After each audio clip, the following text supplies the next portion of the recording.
Get your college football fix. Welcome to Fan University on 105.3 The Fan.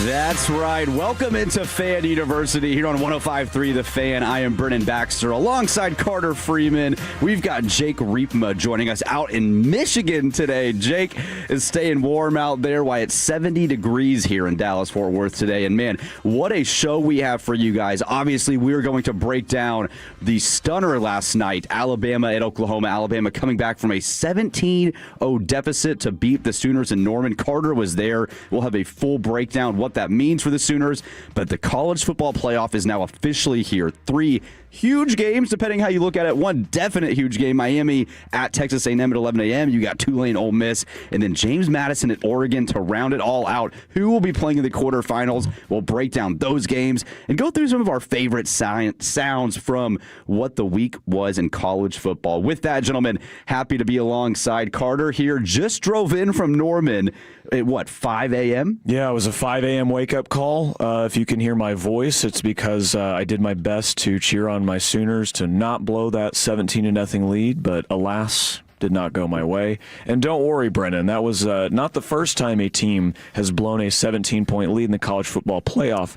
OU did the same thing in 2017 when we played Georgia in the Rose Bowl, and they're the only team in college football playoff history to have a 17-point lead and lose a college football playoff game. So, look, we're the only team that's 0-5 in the college football playoff, Jake. You cannot take that away from us, okay? Oh, man.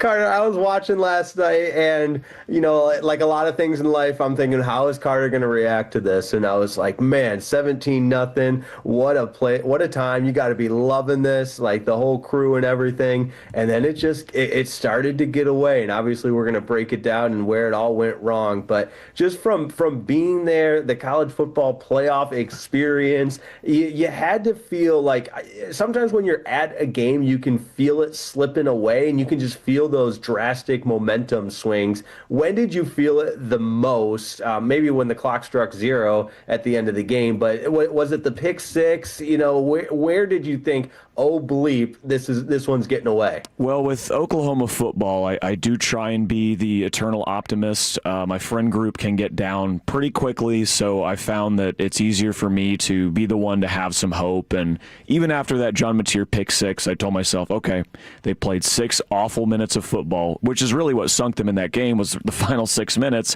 of the second quarter is when Alabama was able to storm back and tie that game. But at halftime, it was a tie game. So, you know, in your mind, you can say, all right, it's, you know, even again. You have to flush that, come back out in the third quarter and do what you were doing earlier in that game, which for OU was running the ball well, something they really haven't done all season, right, and opening things up in the passing game. Because Deion Burks, in his final game in college football for Oklahoma, he had a fantastic game. But look, OU came out flat in the third quarter.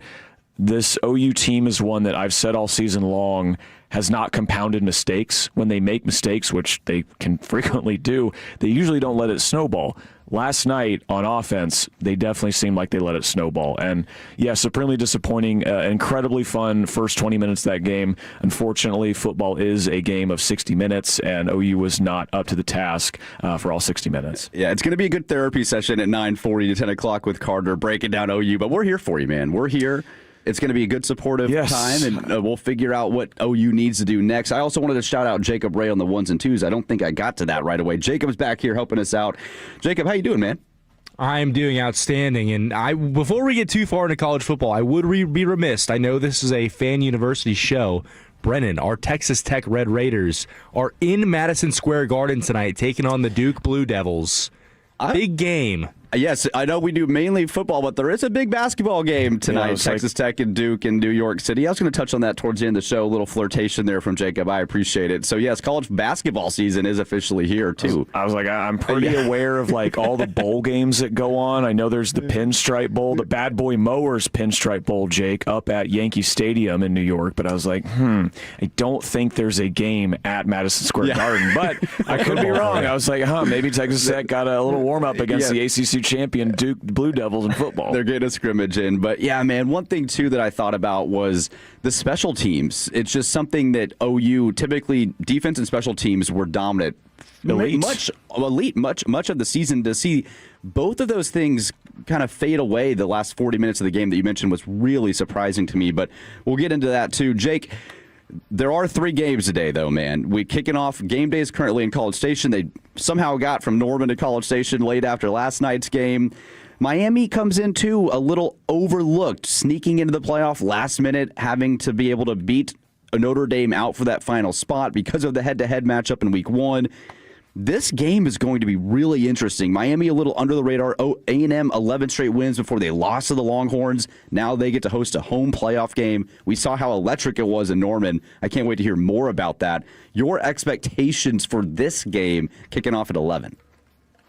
The expectations, I'm just anticipating more exciting and compelling first-round playoff football, which we don't always get, and we might not get later in the day if we're playing the game on paper here, which is always a dangerous thing to do. And, don't tell JMU Sports News that they don't have a chance in this one. But definitely more excited and mostly anticipating this Texas A&M Miami game from just the sheer fact that you have a Miami team that largely has a lot to prove.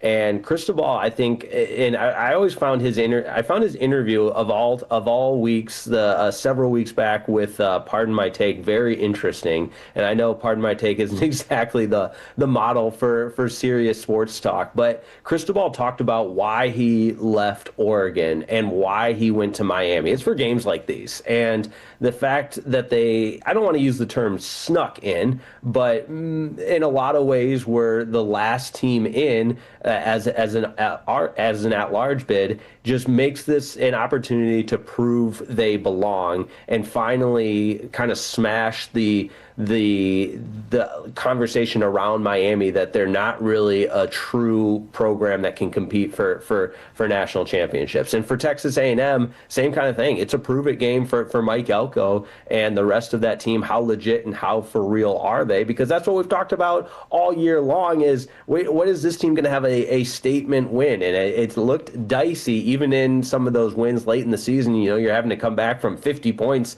against South Carolina. So there's really a lot on the line here. It's going to be fun to see how it plays out. Yeah, and I mean, look, I'll get more into the game up in Norman from last night in Carter's Corner at 9:40, but if that was the scene in Norman last night with 86,000 people in that stadium, I can only imagine what College Station and Kyle Field will sound like with 20,000 more people being able to attend that game. And if that's not the most attended game in A&M history, I would be shocked. Yeah, and I was thinking this too last night. I know the result didn't end up favoring the home team, but the atmosphere, the pregame with game day being there, it makes you think, what really is the true reward for getting a bye? Like, if your Texas Tech is the 4 seed, or if your Ohio State is the 2 seed, or Indiana is the 1, wouldn't you rather have that atmosphere where you are now having the chance to not only earn a bye, but then get a home quarterfinal game? This is one of the biggest debates I think that has come up from the college football playoff. And after seeing last night, I was like, man, I wish Texas Tech had a home playoff game. They were 4 incredible environments last year. Last night was an incredible environment, and I think this is going to be. I'm still not of the opinion that the SEC and the Big Ten are going to agree on playoff expansion this year. I think next year we're still going to have a 12-team playoff because the Big Ten is dead set on getting all these automatic bids that the SEC doesn't want, and they're just going to bicker and bicker, and it's just going to push it back until years later. But that's why you're going to see the playoff expand to 16 teams, is because those 4 teams right now that have byes, they would want that home playoff game. I mean, it was a truly special environment, and you cannot tell me that Bloomington, we saw Columbus last year, Athens and Lubbock especially would not be even crazier than what we've already seen in these 5 playoff games. So I think ultimately when we see the playoff expansion, every team will play in this opening round because they're going to want the top 8 seeds are going to want to host that home playoff game. Right, Jake, if you think about it, Texas Tech's getting a 11 a.m. kick Central Time in Miami against Oregon most likely. That doesn't necessarily seem like a huge reward for getting a bye, where if they hosted that game in Lubbock, you would feel much differently. Right. And on top of that, it's not like the opening round games are playing immediately after the previous week in college football, because if you don't make a college football championship, you're still looking, or if you're a conference championship, you're still looking at significant time off. And even if you do make a college football conference championship, you would still have the 1 week buffer to count as your air quotes here bye week for the Army Navy game last weekend, and nobody plays on that weekend. So you still, like in Oklahoma's case, I know they didn't win, and the later games today, you still get a week off to get healthy and the benefit of a home playoff game. Now, and I was going to talk about this in Jake's takes, but it's relevant here. We'll touch on it more. But did you see the article the Ole Miss put out there that an economic impact for Oxford, Mississippi is estimated around $74 million. So the benefits of hosting, the list is a mile long, economically speaking, morale speaking. I don't know how you quantify that, but just the excitement of and energy on your home campus, all of that associated with having a home playoff game. I'm with you. Like, I would be lining up to have a home playoff game versus the bye. And to know that it means something. I mean, obviously in college football, every win does still matter to an extent, but to have a home playoff game that you're competing for a national championship and your home crowd gets to see the reward that you'd earned by winning at either a conference championship or earning a bye. Like, even Indiana going to the Rose Bowl in California, Alabama played there 2 years ago against Michigan, lost in a playoff. A lot of Alabama's players are returning back to that game. DeBoer has been in moments like that. Is that a huge advantage for Indiana to actually get Alabama in the Rose Bowl? I'm not so certain. I mean, I think Indiana will still win that game ultimately, but that's not, hey, here's your reward for being 13-0, being the 1 seed. You get Alabama with way more experience coming into a bowl game in California. You know, what's going to have maybe 30-40% of your fans there, Alabama going to California. I don't know. I think after seeing last night, my mind was changed because I am a romantic about the bowl games. I love the Rose Bowl on New Year's Day. I love the Orange Bowl and the Sugar in Fiesta, and I would love to keep those somehow, but the quarterfinals, man, you got to move these games to home. I think it's only fair for the teams that have earned the bye. Well, every level of the sport except for FBS does it that way. The FCS playoffs, they are on home campuses up until the national championship game, and we saw Tarleton State go on a bit of a run. Texans let us down last weekend, a little disappointed there, but even today we get the Brawl of the Wild 2.0. We get Montana State in one of these FCS playoff games, and that is I believe that's at Montana State in Bozeman, and that you get mountains in the background. I mean, it is freezing up in Montana. Like, that is the environment. It just feels so much more. It just feels better, you know. Like, it just feels better in that case. And then even at the Division II level and at the Division III level. In fact, speaking of Division II, I think the Division II National Championship, Jake, you might be able to fact check me on this. I think the D2 National Championship is today, because that game always happens in McKinney. It's today at McKinney ISD, right in our backyard. So it is right here in McKinney. And we'll have more on the D2 National Championship in Jake's Takes. That's a little tease for you. I figured that would have been brought up. All right, I love that. But yes, I mean, we are moving towards the way the sport is moving, and you've already seen the bowl system devalued a tad with teams like Notre Dame not wanting to participate, teams with coaching changes not participating. You have several 5 and 7 teams who are in bowls this year, which good for them. They got a chance to go off and do that. And because of that, I got to see Missouri State in the Xbox Bowl on Thursday. We'll talk about that in Carter's Corner too. But yes, it seems like the day and age of those being the end-all be-all is over.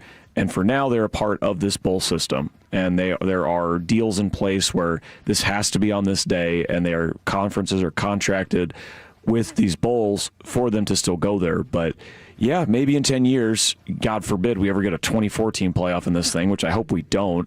But if we do, then you could have all these games on home campuses, and just based on being at one last night, that would not be the worst thing in the world. Well, and that's what defines college football. Home atmospheres, people that went to the school. It's what makes the passion of the sport so great. So I'm just not certain that we want to take that away as we get into the biggest games of the year. And now we're going to say, because of a dollar figure, we're going to go send these teams across the country, not even into their own regions, most likely, out of just the money that the Orange Bowl brings. You're not excited for the classic Orange Bowl matchup of Texas Tech versus either a West Coast team or a Group of 5 team? I mean, that's what the game's all about. Right, Carter. Of course, I am excited to see a team that's never been there in Texas Tech get to play in one of those games that I've always watched on New Year's Day and thought, man, it'd be nice if my team could make it here, and they are there this year. But let us know your thoughts, too, at the text line, 877-881-1053, The Fan. Jake, maybe you got some betting segment coming up in Jake's Take, but from the 682, he says, boys, I need help. I'm down bad. I need a college football lock to get even. What's the play? Jake, you got a play for this guy? I saw that text, and I'm sorry, Carter. I'm going to be apologizing all show long. That felt like the play last night was Bama on the money line, and I'm just going to keep just going simple money line bets. I like Texas A&M money line today at home against Miami. So I know it's not a sexy, flashy, player prop, anytime touchdown score, but just give me a nice meat and potatoes bet. Texas A&M money line. Well, Jake, you were not the first person named Jake or Jacob on this show to bet against my team already, because Jacob Ray threw down $20 on Bama when they were down last night and won some money off of it. So if that's the way it's got to go, that's the way it's got to go. I got to eat crow and I guess be happy my guy made $18 extra off that bet. $18, baby. Hey, you were the man in the arena, though, Carter. You were there. You were there. We're just the bums on the couch betting. Fiscally, we were hoping for Alabama, I guess, but emotionally, we were right there with you, Carter. We were right there with you. I appreciate that. But, man, coming up next here on 105.3 The Fan, we're going to get into the best sights and sounds at Warren College Football. Jake Riepma is going to break that down for us next here on Fan University.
I will run myself through a window. If I hear one more Big Ten coach, blame it on the freaking travel. If you have people who are on TikTok all day, right, they're probably not used to playing a competitive moment, having to be your best. If I was a fan, I'd be mad at me too. And now, the new face of Oziki. What do you think? You tell me. Yeah, you can't let that go.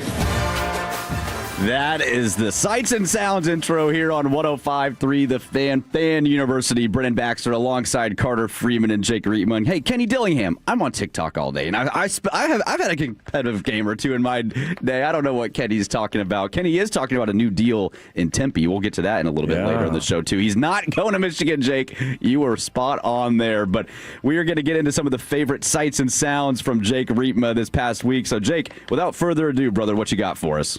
Hey, let's do it. And what a tweet, X, whatever you want to call it, to wake up to this morning, that Kenny Dillingham is in fact staying. I needed that for my Arizona State faithful and my family, my future fiance, her entire family. They would have lost it if Kenny Dillingham left Arizona State. So fortunately, that was a great tweet to wake up to. So why don't we just keep it right there with the University of Michigan and their ongoing coaching search, because Kalen DeBoer, another rumor for a big name, but his team beat Oklahoma, so he's still in the college football playoff. And you wonder where the University of Michigan is going to turn for their head coaching vacancy. But every now and then, guys, you get reminded of someone who still has their fastball in this business, and that is Jim Rome. Say what you will about him, but guy's been doing it for a really long time, and he went scorched earth on the University of Michigan, and I thought this take was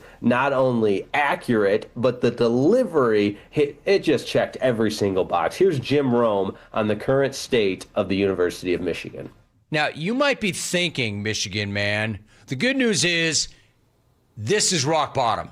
It can't get any worse. Now we can start building out. Well, you'd be wrong about that, because investigations continue. And it's hard to imagine, given the culture of scumbaggery there, that if they actually do investigate further and they actually dig further, that they won't find more dead bodies, because you know there are more. Not that anyone ever saw you the way you saw yourselves. But now that a light has been focused on this culture of scandal that you've been running up in there, you'll never be seen the same ever again. That's how bad this is. Never mind the last bastion of virtue. Not only are you no different than the rest, in a lot of ways, you're worse than the rest.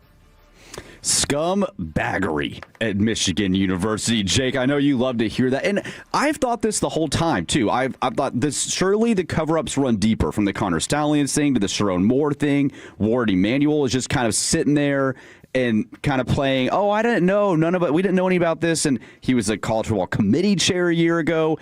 I think Jim Rome's spot on here. This always tends to start at the top. We've seen universities like Baylor, Penn State that have had big scandals, and more comes out later.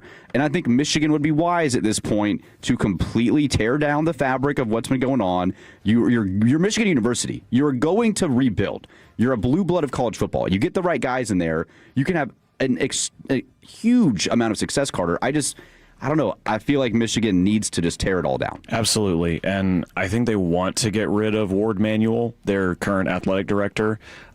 They just do not have a reason to fire him for cause yet. That's what this investigation is about. They need to find something that Ward Manuel hid, something that he, misconstrued, something where a reason to get rid of him without having to pay him a massive buyout. Obviously, they did that with Sharon Moore. The Sharon Moore stuff has been beaten into the ground at this point. We don't need to get into all of that, but I believe it was last week when we had Tony Garcia of the Detroit Free Press on, and he was talking about how, when we talked with him about just the institutional rot at the University of Michigan. And this has been going on with the hockey program. It's been going on with the basketball program. And it's been going on with the football program for several years now. This is not just Sharon Moore. It's Jim Harbaugh. It's Matt Weiss, the former offensive coordinator. It's obviously all the Connor Stallion stuff. So there's no shortage of things that have gone wrong to where, yes, that you need an absolute clean sweep. Something has to give. And the timing for them is just dreadful because, look, if they need a head coach before the transfer portal opens on January 2nd. Well, you're under investigation right now, so if Ward Manuel, the AD, hires a head coach before then, well, the president, who's not currently in place at the University of Michigan, could come in and fire the AD. So then the new head coach would be working under a president who fired the guy who hired him. Right. It is a ugly, crazy, messy situation. And I think there's one name, Jake, and you might have the same guy in mind who's out there right now that I think is, after DeBoer is probably unlikely and Dillingham signs this extension, a dude from out west that I think could fit that pretty darn well.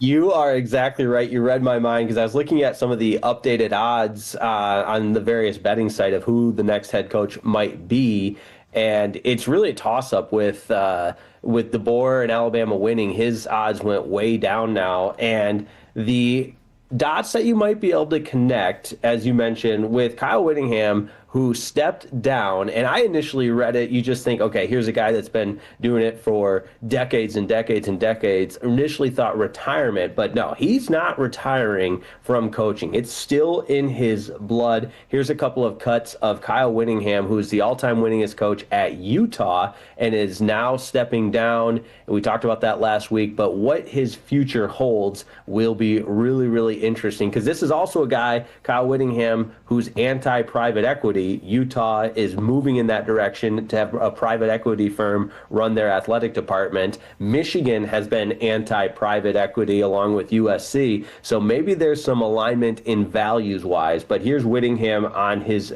future, part one. Program's in a good place right now. You know, as I've said many times, after last season, just didn't sit right with anybody, particularly me, and so came back and fortunately we were able to get the ship righted and everything's on track. Program, like I said, is in a good spot. Got good coaches. Coach Scally will come in and do a great job. Got good players. So now is the time. Now is the time, and I wonder if now is the time for him to go to the University of Michigan. Well, if we're talking about needing to find something stable, Kyle Whittingham is the definition of that. He's been at Utah pretty much for the last 40 years, the head coach for 20 of those. And so I feel like, and he's won. He has won big games. He's won Pac-12s. He's been in the Rose Bowl. And so this guy knows how to win. He took Utah when Urban Meyer left and kept them nationally relevant through multiple conferences. He's seen changes in conferences going from the Mountain West to the Big 12. So I really do think this would be a home run hire for Michigan. No scandals, a dude who in all likelihood is not going to coach there for 10 years. So if you need a reset of a guy who can just come in, right the ship as you get all your ducks in a row in the athletic department, yeah, Kyle Whittingham's awesome. He's been one of the most underrated head coaches in the country for a long time because he's in Salt Lake City, but you mentioned Mountain West, the WAC, the Big 12, the Pac-12. He's won in all of those conferences. He's had undefeated seasons. Whittingham should be the guy. If he wants that job, he should be the guy that gets it because it makes complete and total sense for what they need. And it seemed, I assume there would be interest there. I would be surprised because there was definitely interest with Kenny Dillingham. He signed his extension this morning. He kind of leveraged this in the public to probably get more NIL funds, more funds for Arizona State football. So good for him. But 100%, he was listening to what Michigan was saying. And I think any head coach would, because it's the University of Michigan. Scandals be damned. Same thing with LSU. When their governor was getting involved in Louisiana, that was still a very appealing job. So this is the same way. And yeah, if Kyle Whittingham wants that job, run to sign him. There's nothing holding you back from that, too. You could do that today if you wanted. Now, Jake, would you do that with the new AD? I know you mentioned before the show there's some rumblings Ward might be out. Do you think this would be a package deal? A decision, based on some of the Michigan people I've talked to, and nobody really knows, let's be honest, but just that it feels like, the old saying, like, S or get off the pot for Michigan with Ward Manuel, where they have to make a decision one way or another just based on the pending timeline for everything that needs to get done between now and, I mean, really just now, but January 2nd with the portal opening. So, yeah, and hey, Kyle Whittingham was asked if he still has coaching in his blood, and I think his response tells you everything you need to know. I don't know if it's ever out of your system. I mean, it's in your blood, and so I don't know about that. Not that being said, I'm not sure what I'm going to do, but it's when you got the coaching in your blood, it just doesn't go away. What I found fascinating about this, too, is I think a lot of people heard that Kyle Whittingham was going to leave Utah at the end of the year and just assumed he was retiring because he is in his 60s. Yeah. But it seems like that private equity deal that you mentioned, Jake, really was kind of the final straw for him, where this isn't for me. I don't want some business guy running my athletic department, my football program, so I still want to coach. I'm going to try to move on. And what an upgrade for him. If he's able to go like, I don't really want to coach here anymore, I'm going to go take the Michigan job, that would be crazy. And he's been a Utah guy his entire life because he played at BYU. And you mentioned he's been at Utah University for the better part of 30-plus years because he was a longtime assistant there before Urban Meyer, or before he was the head coach under Urban Meyer. So, Jake, where would Kyle Whittingham rank for you in the Big 10 coaching ranks if he does take that job? Top 5 coach in the Big 10? Top 4? Where do you rank Kyle Whittingham, and what would he do for Michigan? Number 2 behind Pat Narduzzi, right? Yeah, great point.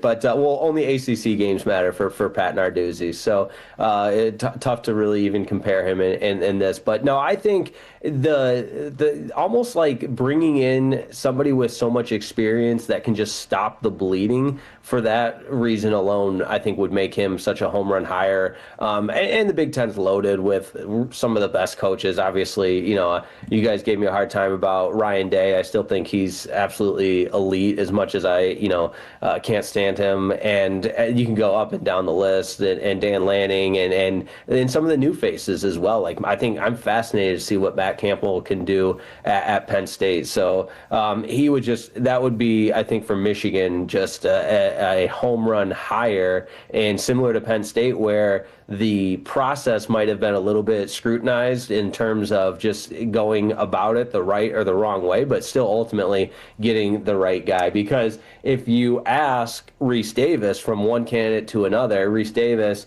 does not think Kalen DeBoer is going to be the head coach for the University of Michigan. And with Alabama winning last night, this comment from his College Game Day podcast makes more and more sense. Here's Reese Davis on why he doesn't think Kalen DeBoer is going to take the Michigan job. Kalen DeBoer will not coach Michigan next year. All right, let's go. Put it down. Okay. Boom. I take him at his word, and with also with the gut feel of what I said. I think the biggest factor is he doesn't.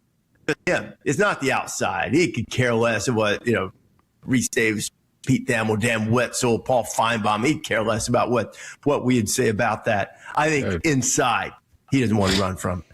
And I think even if you could say, look, if you were his closest advisor, you're not running from it. You're running to something else that fits better. Even if you say that, I think inside for him, and look, this is a guess.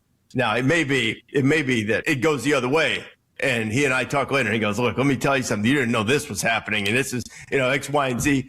And okay, that's fine. But I don't think so. I think he stays there. Michigan has to look elsewhere. Michigan will come up with a great coach.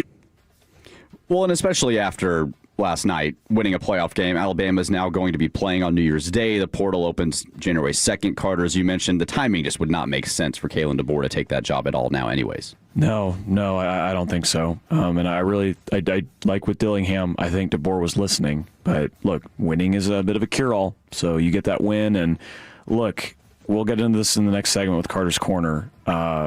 I don't think either of the teams from last night's game would have gone particularly far, as much as I wanted to believe in OU. But same thing with Bama. Like, who knows, man? You get one win in this thing, and Kalen DeBoer's had success in the CFP before. You never know what that could lead to. So all the anger and hatred towards DeBoer for the poor end of the season for Alabama could immediately go away if they win a game or two in this whole thing.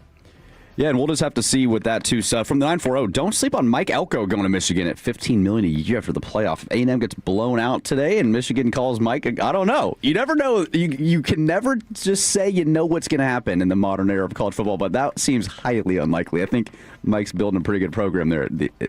He is. And he just signed an extension, and God, $15 million. Michigan has the funds to offer that. That is disgusting. That is disgusting. That is a disgusting amount of money. But that's where college football's going, man. Yeah. These coaches, money is the main object right now in college football, as maybe it has always been. But cash rules everything around. Cash rules everything. Well, coming up next here on Fan University, Carter's Corner. He's going to break down the Oklahoma-Alabama game. What's next for the Sooners? Carter's going to let us know next here on The Fan.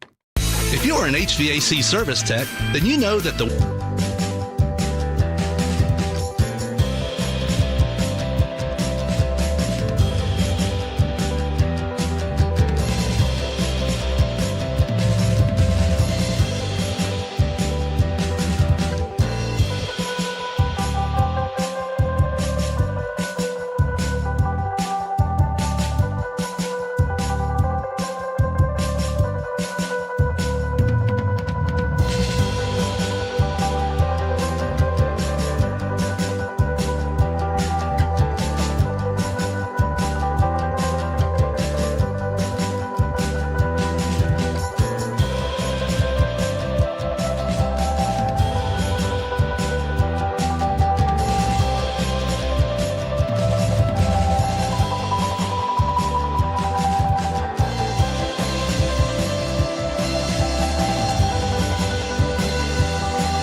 here in the MIAA at the D3 level in Scottsville, USA, Alma, Michigan, the middle of the mitten. So yeah, we're just grinding some tape earlier before the show started in the lab, drawing some plays, and what better way to get ready for Fan University? What better way to get ready for Fan University, and what better way to get ready for Carter's Corner here on the Fan?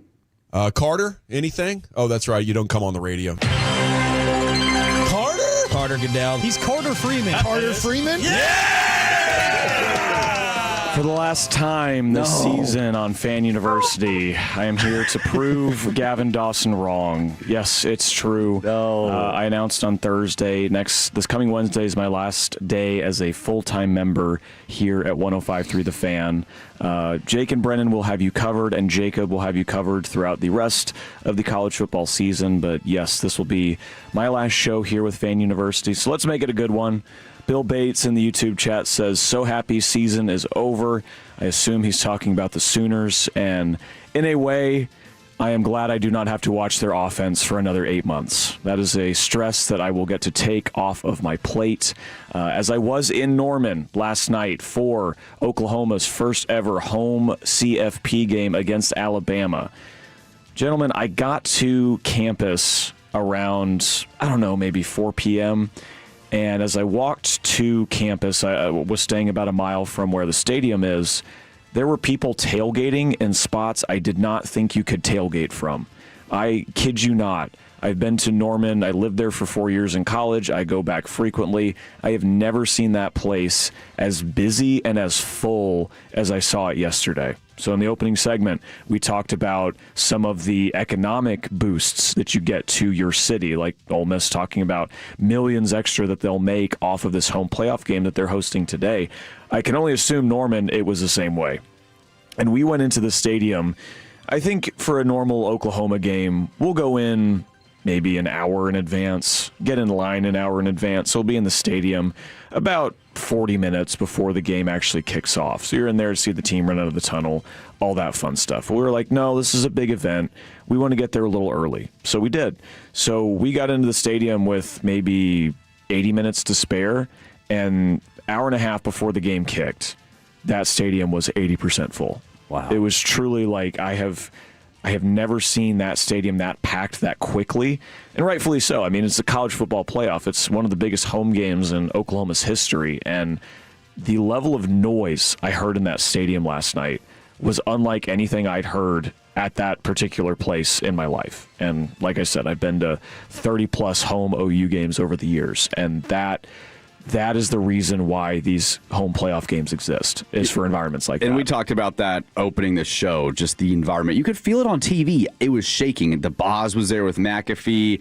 They were yelling at game day. Everyone's going crazy. You could see the crowd behind. It looked just like an unreal atmosphere. Unfortunately, obviously, for your seniors, not able to get it done. But I imagine when you build that 17-0 lead and you see how it started, that place was just going ballistic. The euphoria for those first 20 minutes of game time was truly something else. I mean, it was like, okay, we're on cloud nine, we're playing jump around, we are going to the Rose Bowl, we are that excited. Then obviously the rest of the game happens. Now, what I will say, the OU faithful did not give up. Everyone was in that stadium up until Tate Sandell missed his second field goal of the game to really give Oklahoma no chance of winning. But at the tail end of that game, OU was down 10.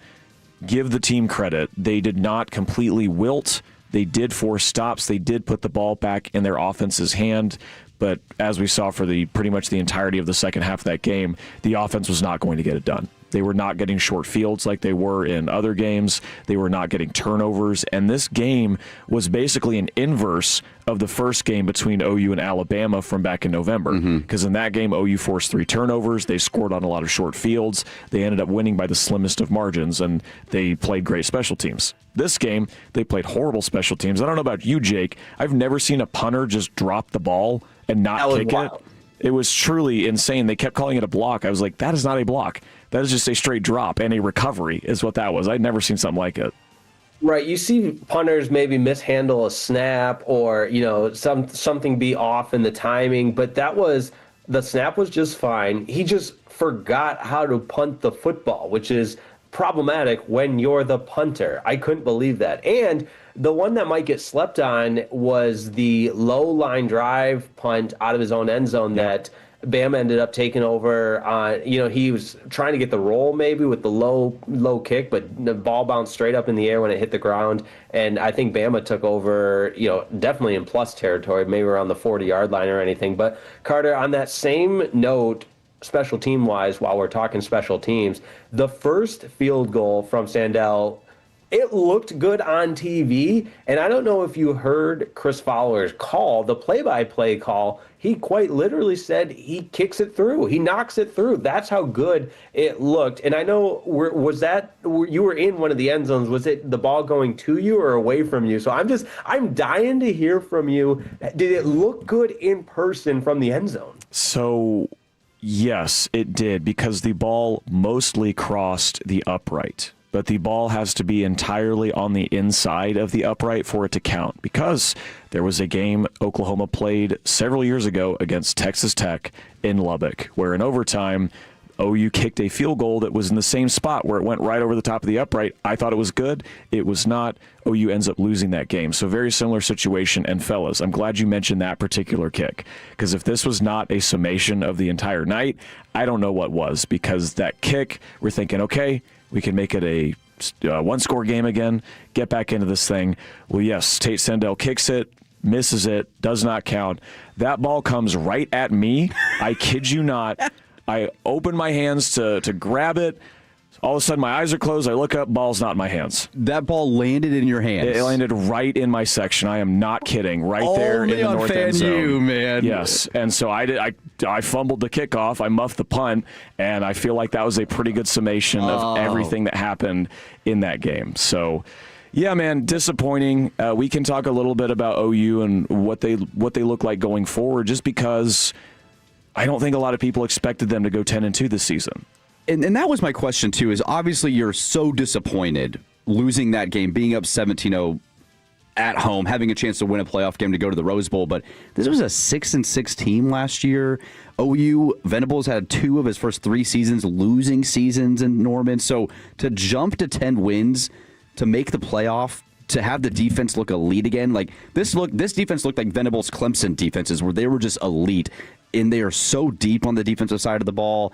I feel like if I'm an OU fan, and you can obviously speak to this, I'm actually pretty excited about the future of the program now, getting your first 10-win season under Brett. But I know it's so hard to think that the morning after you just blew a lead at home. But your thoughts on that? Yeah, it's tough to try and be rational, because I did just see them. My team. I thought they would win. I went on several shows on the Fan or on krld-fm talking about this. How I was like, I think they will win. And the frustrating thing to me is, you guys tell me if you feel differently, Alabama doesn't look like they are the unstoppable force that we once were. No, not even close. In fact, the first half, it looked like the Florida State Alabama, Jake, from week 1. And then the second half, it looked like the team that beat Georgia. There just isn't a whole lot of consistency there with the Tide, but they still have the dogs to be able to win and, win big, huge games. But they're just inconsistent. So it was a little weird for me, Jake, to see Alabama somehow pull it out of the hat quarters 2 through 4. Yeah, and just not to be a broken record, but they needed a little help from Oklahoma. And, there's an element of Oklahoma losing that game because of some uncharacteristic mistakes in special teams. And what does that game look like if there's not a blocked punt, and sorry, not blocked punt, but a fumbled snap and a short punt, and even the Mateer pick 6, just uncharacteristic stuff that you gave this Alabama team life to be able to rally around. Because if Oklahoma, and obviously this is a big if, and if were fists, we'd all be drunk, and this didn't happen. But if Oklahoma doesn't help facilitate that comeback, you're looking at a team that came out, took control at home, and it's really shocking the way that game turned around. But to the high level overall point of all of this, that I think the Oklahoma program is in a great spot, except for one thing, Carter Freeman. There's one thing, if you're Oklahoma, you have to get straightened out, and I'm going to put this onus on you and every other Oklahoma Sooners fan. Would somebody please, for the life of me, tell Brent Venables to change the hoodie, that outfit on the sidelines yesterday, the red and black basketball hoodie. I know Oklahoma's an Air Jordan school. You got the Jumpman. That looks cool. Teams use it. But the actual basketball logo for the football game, and it was the wrong red. The OCD, the ADHD in me, all of it was just going crazy anytime I saw Venables with the basketball hoodie on coaching a football game. Yeah, and Brent will wear camo, he'll wear, tan, he'll wear a lot of different non-crimson colors with his hoodies. At least this year he has, and black as well. He'll wear the black OU hoodie quite a bit, which... Yeah, and the funny thing is, one of my favorite OU hoodies I have is one that he wore when he was in his first year at Oklahoma. It's just with the wagon on it. It's not this one I have on now, but it's with the wagon on it. And I'm like, that's a great looking hoodie. And there were other people on the staff that had that one on. It was just Brent as the guy up front, wearing a basketball one. That was odd. The last thing I will say about the game itself, 50 Cent nearly saved OU season. That was, truly crazy. Insane. We were, the team has played, the stadium has played many men by 50 Cent since the Missouri game about, 3 or 4 weeks ago, going into the fourth quarter, which is awesome. I heard it when I was at the LSU game, and this is really cool. So they drop a microphone on the screen in the stadium, and you're like, okay, they got 50 Cent to do like a little video.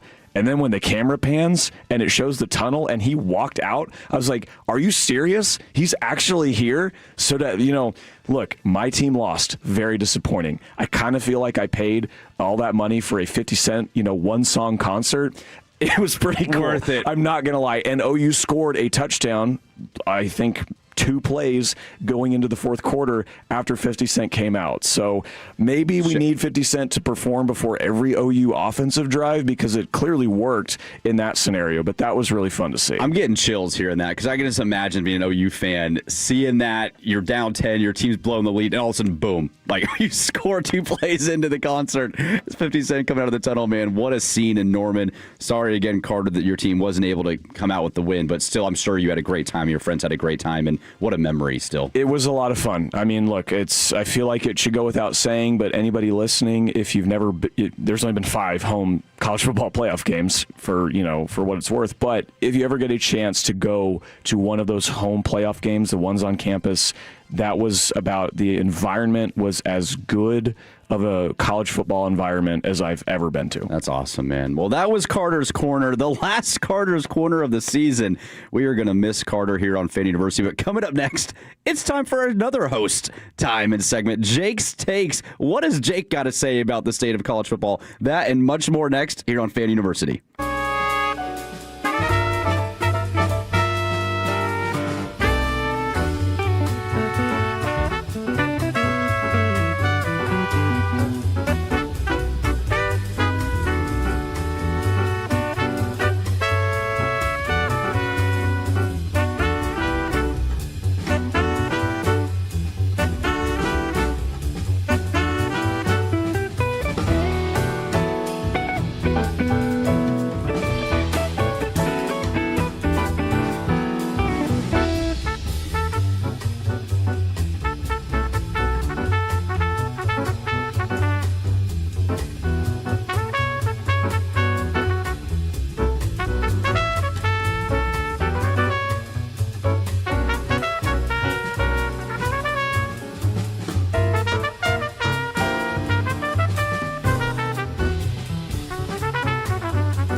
Driven by our D&M Leasing Studios, it's your college football fix. Welcome to Fan University on 105.3 The Fan. And it is time for the most electrifying man in DFW. Jake Riepma. He's the only hope. He's the only injection that we could count on. He's a tree. Bobby's wrong. He's a tree. It's not some walk-on scrub, Yost. The boy's a player. He's a star. Someone said football, so I come running. What's going on, everybody?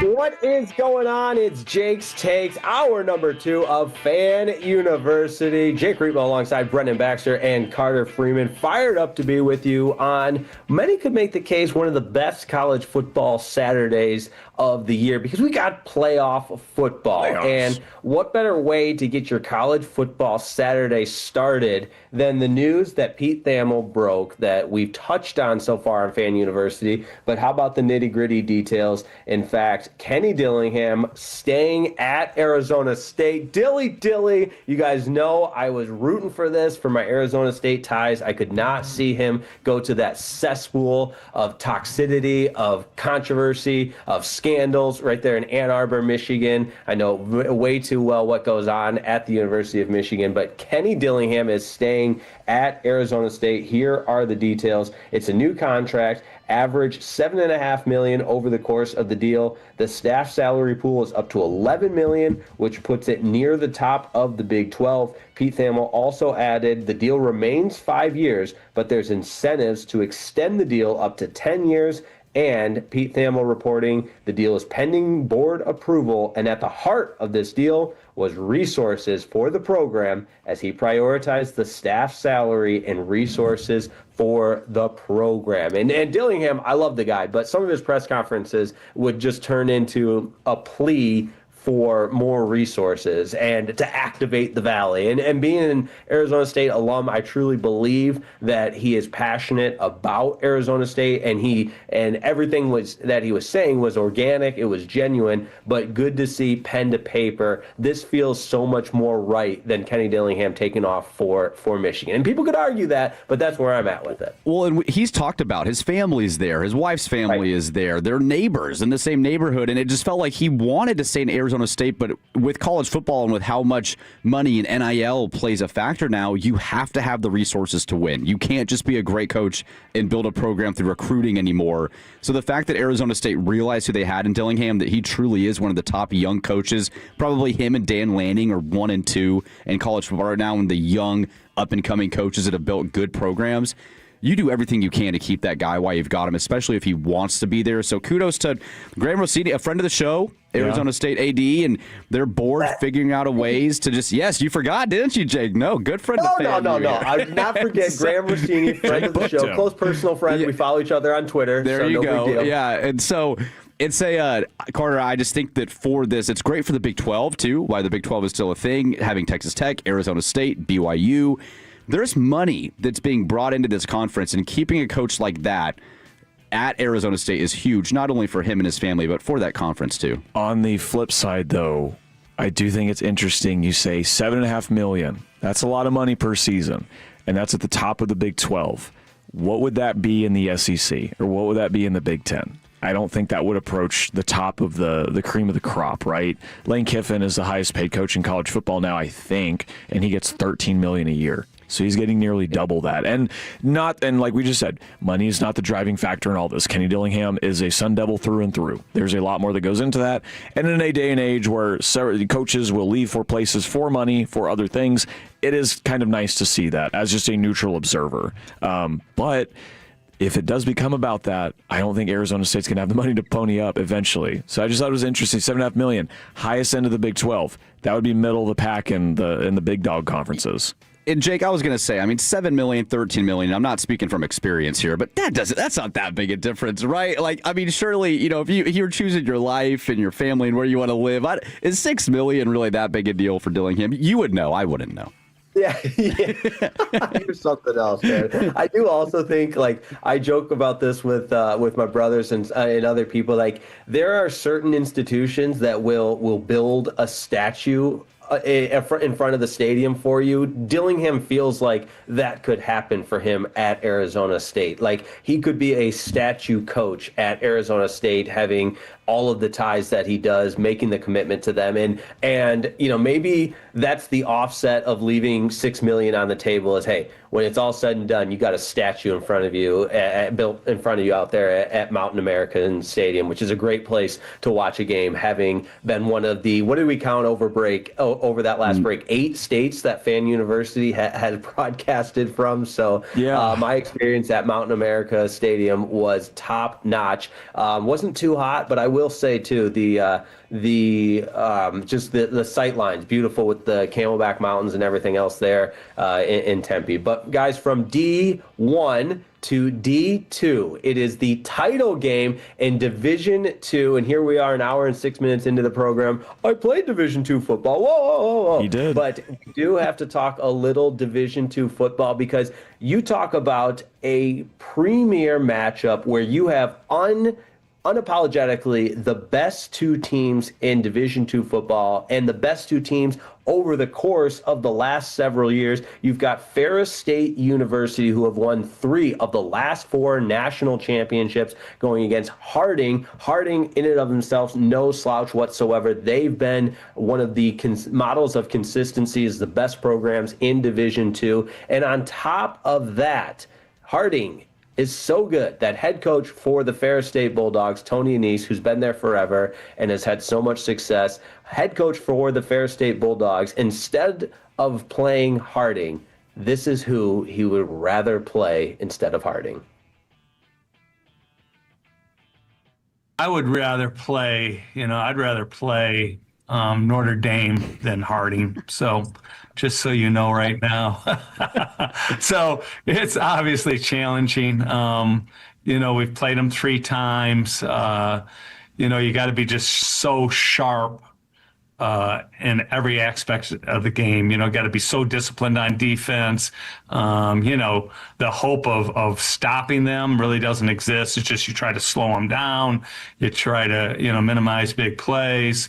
But they're incredible on offense, and then defense, they're just the number one, defense in the nation. I hate to be rude, and Coach Simmons will laugh at me, but I've been rooting against them this whole playoff run. It's like, can somebody knock off Harding so we don't have to play them if that's the way it is? It's just that's how big of a challenge they are. So Tony Anise, the head coach for Ferris State, go way back with him. He and my father were great friends, coached against each other many, many years.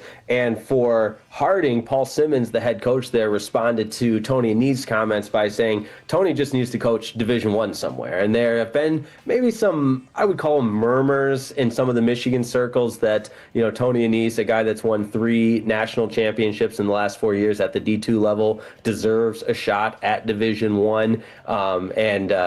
Having had some conversations with people that are in the know there, it's still kind of, I wouldn't say up in the air. I think he's really happy at Ferris State. Some some of the incredible talent development stories that he's had. Obviously, Trinidad Chambliss comes to mind, played quarterback at Ferris State last year, and now leading Ole Miss to the college football playoff. So it really is a neat story to see how far Ferris State has come at the Division II ranks, and Harding as well. It really is number one offense, number one defense going against each other, and that's coming up later today at 3 from McKinney ISD. Now, one more wrinkle in this game to make it just that much more compelling. You've got Paul Simmons, the head coach for Harding, whose son is Tanner Simmons. And Tanner Simmons on Twitter yesterday, less than 24 hours before his father takes on Ferris State, announced, thankful for a phone call from Ferris State football coach Tony Annese to receive an offer from Ferris State football.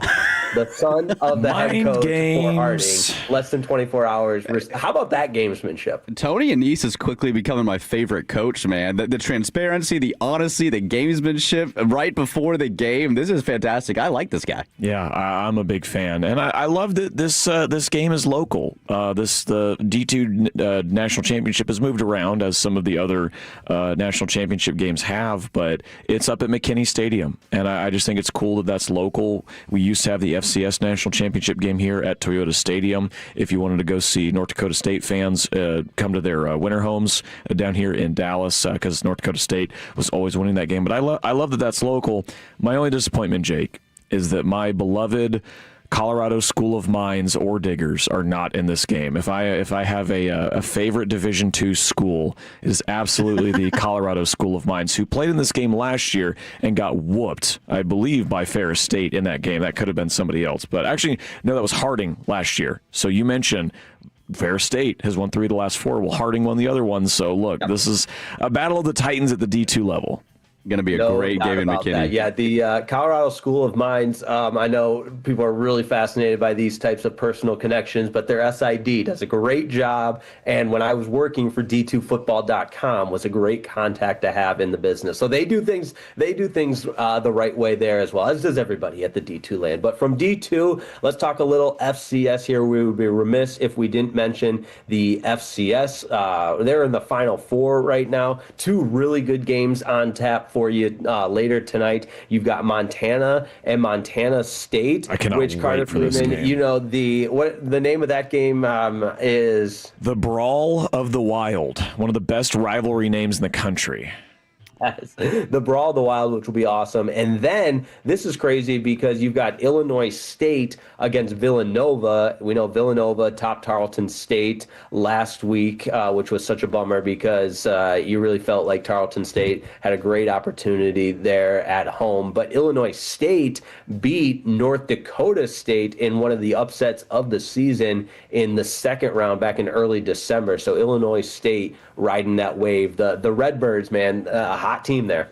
Hey, look, and OU beat the Redbirds in their first game of the season. So I'm like, when the college football playoff rankings were coming out, I was like, hey, come on, guys. Keep winning. Boost our strength of schedule. We beat a good FCS team. We didn't beat a 1-11 FCS team. But, dude, the fact that you have a 12 seed in Villanova hosting a semifinal game is just crazy because they don't reseed these brackets once you're done. So Villanova gets to host this game, and they are going all out in terms of what they are doing to get people in for this game in Philadelphia today. $2 beers, $2 hot dogs. I mean, it is just, guaranteed ticket to a men's basketball game against St. John's. It's like they're doing everything in their power to make sure all the Wildcat fans are going out. Which a guaranteed ticket for Villanova St. John's, that's a good basketball game. I mean, those are 2 great teams up in the East Coast. So, man, this is exciting to see. And the Montana State-Montana game, you mentioned, Carter, that you're exciting to watch it. I know the college football playoffs on today, and we've got 3 games, but this game is always one of the best rivalries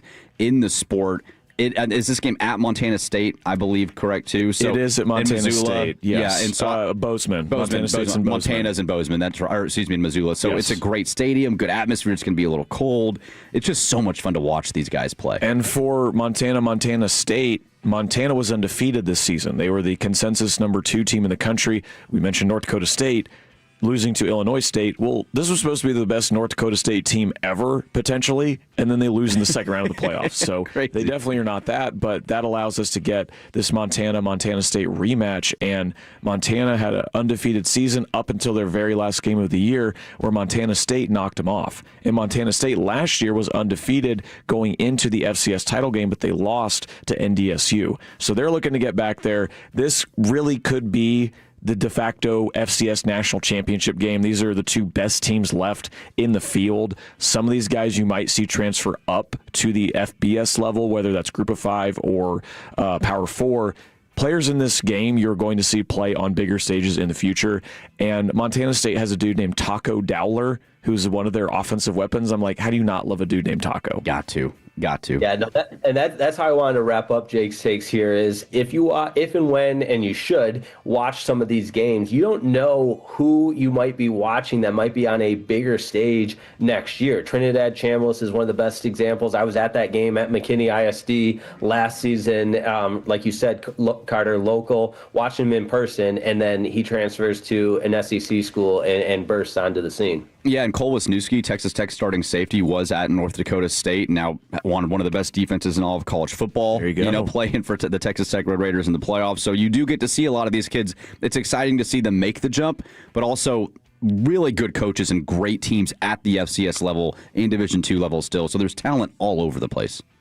100%. I would be remiss if I didn't jump in on the Division III semifinals as well. They're in the Final Four there. You've got UW River Falls against Johns Hopkins, not just a lacrosse school. Johns Hopkins plays some good D3 football. And then John Carroll pulled the upset. They're kind of the ones that which team's not like the other. John Carroll pulled the upset over Mount Union to get to the semifinals, and they'll take on North Central out of Naperville, Illinois, right outside of Chicago. Naperville, or North Central rather, has just been a model of consistency at the D3 level as well. So I think you can get those games on ESPN Plus as well. Lots of good football on a Saturday. It's a dual monitor, a triple monitor, quadruple monitor kind of game, quad box, whatever you got to do to be able to take it all in, guys. Yes, this is what the YouTube TV quad box was made for, was for stuff like this. But you just mentioning the names of the Division III schools, I'm anticipating a day where in the Division III Final Four, it is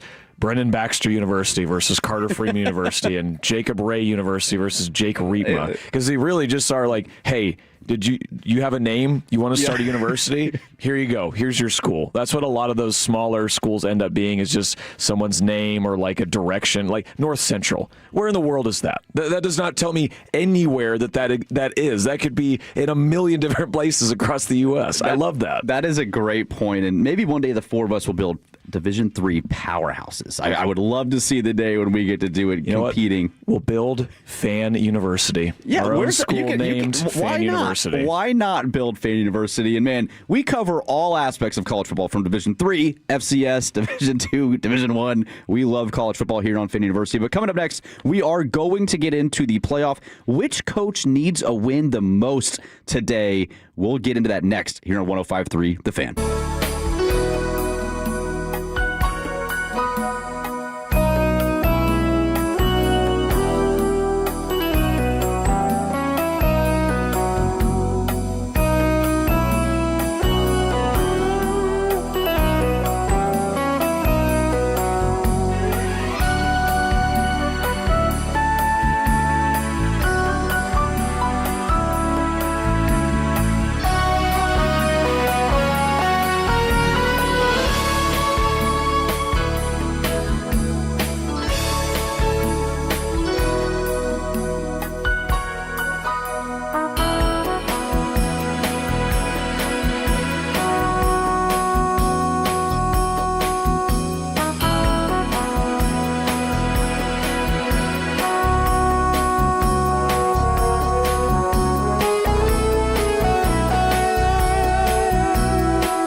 needs a win more today in the college football playoff. We've got, obviously, Kalen DeBoer. We probably would have said him last night. He was able to get a victory with Alabama beating Oklahoma. So Kalen DeBoer kind of was able to silence the critics a little bit. People at Alabama questioning if he was really. I'm sorry, Carter. I'm sorry. But Kalen gets the win. So today we've obviously got Miami at Texas A&M kicking off in a little bit under an hour now. Man, this is flying by. And then Tulane at Ole Miss, James Madison at Oregon. And so really what we're comparing is obviously James Madison's coach and Tulane's coach are moving on to different jobs.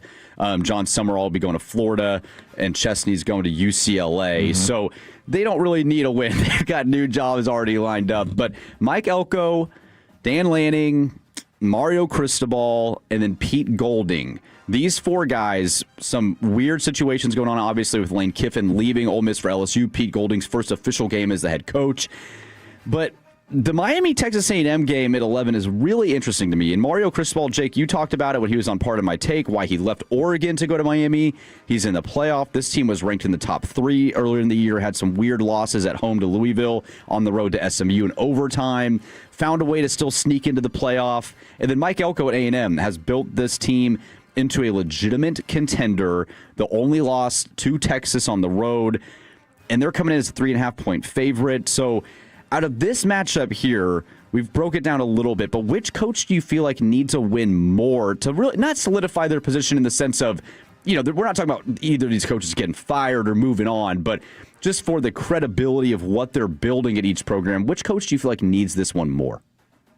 Listen, I've got the answer to your question for this game, but I've got a curveball that I want to throw in there, that the coach that might need it the most, more than anybody, not just between Cristobal and Mike Elko, but how about Pete Golding? Not only is he inheriting a tumultuous situation with the departure of Lane Kiffin, but when you are such a heavy favorite against a team you've already, to use a Carter Freeman term here, mollywopped earlier in the season, and you are looked at as the guy that's inheriting this program that is going to steady the ship and essentially continue the upward trajectory that Ole Miss is on, I think Pete Golding's under a lot of pressure in this game, because if they don't, all of a sudden the chaotic and downright dysfunctional atmosphere that was around the Ole Miss program over the course of the Lane Kiffin saga and the departure there just rears its ugly head right away. And you go into an offseason where you went from a college football playoff team to losing your head coach to the new head coach having, unfortunately, a debacle and an upset loss at home against a team you had already beaten by a ton. So I think Pete Golding needs a win, and I think he's very likely to get that win, but it would just be a disastrous situation for Ole Miss if they lose this game to Tulane. And see, I completely disagree. I don't think it matters what happens with Pete Golding in this game because of the situation. I'm of the opinion that I think they're going to win, but win or lose, I don't know. This is so unprecedented. I don't know how this would affect him going forward. Obviously, it would be massively disappointing, but then you could fall back on, say, hey, look, we lost our head coach. The players are, kind of just, all their brains are scrambled over this whole situation. I think there's a lot of excuses, if you want to call them that, but a lot of reasons that you could fall back on. Pete Golding's first game being in the college football playoff, where I'm like, I don't think he needs it as much. I think the clear answer here in my mind is Mario Cristobal. Because, look, Mike Elko, this is his second season in College Station. He's done good things in both years. He finally has a team in the college football playoff. He's established a clear baseline. Mario Cristobal's been at Miami a little longer than that, and we've seen Mario Cristobal lose Miami certain games, right? I will never forget the Georgia Tech game where they fumble the ball at the very end. They run the ball for no reason, fumble it. Georgia Tech scores on like the final play of the game with Haynes King. And I've just seen Mario Cristobal in these situations, even last year when they had a chance to go to the ACC title game, go to the college football playoff. They lose to Syracuse and they lose to Georgia Tech, and a lot of it ends up being on Mario Cristobal. And this is not new. This happened with him at Oregon as well. There are games at Oregon where he lost to Stanford, where he lost to whoever may be in the old Pac-12 that cost his team games. So Mario Cristobal has to prove he finally got his team to this level. He has to prove he is a big game coach, because I haven't seen him do it yet. Mike Elko has some, significant wins that he's picked up so far, and Cristobal does too, over Notre Dame earlier this season. But on this stage, Mario Cristobal's got to prove, yes, I am the guy that can get Miami back to the U, back to the dominant force in Florida football. And so far, it has not worked out like I might have thought it would. I thought it was a really good fit whenever we went there, and they've been good. But to be elite, Mario Cristobal's got to prove that today. Yeah, I think I agree with you, Carter, too, because you leave Oregon, which is a phenomenal job. Who has been, honestly, better than you since you left. Right. And they have been. Dan Lanning's crushing it at Oregon. I think he's 46-7, and they've got a game today, too. And Mario Cristobal has welcomed this pressure. He wants the pressure of going back to Miami, to his alma mater, to win championships. So even though you are the road team in a really tough environment, this is, Jake, you had said it an hour ago, this is why you go to Miami, to play in these types of games, to build this program up. I would lean Mario Cristobal, but I would also say that I think Dan Lanning, after last year, you go undefeated, you get the Rose Bowl, you get spanked by Ohio State. It wasn't even a game. It was over by the second quarter. And, I mean, I know they're 21.5-point favorites, so it's like, come on. Dan Lanning's most likely going to win at home. Maybe he needs more pressure in the Orange Bowl. But let's just say James Madison keeps it close and it gets a little murky there in the third quarter for whatever reason.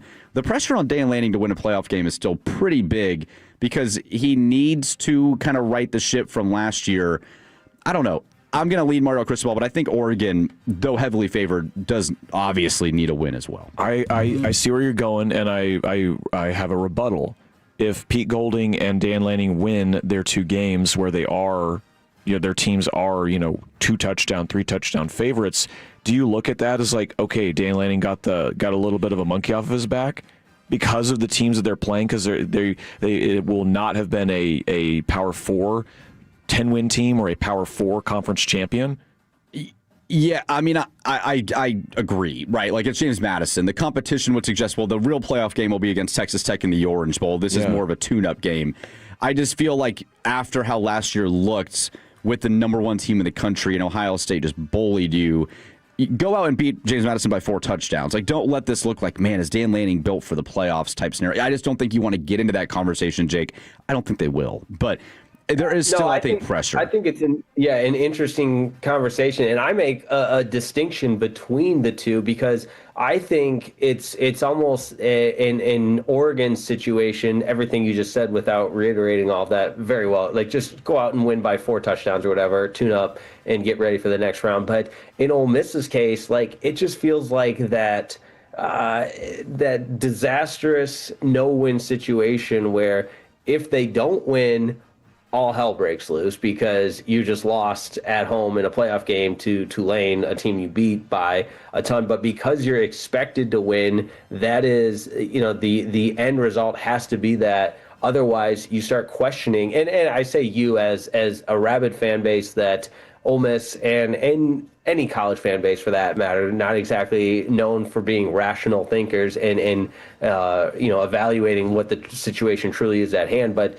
panic sets in is did we get the right guy? And so the only option for Pete Golding and Ole Miss is to win because I think all hell breaks loose if they lose. And I do agree that with how Lane Kiffin left, the sadness at which Ole Miss, the spotlight they've been in the last month, yeah, you need to win. I mean, just to make your fan base feel better, if you do lose to Tulane, a team that Ole Miss had Lane Kiffin as their head coach, and they won 45-10 earlier, as Jake referenced, and then you go and lose with Pete Golding, the replacement to the same team at home in a playoff game, I think that would be the most embarrassing loss because of the spotlight that's going to be on Ole Miss due to Lane Kiffin leaving. Look, and every Ole Miss fan would say our best season in program history is completely wasted, and our program is bleeped, for lack of a better term. Yeah, it would not set the new era off on a good path, even going into next year. No, and maybe as a fan of a team who lost the home playoff game last night, I just want all the other home teams to lose too. Like, so we're not the only ones. Yeah, we're the only OU's the only team to lose a home playoff game out of the 5 of them so far. But the thing with Tulane and why I think it's a little different, I understand they beat them big early in the season. One, we mentioned Lane Kiffin, now it's Pete Golding. But Tulane, that was Jake Retzloff, their quarterback's third game at Tulane, learning that offense because he got to campus 3 weeks before the season started, and he was in a quick competition to win the starting quarterback battle and won it. So he was still figuring out how to play in John Summerall and that whole system, everything they got down there.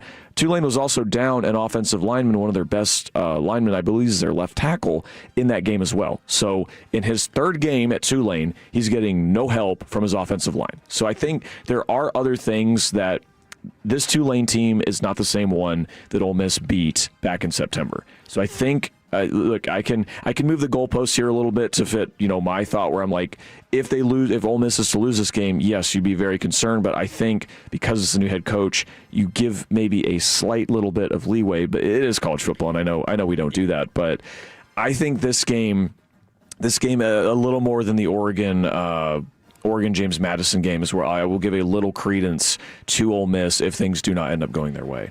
And I think you're right. I do agree. I think JMU Sports News, who's been the best Twitter account on the planet the last month for James Madison, look, they tweeted out Oregon and James Madison discrepancy in the amount of 5 4-stars, 3 stars, and others. I don't know if you guys saw this tweet. And James Madison Sports News tweeted out, Oregon significantly lacking in the other department should be a big concern for them. So there's a lot of others that are playing in the game for James Madison and Oregon tonight, which I think is fantastic, Jake. But I think my point in bringing this up is Tulane seems to be the team that could knock off Ole Miss, having some familiarity playing them compared to James Madison beating Oregon. But in my mind, James Madison has already beat Oregon online and has been the best Twitter account the last several weeks. So I can't wait to watch that game solely to see, like, does this fire these guys up at all? Like, can they make it interesting for a quarter? It'll be interesting to see.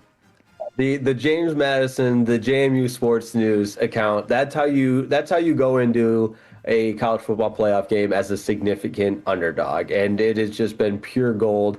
The other one, their Oregon slow miss highlights, and the James Madison Sports account saying, they should really be concerned with how slow they are right now. This is tough to watch. I mean, it's just hilarious in every sense of the word. Can I throw one last curveball at you guys?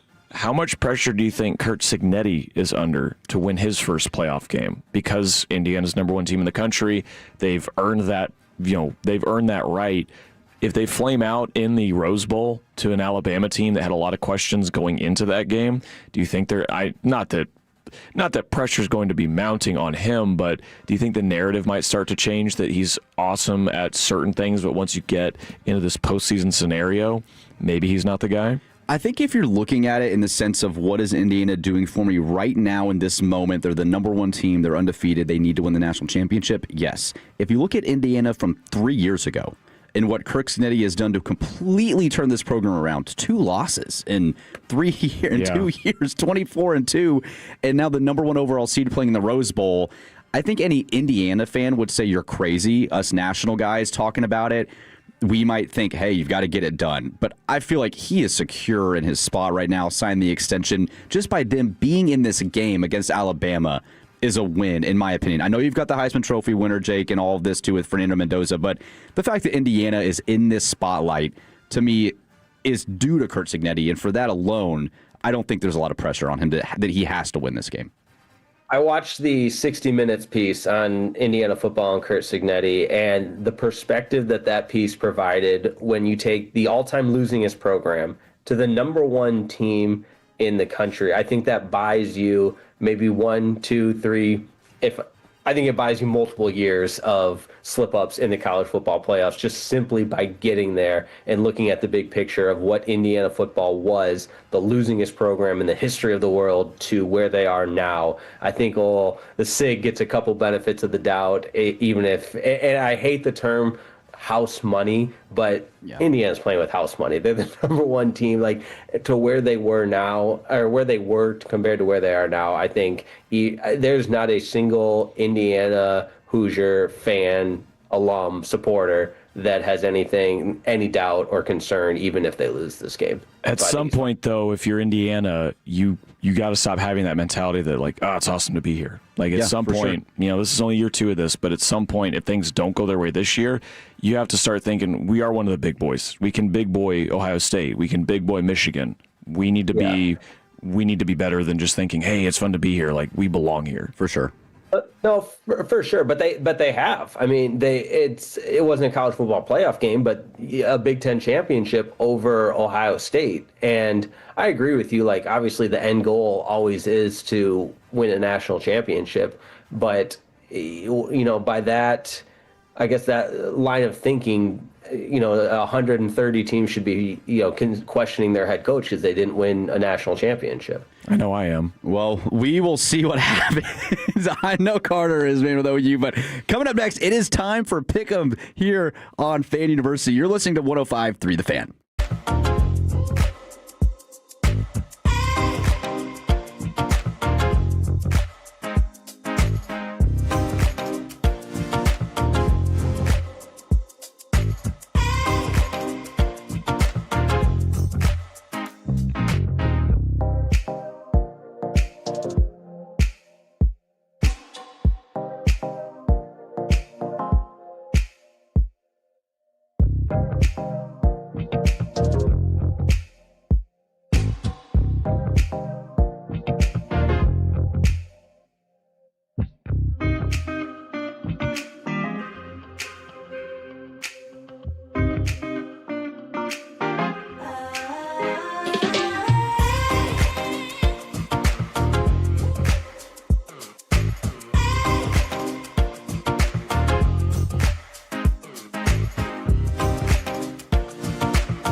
In the market to upgrade your vehicle, get the classic Chevrolet in Grapevine.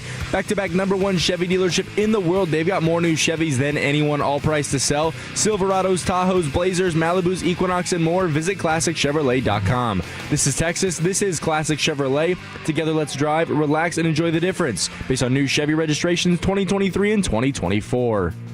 It's back to Fan University here on 105.3 The Fan. Brennan Baxter alongside Carter Freeman and Jake Riepma. We're getting close to kickoff, fellas, for the Aggies hosting the Miami Hurricanes. So it's time for Pick'ems. Are we up to date on our Pick'em standings? I know we kind of said last week was maybe our official ending. This might be some bonus Pick'em time.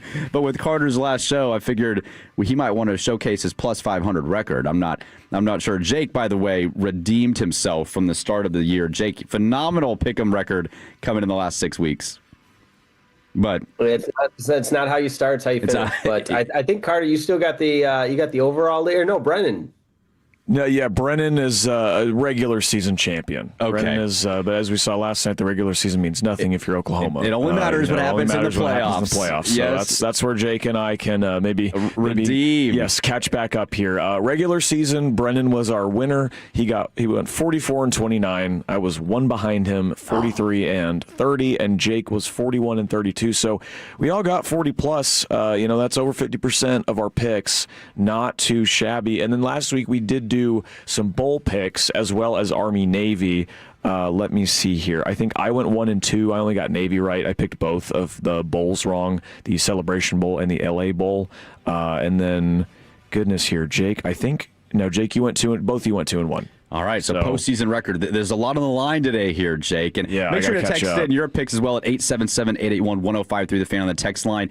I did see some Hoosiers in the chat from the 812 that on the Kurt Signetti question, he's made us a contender. We'll give him 5 years before we start questioning him. Okay. That's from Hoosier Tolo. I love it, man. And then from the 214, they won't beat Alabama. They're out of gas. So already some talk going on Alabama, Indiana. We'll see what goes on there. We only have 1 year to go off of where all of the teams with buys lost. So that's just at the forefront of my mind with these coaches coaching in those games. How much pressure is on them. For sure. All right, well, let's get into the picks. We'll start Miami, Texas A&M, kicking off here in about 20 minutes. Over under 40.5. Aggies 3.5-point favorites at home. Jake, I'll go to you first, man. Who do you like in this one? Oh, man, I've been saying all day that I believe in the Aggies. I believe in Mike Elko. Friend of the program, Mike Elko, by the way, one of the coaches we had the chance to talk to on Fan University. So give me I like Texas A&M purely because there's something to be said about the quarterback position. And Carson Beck, albeit has a ton of experience, he also has a ton of experience turning the ball over in big games and pivotal moments. And I trust that Texas A&M defense to make some big plays when it matters the most. I trust Marcel Ree on the other side of things. But there is something to be said about Colin Klein, still the offensive coordinator for Texas A&M before he takes that head coaching job at Kansas State, or I guess he's taken the head coaching job, but sticking it out to finish as the offensive coordinator with A&M before he moves on to Kansas State. So you always wonder, whenever there's an offensive coordinator who's leaving, how much time, energy, effort they put into the preparation versus the time, energy, and effort that's needed to start the program at Kansas State. But I still like Texas A&M. Well, and on that same note about Colin Klein, Jay Bateman, the Texas A&M defensive coordinator, is leaving too. He's going to be Kentucky's defensive coordinator going forward. And Mike Elko is the architect of that defense, so maybe that is not as important as Colin Klein. But I think Texas A&M is going to come out very motivated in this game. There's been a lot of talk about how they did not play the best of the best in the SEC. When they played the one team with the winning conference record in Texas, they lost. So I think they're going to want to come out and say, look, we belong. We've been this team all season. No matter who we played, we are that team. With Miami, it concerns me how conservative they've gotten with their offense over the last month. It's helped them to wins in the ACC because they got really, Carson Beck got very interception happy when he was Miami was losing to Louisville and when they were losing to SMU. So they've dialed that back. You have weapons like Malachi Toney that you can push the ball with, but they don't seem to want to do that. And I think if they do the same thing against Texas A&M, that's where they can succeed. And Miami is not the best running team. That is Texas A&M's weak spot. So if that's not going to be the biggest weakness for A&M in this game, I think they'll come out motivated. I think Colin Klein will call a fine game. It's in College Station. We already talked about the environments at these games that will obviously be in Texas A&M's favor. I think they're going to win. And I also don't trust Mario Cristobal in these situations. Not so fast, my friends. Not so fast. I'm going with the Hurricanes in College Station. 2 reasons. 1, I'm a Red Raider. I'm not going to pick the Aggies. 2, I think Miami just comes in with a lot of, hey, what about us? Why not us? We were overlooked all year, but they had Notre Dame ranked ahead of us for 6 weeks. At the last moment, they snuck us in. We are playing with house money. There's nothing to lose. Carson Beck, yes, he's turned the ball over a lot. Marcel Reed has a tendency to turn the ball over too, but I like Carson Beck's experience. He's played in SEC championship games. He's played in the big bowl games.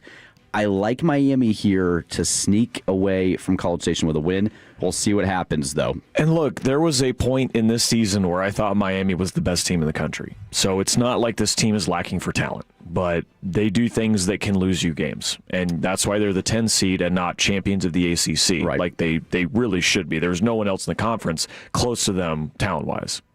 I do think it's worth noting this being an 11 o'clock start versus a night game at Kyle Field. Big difference. And I understand why. Obviously the best and most marquee game, college football doesn't want to go up against the NFL scheduled on a Saturday night, which I hate that they do that. Then that's neither here nor there. I don't want to hijack the segment. It's a whole nother segment. Yeah, the fact of the matter is an 11 o'clock kick, different than a night game. I still think the 12th man will be out in full force, and it'll be an electric atmosphere, but it is different, and that's a factor. Tulane at Ole Miss. Ole Miss 17.5. Any chance of an upset here, guys? Are we going Ole Miss to cover the 17.5, or do we think Tulane could potentially win outright? Jake, what do you think? You're a betting man here. You love these spreads.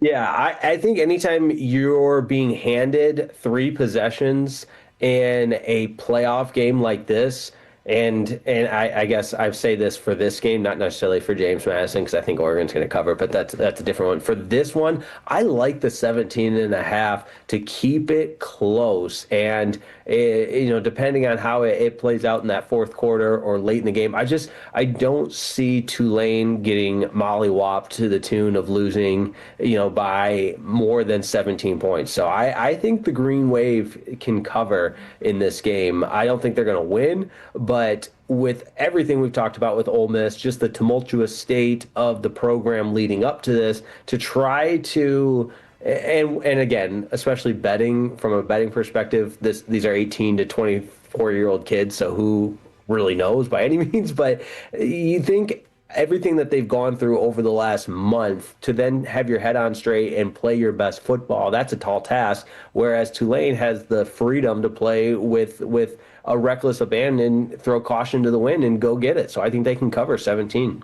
Fun fact, Tulane has 3 more SEC championships in their football history than Ole Miss has. Wow. Yeah. It's kind of funny. You go back and look at the Tulane's time in the SEC, and maybe it's not 3, but look, Tulane won the SEC, in their history, which I just think is funny.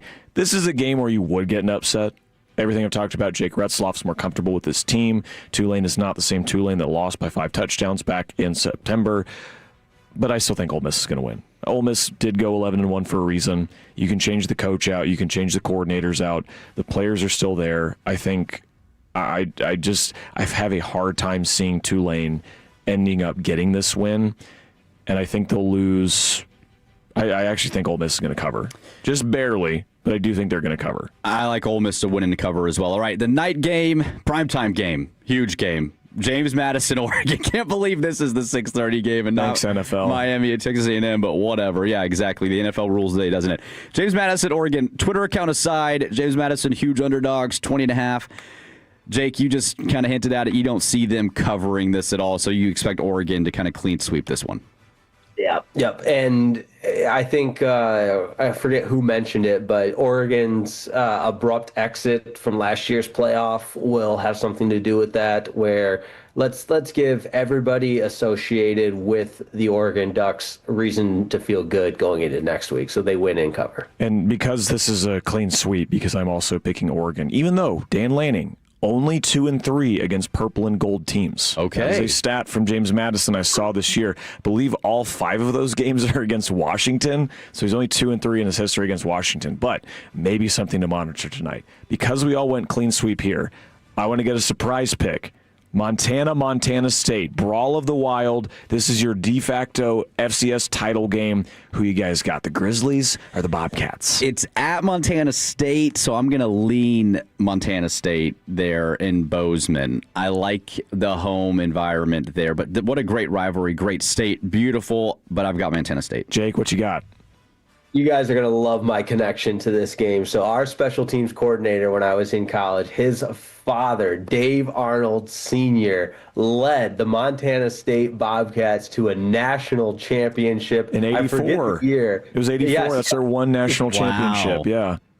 He was the head coach of that squad, Nice. so he was an older gentleman. He coached for the Seahawks and special teams. Coached at the U in Miami when Ray Lewis was there, and some of the other guys. Just all kinds of stories. And his son was our special teams coordinator, so we would just have story time with him in the midst of practices and meetings. And for that reason, I love the Montana State Bobcats.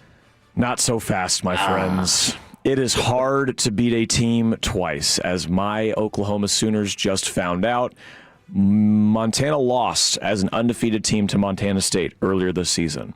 They do not tonight. Montana gets some revenge. They are going to advance to the FCS title game, and they are going to beat either Villanova or Illinois State. Does not matter. Montana is going to win their next 2 games, and the Grizzlies are going to claim a national championship. I love it, man. Well, that was our pick'em time here at Fan University 105.3 The Fan. Coming up next, it's the Baxter class, and it's a happy holiday season. It's Christmas is right around the corner. What is the one thing we would wish for that college football can change moving forward? Brennan, Jake Carter, and Jacob are going to tell you that here next on Fan University.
Welcome to Fan University on 105.3 The Fan.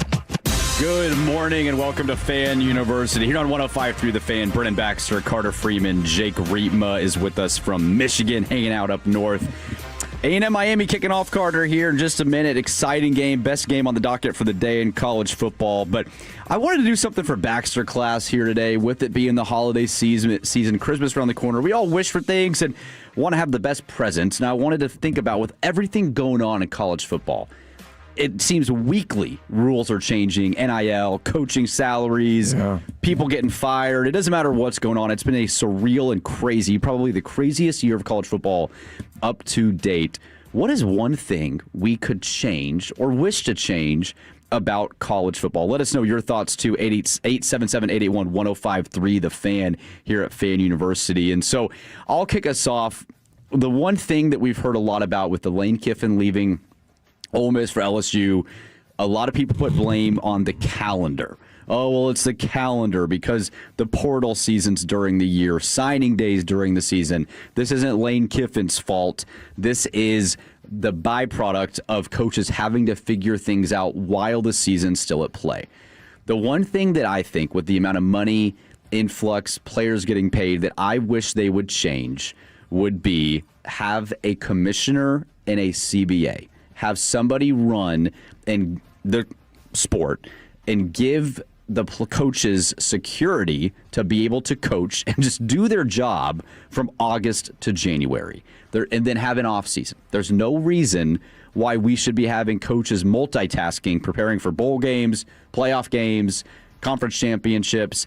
It's just a little ridiculous at this point. So my wish list for college football is get someone in charge and create some stability with the amount of money and coaches not having any security. You don't know if your player is leaving tomorrow. You don't know which player is being poached during the year.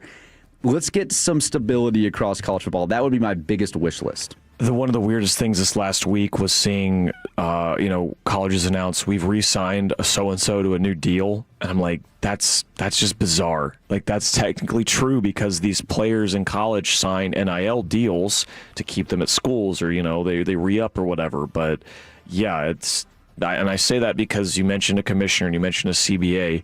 That's just very NFL-like, which is what they want to be. And it's like such a catch-22 to me, because I want more consistency with how the schedule is set up, with how the sport is set up. But that's also part of the beauty of it. For the longest time was the Pac-12 was different from the Big East, which was different from the SEC, and they were all able to do things their own way, and it made it so at the end of the year you got to talk about everyone from every different spot.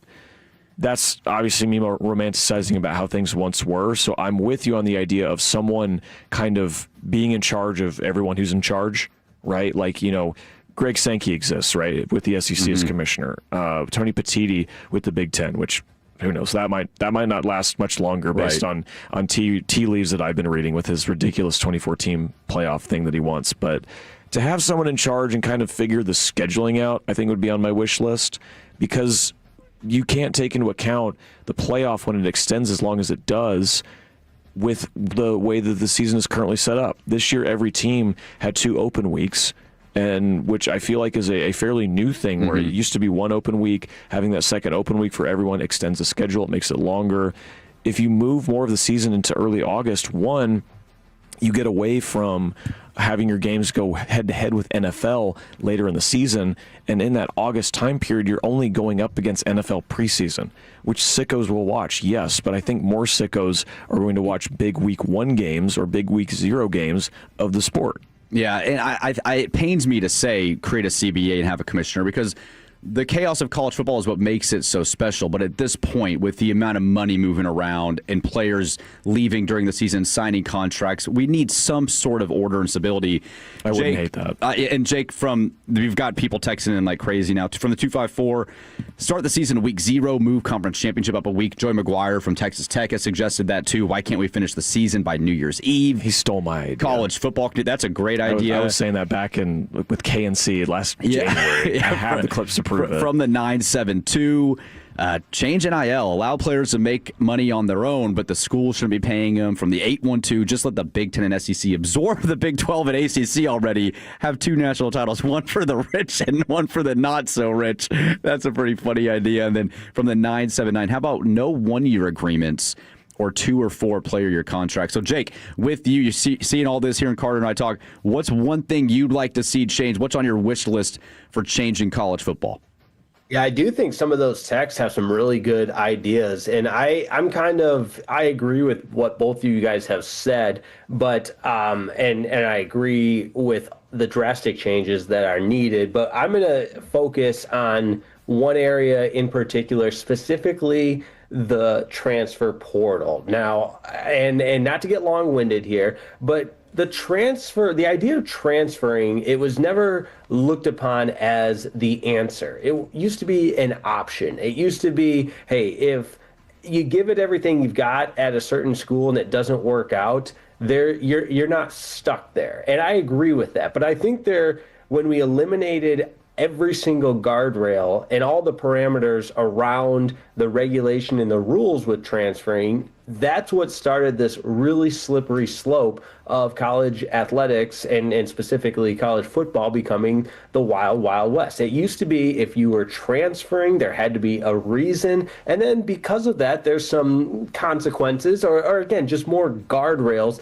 that come with that where if you transfer, you have to sit out a semester, or if you're only limited to a certain number of transfers so that this college football experience doesn't become so transactional that you're literally going semester by semester, just ultimately seeking what's best for me. Because I think the transfer portal has also, in a large way, led to eliminating so much of the pageantry that we love and what makes college athletics the way they are. Guys playing for their respective institutions as opposed to just, okay, I'm here for the next 6 weeks trying to make the most money I can and then transferring to the next school. So I think the guardrails, the parameters that used to exist within transferring were fine. I'm not saying, you made a commitment to this school, stick to them for the next 4 years, but there's something to be said about learning, growing, and developing with that school, and then flourishing. That's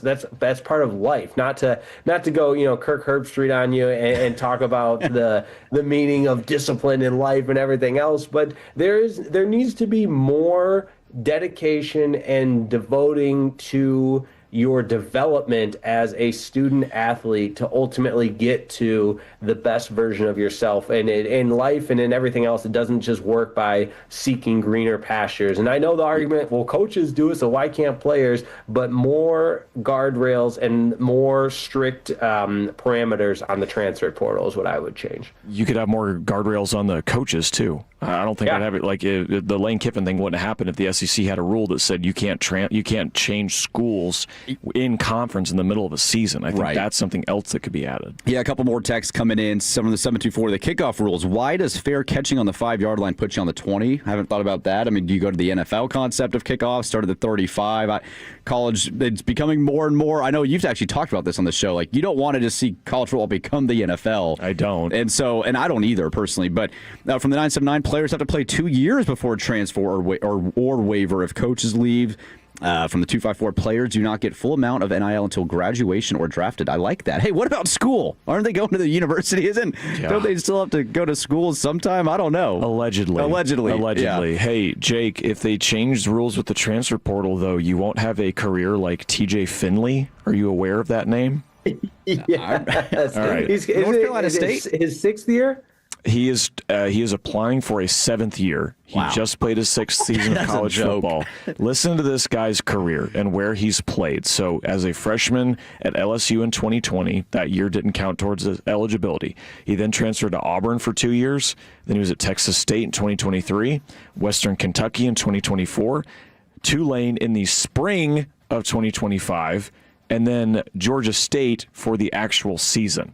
And he's applying for a 7th year for, I don't know exactly how he's going to get it, but that's the case study of why maybe the idea of a one-time transfer, or the idea of if you commit to somewhere you can't willy-nilly hop in and out, that's where that comes into play. Because, playing at 6 schools or 7 schools in a 7-year span is not what the portal was intended for. There's some people out there that was like, man, I took 6 years of graduate school. Why can't I just enjoy it? I thought I had to graduate in 4. What's TJ Finley so special about him? Jacob Ray, what would you change? Yeah, you guys kind of already hit on the whole coaching and transfer portal thing. I'm going to stick to the CFP.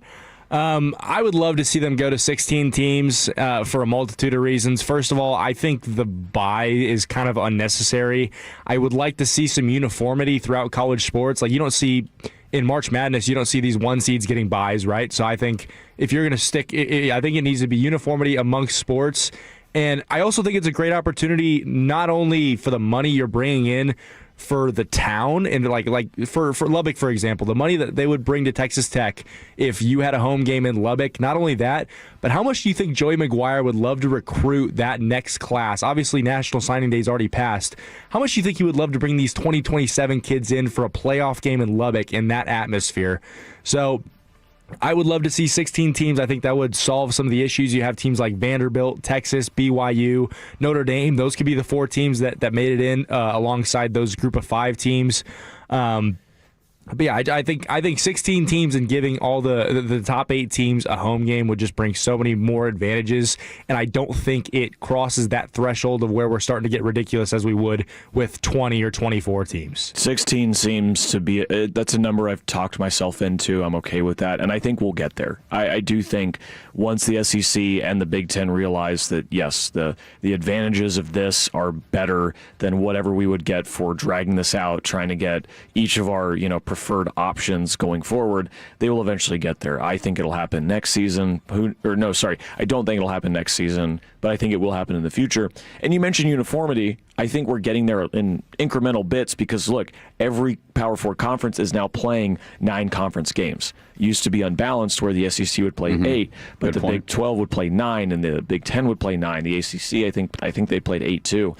The ACC is really funny, though. Did you guys see this week they revealed that 12 of their teams are playing 9 ACC games, and then 5 of their teams are playing 8 ACC games, but with an extra Power 4 competition? Because in these ridiculous super conferences, and this is where I would go next, is find a way to shrink these conferences. They do not need to be this big. It makes things too much of a headache to do conference championship games, to do things like that. They are having to find ways to girl math this to where they have enough games where they're all playing the same level of competition. It's ridiculous. And it goes back to these conferences are too big. In the setup of conference championship games and bowls was never intended for 16, 17, 18 team conferences. No, I would agree 100%. Restoring conference normality, like what conferences were and should be based on location, and figure out a way to essentially have the system we have now with the 12-team playoff and everything, but without the outrageous conference expansion that's taken place. The other thing, I don't know if it's necessarily on my wish list, but I wanted to bring it up. It's one of those gifts that, if you got it, you wouldn't be disappointed. You don't know if you want to put it at the top of your wish list. More just curious how a group of 4 or group of 5, whatever you want to call it, playoff its own bracket would look like, instead of the power conferences where you've got a 12-team group of 5 playoff bracket instead, so that, a Tulane, a James Madison, whatever it is, has a legitimate chance to win it all. And I think there'd be a lot of things that need to be figured out with that, but it could be interesting and compelling if it's done the right way. This has been something for me that's been hard to decide on. Is one, I feel like college football now is probably the best it's ever been in terms of on-field product. You get teams like Texas Tech, Indiana, surprise teams that can beat you any given Saturday. It's becoming a little bit like that, which is exciting. New teams develop. You see really good football teams now. The problem is I see every national pundit and everyone with their playoff prediction bracket, and they still have teams 1 through 4 in the semifinals and finals. So it's like, if we're ultimately going to get there anyways, I'm not so certain that expansion, Jacob, to your point, is still what's best. We've never had 24 teams. I used to love Mike Leach's idea. I think I saw a text from someone about Mike Leach's crazy idea, one bracket, 256 teams starting. But I do feel like we're getting a little too chaotic there. For example, let's say Georgia Tech at 16 or 17. Is that team really going to win a national championship? Basketball with the March Madness, one game, it's a much different sport. I think we have to separate football and basketball in a way. Football, it's always been, if you've got bigger dudes, if you've got the guys, you're probably going to win more often than not. So we'll see. I like the idea for teams like Tech, we get to get in, earn our way in and have that. But at the same time, I'm not exactly certain that getting to 24 teams. I think 16 is a fair number, especially if we're going more towards the NFL model. 14 teams in the NFL, first seeds in each conference get a bye.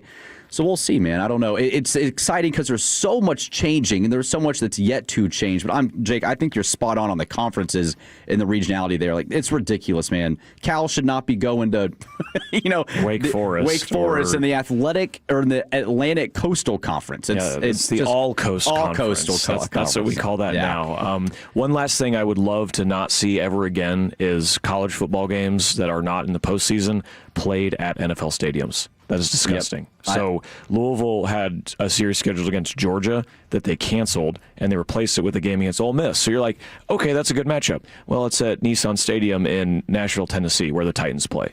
Nobody wants to see a college football game in August in a lifeless NFL stadium. Yeah. They just don't. And UCLA is going to play at SoFi from now on. That stinks. Like, I understand there's problems with the Rose Bowl, but you are not going to get any better in your future if you're playing at the Rams Stadium or the Charger Stadium. I do not like that. The NFL games there don't even have a home field advantage. What makes you think UCLA is going to have a home field advantage there? Well, coming up next here on Fan University, the transfer portal is coming up right around the corner. There's some big names that have entered and who could be entering. We're going to let you guys know next here on The Fan.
Kearney's in Dallas.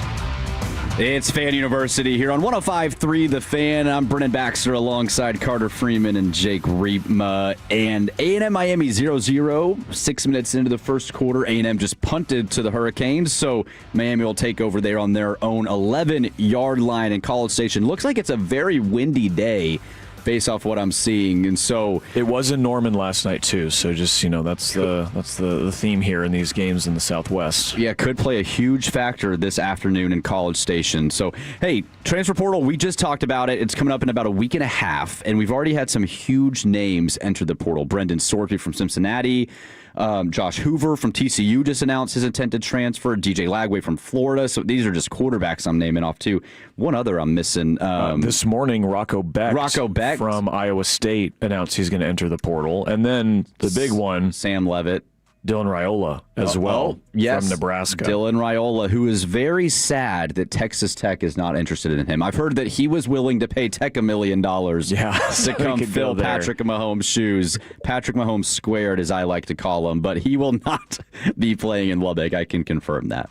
Don't forget with Dylan Raiola, he also went to 4 high schools in 4 years. So this is going to be another school. So I think it's his 6th school in 5 years. Not that that tells you anything you need to know about the guy. But his father, he's got the NFL heritage. His father was a long-time left tackle for the Detroit Lions. Matthew Stafford is his godfather. So a lot of ties to Dylan Raiola, but we all know him as the Patrick Mahomes wannabe. Yeah, he was committed to 3 schools as well. He was originally committed to Ohio State. Then he flipped to Georgia. He moved to He moved to Georgia to go to high school for his senior year. And then at the end of that, he flipped to Nebraska. So, yeah, it's been a lot of different places, a lot of different commitments. And you tell me, guys, you've watched him for 2 years at Nebraska. The best 2 years at Nebraska in a decade. Are you impressed at all? Jacob Ray is not. I am seeing a big thumbs down coming from the producer's room over there. And I got to say, I think I agree. With this Matt Rule Nebraska era, Dylan Raiola was the reason you were supposed to be excited. He was the crown jewel, this 5-star quarterback, top 5 recruit in his class that picked you. That he was going to be the guy to help resuscitate you from the terrible decade of Scott Frost and Mike Riley or before him.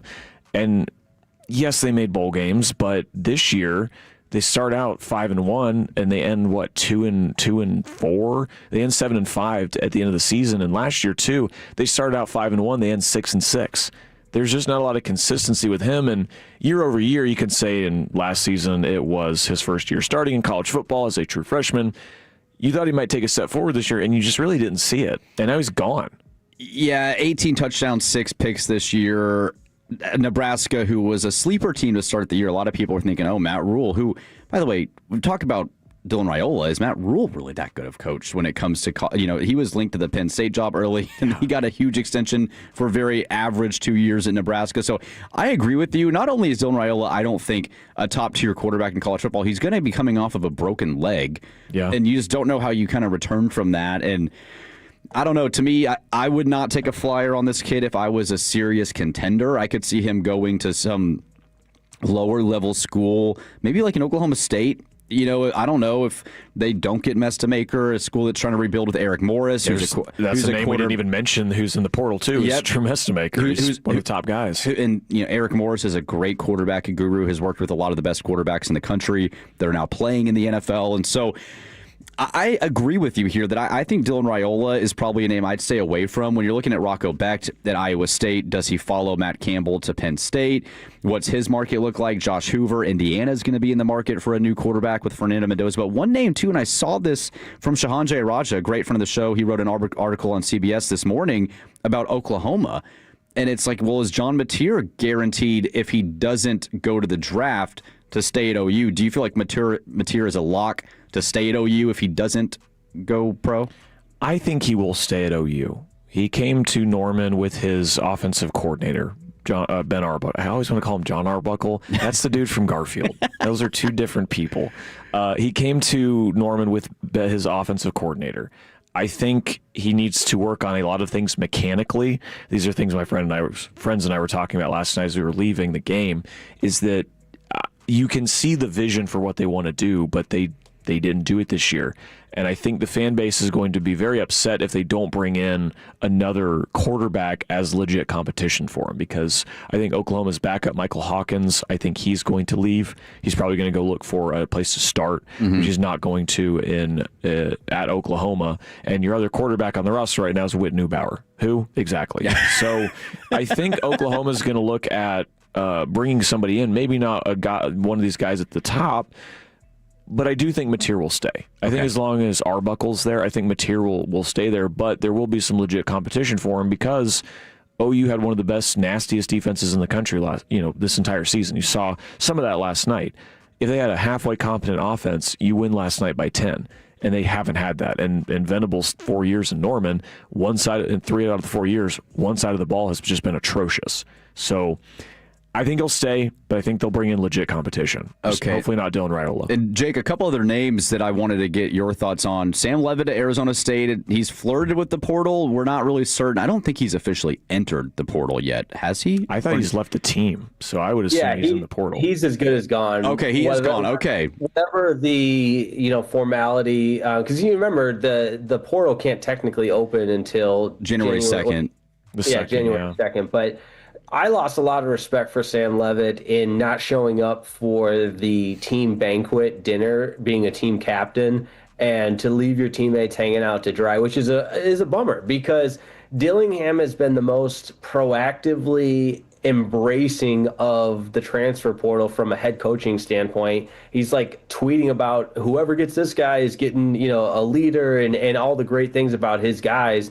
And Levitt can't even as much show him the decency to be at the team banquet dinner to celebrate the culmination of 2 of the best years in Arizona State football history. But I'll also add, whether I like him or not, whoever gets Sam Levitt is getting a game-changing, difference-making playmaker that is, when healthy, I think elite and will completely transform whatever team, whatever offense is fortunate enough to land him. Well, and Jacob, Ray and I were talking about this during the break, but Trinidad Chambliss at Ole Miss, if they lose, or even if they win and then lose against Georgia on New Year's Eve, would he enter the portal and just follow Lane Kiffin to LSU? Or is Lane Kiffin looking at a kid like Sam Levitt, who reminds you a lot of Jackson Dart, has a lot of similarities there in his game? Maybe Lane Kiffin sees if Sam wants to come to LSU. So there's a lot of moving parts here. Which quarterback do you guys feel that's now officially in the portal would you want the most? Like, if you could pick the guy, and so we'll go through Brendan Sorsby, Sam Levitt, DJ Lagway, Rocco Becht, Drew Messamaker. We've already talked about Dylan Raiola. And then does Bryce Underwood, from the 972, this is interesting. What do you think all Michigan lose to the portal if that goes on? Is Bryce going to leave depending on coaches too? What do you think about that, Jake? I've got some really good insider information on that. If Bryce Underwood, yeah, and not just from our guy Tony Garcia, Bryce Underwood would be a fool to try and leave Michigan. Not saying it won't happen, but economically speaking, what he's getting paid compared to the one season of data and production or lack thereof, teams would be crazy to match what he's making at Michigan. Now, I know teams are crazy, and someone could based on the potential, but as the most highly sought-after prize piece of that recruiting class, Bryce Underwood woefully disappointed, and teams would be crazy to throw that kind of money at him, and he should be thanking his lucky stars that he's still getting it from Michigan. Okay, so we'll leave Bryce Underwood out. So, Carter, you've got your pick. Which QB, let's say you are an LSU. Who do you want? I think it's Drew Messamaker. Okay. I think Drew Messamaker is going to go to an SEC school. That's what I have read online is that an unnamed SEC school, if he was to enter the portal, he would be at the top of their list. And look, I understand he struggled against some of the defenses that he played, some of the ranked competition that he played. I think in the Tulane game, the American Championship game, you had the unfortunate injury to your running back that really messed up a lot of your game plan. But I just think Drew Messamaker is the guy where you saw what he could do, and you're like, okay, I get him with some real, former 4 or 5 stars around him. I think that's the dude that can take me places. Because if he could do that at UNT, I think he could do that at other places. My wild card I will throw out there, when he put his name in the portal, it was actually intercepted, but it's DJ Lagway. I'm still not completely out on DJ Lagway. He had the season from hell this year. He was awful, and all the vibes around Florida were terrible. But I still think of what I saw from him as a true freshman at the end of 2024, and I got to think Miami is where I think he'll end up with Shannon Dawson. I think that's a spot where he could have some real success. And Miami's already done an SEC reclamation project with Carson Beck. That's turned out pretty solid for them. So I think they'll go after DJ Lagway, and that could really be something. Interesting. Jake? I like Brendan Sorsby, man. And I know you guys at in Lubbock there, the Texas Tech faithful, feel like he's coming. And he's the one whose girlfriend signed to play volleyball at Texas Tech, right? Do I have that correct? You have that correct. And I think he's got the big game mentality, big arm, everything that he could essentially continue and pick up right where this current Texas Tech offense left off. And I think that makes a lot of sense. And, you know, if I'm just high level overview here, that's a guy I would love to pluck out of the portal. But I don't disagree with the Messamaker comments either. The clip with Messamaker, I think it was against Western Michigan, in the back of the end zone, he's like rolling to his right, off balance, and just chucks it 50 yards, dots it on the out of bounds line right to his wide receiver. That's the play you roll back and say, I want a quarterback that can do that. So he could follow his coach to Oklahoma State, Eric Morris. I think he's going to end up at an SEC school. I think someone's going to pay big for him. That would be interesting. And no disrespect to Drew Messmaker. I think he's phenomenal. But I think when you're looking at some of the other names in the portal, you would think, well, Brendan Sorsby, for example, he's played in the Big 12, or Sam Levitt, Big 12. Josh Hoover, Big 12, lots of Big 12 quarterbacks. I keep going down the list. And Hoover's interesting, too. I didn't know he had eligibility left, to be completely honest. I thought he came back to TCU for one final ride, but Tennessee had interest in him. You mentioned Indiana's team to watch for him. He's a bit of a wild card in this thing, too. I kind of thought the same thing with Hoover, and he had an okay year at TCU. I think a lot of people expected him to be at the top of the class in the Big 12 quarterback, along with maybe Rocco Becht and Sam Levitt this year, and just didn't really materialize there for the Horned Frogs. So we'll see. It's going to be interesting. It's the day after New Year's Eve or New Year's Day that the portal opens up, so going to be very exciting to see where all these chips do fall, and a lot of hope for some certain teams. If they get the quarterback they want or hope, they feel like going into next season they could ride pretty high and potentially compete for conference championships, and that's what the portal brings to teams: hope or dismay, depending on where your roster is. And your top two teams in the CFP are both led by transfer quarterbacks. Yes, Fernando Mendoza and Julian Sayin. So 7 of the 12 quarterbacks in the college football playoff this year were transfers. So and only 6 of them are left. And only 6 are left. Not to rub it in, Carter. Well, coming up next, we will close out the show with some crosstalk with Fred and Blake here on Fan University. No one takes you inside.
Silverados, Tahoes, Blazers, Malibus, Equinox, and more. Visit ClassicChevrolet.com. This is Texas. This is Classic Chevrolet. Together, let's drive, relax, and enjoy the difference based on new Chevrolet registrations 2023 and 2024.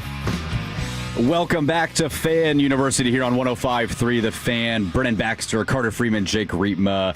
And it's time for Crosstalk. We've got Blake Elliott here coming up at noon at the top of the hour. Fred Davis. Blake's sitting in here with us now in studio. Blake, welcome in, man. How you doing? I'm feeling good. I'm feeling it's nice weather outside. Yes. I'm a big fan of I'm guessing it's like 60, 63 would be my guess of the weather. So I got shorts on, hoodie. This is my favorite outfit to wear. I'm feeling good. You look good, man. Thank you. Y'all look better. You're always looking good. And Carter, I wanted to spend the last 5-7 minutes of Fan University here. Oh, don't make me cry. What? I already cried last night with how my football went. What a year it's been, Jake. And Carter is moving on from Fan University here. Last official show. We'll still be a friend of the program, obviously, moving forward. I will still be on the Fan. You will hear me every once in a while. I love talking ball, as you guys know. It has been very fun talking ball with you guys. And whatever capacity I can continue that, I would love to. So you will still hear me on the Fan, just not on Fan University or on a full-time basis. Are you able to share your next venture yet, or are sources close to the matter still keeping things within, or is it a Lane Kiffin situation? Are the leakers going to get a hold of it? Going on? I'm going to film a video of me putting hats on the table with a potential destination, and I will pick one. We'll post that on my YouTube. No, we'll keep it quiet for now, but just know that I will still be around, just not on a full-time basis. Carter's the next offensive analyst at Oklahoma after last night. They need some new play. Arbuckle needs help there in Norman. The the athletic director job is still open. And look, Bob Stoops just retired locally from football from the Renegades job in the UFL. And some of my friends in Norman last night were like, did he retire so he can be the athletic director? And I was like, I love Bob Stoops. I hope not. That dude deserves retirement. That dude deserves to relax. And the stress of doing the athletic director job for not just football, but for all the other varsity sports at your school, that's a lot. So, Bob, please enjoy retirement. You've earned it. Carter, what are you going to miss the most about Fan University, and what are you going to miss the least? Good question. Good question, right? Who's getting thrown under the bus here? It doesn't have to be a person. It can be an action. I did not prepare for this. I had a 3-hour car ride home from Norman this morning that was basically just a fever dream because I woke up at 5 a.m. To do it. Missing most is like what we've grown with the show has been so much fun. From our humble beginnings of a couple guys who'd never hosted a show together to what we have now. I think we are able to break things down. Like if we just get a topic, like the three of us can break it down in a way that just talking sports, even with friends or coworkers, whatever has it, it's as good and as like solid conversation as like I've been a part of. And I think we're really good at that. So like I am going to miss that aspect of it. What I'm not going to miss, I don't know. I like sleeping in, so I guess I'll get my extra Z's in the morning. But that's I don't know, man. I don't want to focus on the negative. Like this has been an awesome ride, and it's been a ton of fun, and it's worth celebrating. Yeah, it was interesting. Fan University first show, first time ever on air, and the three of us had never met before. About a week before the show, Jake, and so the camaraderie and what we had to build pretty quickly to form a college football show, the best college football show I know of, was pretty fun and quick. But Jake, it's been a blast, and we are definitely going to miss the fact that college football is over. I mean, we've got the playoffs, but we had so many games to prep for and prepare for each and every week, and it was a ton of fun. And to see that dwindling down is pretty sad too, Jake. I do like to add a little, behind the curtain to all the Tolos out there on how Fan University came to be, because Carter and I, we would cross paths, every now and then I'd see him in my morning TSN shifts. And as I was leaving for the day, he was getting there for the day kind of thing. And then Gavin Spittle, our fearless leader, mentioned the possibility of all this. And we're going to bring in a third guy. And this was back in, the summer. And Carter and I, when we first found out, there was this jolt of excitement, electricity. We put together a Google Doc of all these names that we could call our college football show, started talking segments, started putting together a guest idea, and then just the way summer goes and the way the calendar works, then it kind of went into a disappearing dark hole for a couple of months. And then Gavin called us in and we met Brennan and said, we're going to be doing a show from Nebraska Furniture Mart. This was a week before it all happened. So just the look behind, I'm going to miss just, the way it all came to be, and to echo those same, I'm big on the sentimental value of all this and relationships, and I want people to cry and show some emotion in all of this. Not actually, but it is. I'm going to miss you, Carter. We're gonna stay, a friend of the program, a regular contributor and everything. But I'm really proud of what we've done in the first season of Fan University, and can't wait to continue it as well. You guys want to know some of the names that Jake came up with for from the potential show? Yes, I found the Google Doc. So nothing too crazy, but we had the Slate, the CF slate, the pregame, fan tailgate, University of the Fan, which I like. We were talking about coming up with our own university for the D3 level earlier in the program. University of the Fan. We've got University of the Pacific, so why not University of the Fan? How about University of the Fred Davis coming in with a smoothie for Blake and nothing for us? That is slightly disappointing. Sorry, that's his partner right there. I'm glad I kept this document. Big Tolo Tailgate was another one. Tolo University. So do they drink half my smoothie for that? Oh, medium and a large cup. That is an off-air conversation, fellas. That is now on air. But what's up, Fred? How you doing, man? I'm not sure which microphone to use, so we'll just go ahead. Dual wielding. Yeah. Good, man. Good. It's Saturday. Got some decent sleep last night, and we got you down for 4 hours and 45 minutes today. So they're going through the names that they were going to call Fan University right now. Yeah, we had some bangers. The slate was my favorite so far. Yeah, the slate. Yeah, slate. I like University of the Fan. I think University of the Fan. Yeah, instead of Fan University. Yeah, no, I like Fan. I think just make it a mouthful. Is there any other ones? I'm excited. These are good. No, just big fan tailgate, big Tolo tailgate, fan bowl mania. College football mania. Fan bowl mania is the name of the show. Would have been interesting. Who came up with these ideas? These are all Jake. Jake is the creative force guru here on Fan University. No, we didn't we have a section of like football plays that we could use as a name? I remember, or penalties. One was the offsides. We had the personal foul, the flea flicker. All these different plays were possible names as well. I got 3 here. I have personal foul. I have the pregame speech, and my personal favorite, out of the tunnel. This is all the pregame stuff. I think that's fair. I love it. And also, the key to a good brainstorm sesh, a good idea flush out, is there's no such thing as any bad ideas. You don't want to restrict any of those creative juices and put any guardrails or parameters. So this was very much a throw the noodles at the wall and see which ones stick. So was University of the Fan a terrible idea? No, because it was an idea. It was a name in a brainstorm session. Yes, and this is not to make fun of the names or anything like that. Like genuinely, like you mentioned, like the creative process of all this, like it's fun to look back on it based, where we started from and where we are now. But I'm going to send, I still have them, our initial tapes, our initial segments we did.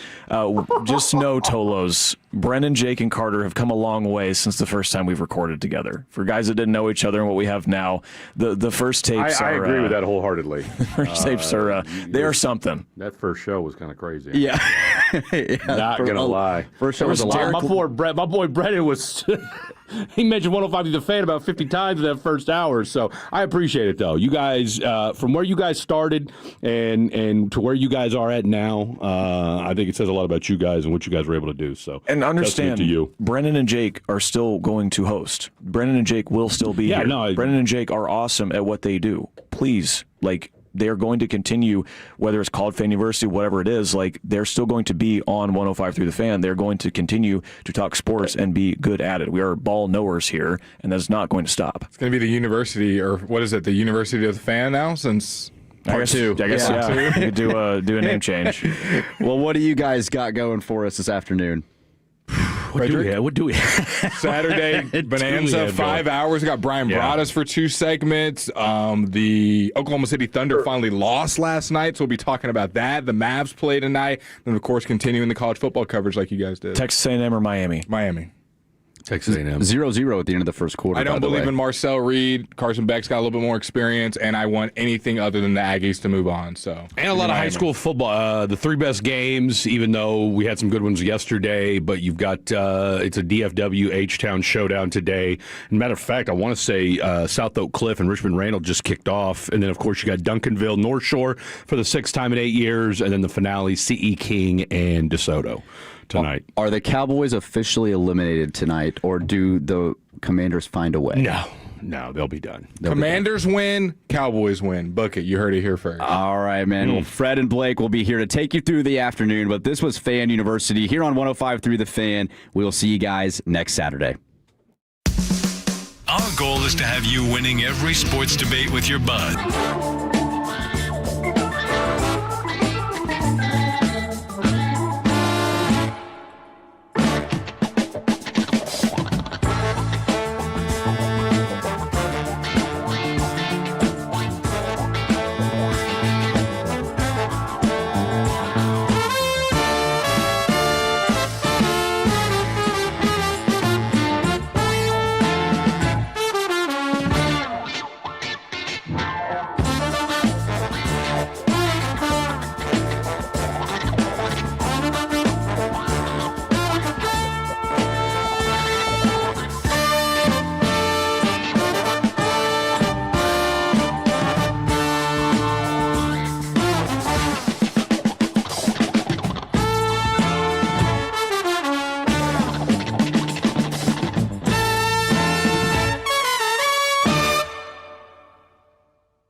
You said during crosstalk it's 0-0.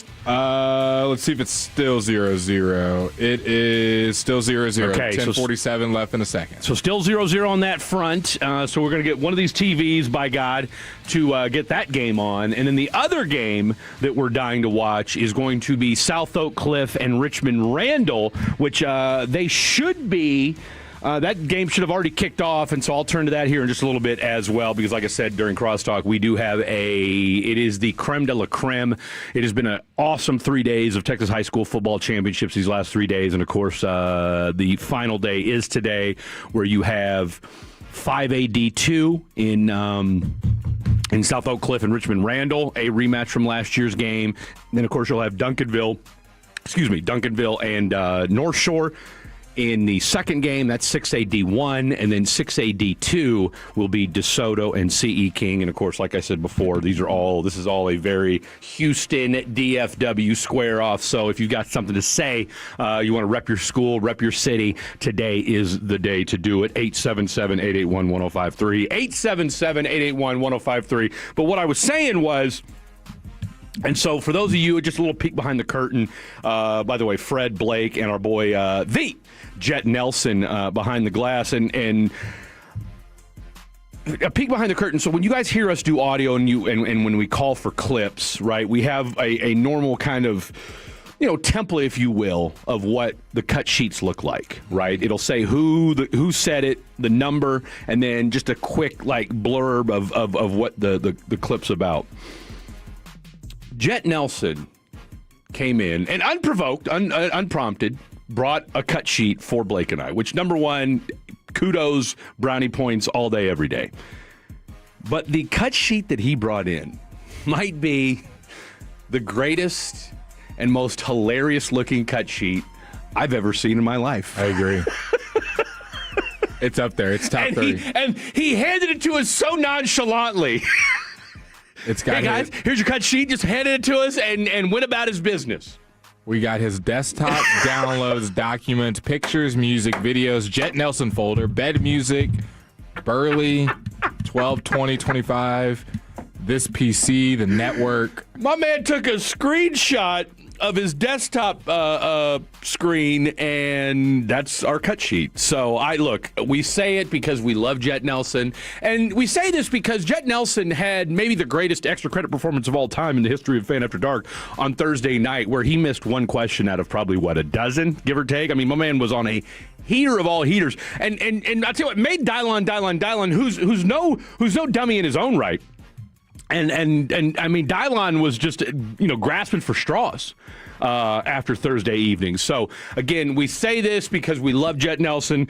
It's good to see you back behind the glass again. I want to say, did we do Black Friday? Were you our producer on Black Friday, I think it was Thanksgiving morning. Is that what it was? Thanksgiving morning, yep. Were we on Thanksgiving? Actually, no, I was. That's right. I was on with CA, I think. I was on too, no?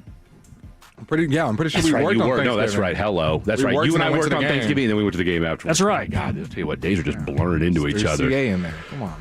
Well, I mean, okay, you and I worked on a holiday.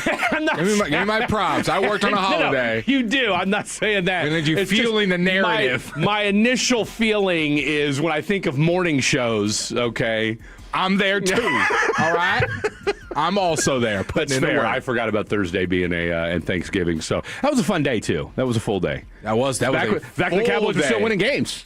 That was probably the best day, selfishly, in the last 3 months. That was, 4 months. that was the highlight of the Cowboys season. Yeah, was Thanksgiving Day. It was great for us too. We had a solid 36 hours between Thursday. Started off we had the show that morning. Then we had the game. They beat the Chiefs. You see Pat Mahomes. You buddy up with Jerry Jones. All right. I got whatever, average talking points that night, although our boy Nate Thomas had some great stuff as well. And then the next day, we did a really great job, we think, with Jerry Jones. And the vibes were high. Everybody thought, okay, this team just beat the last two Super Bowl winners. I was calling all my friends saying, you better watch out. Don't let us make the playoffs. Hey, this was, we've turned the corner, and then reality hit. And now here we are. Talking about draft for next year. Hoping to God that, or whatever you pray to, or whatever you believe in, that somehow, some way, the Commanders find a way to beat the Philadelphia Eagles tonight. I don't think it's that crazy. I think the more your enthusiasm and where your ebbs and flows need to be studied. What do you mean? I don't think it's that crazy that the Eagles could fall apart. I've been studying on that all year. But no, I get that. I mean, I understand the Eagles falling apart, but the Commanders are equally as terrible.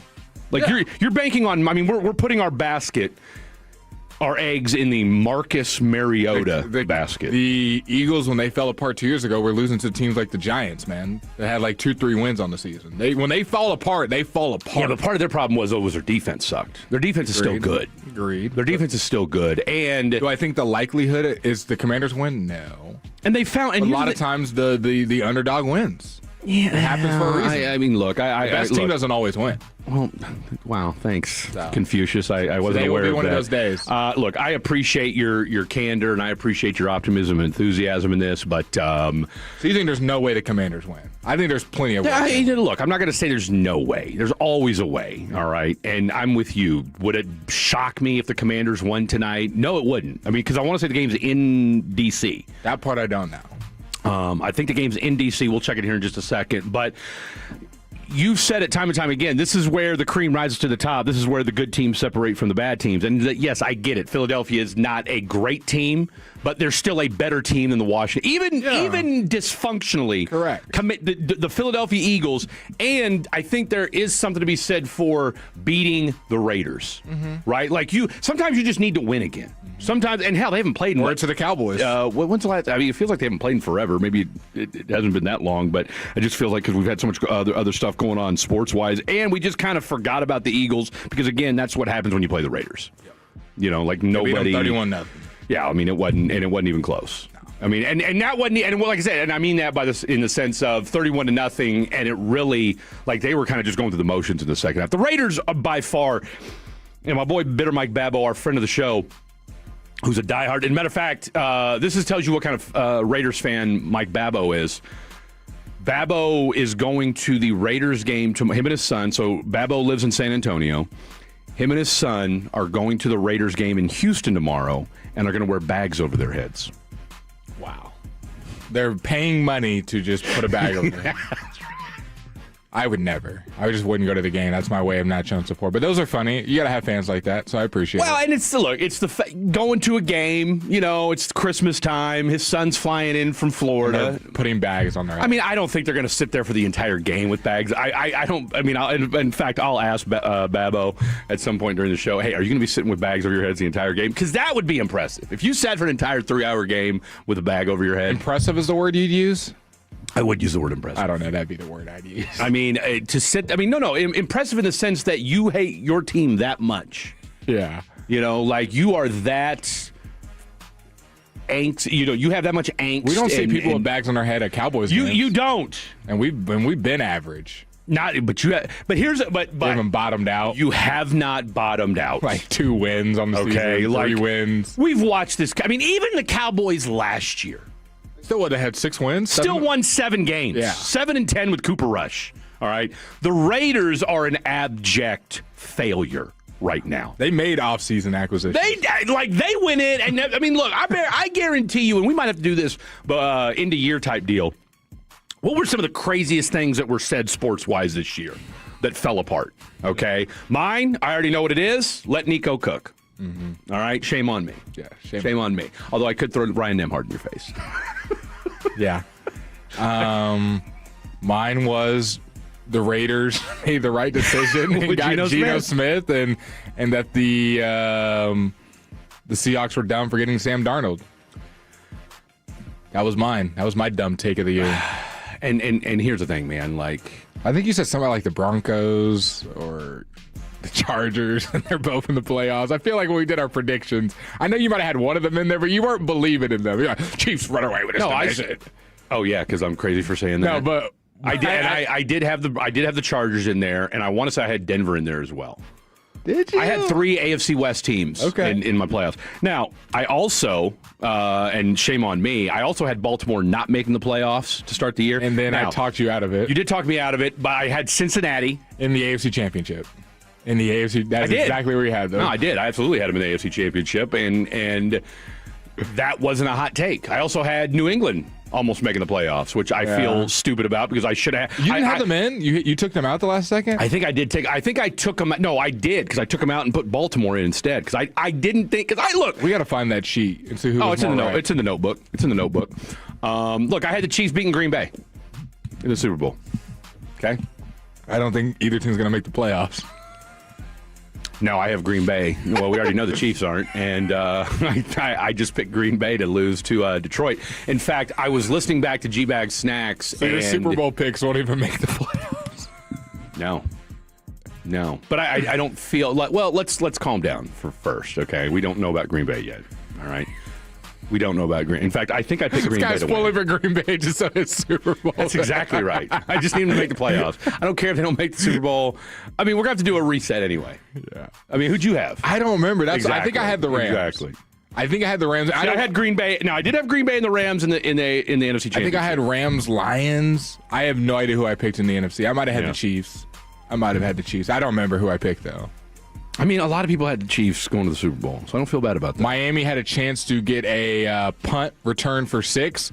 Guy is running wide open or like running down the sideline with nobody there. His own feet click against each other, trips themselves, and it's at the Texas A&M 25. You think he'll ever live that down? I mean, he's fine. It's second quarter. No, but I'm saying just in general. Like, you could have taken a touchdown. You could have returned a punt in the end zone. Like a guy dove at his feet and he like jumped over that and then his feet because of that kind of click. It wasn't like he was like 30 yards clear of anybody. I thought my man was just running. All of a sudden he just tripped himself. No. Like he was running up the sideline. A guy dove at his feet. He kind of jumped over him, if you will, like over his hands, and then his feet kind of clicked together. I fell walking up here to the studio today. So we have an elevator. I'm kidding. I'm kidding. I was just trying to. I had to make sure. Effect. Huh? I had to make sure. I mean, I was carrying two smoothies. What's that got to do with your balance? Huh? I was carrying 2 smoothies, right, so a fall can happen at any time. You never know. Are you picking any upsets today? JMU and Tulane playing? I do have Tulane covering the spread. I as well. I have Tulane covering the spread. I think JMU loses handily today to Oregon. I agree. And then they might lose by 40.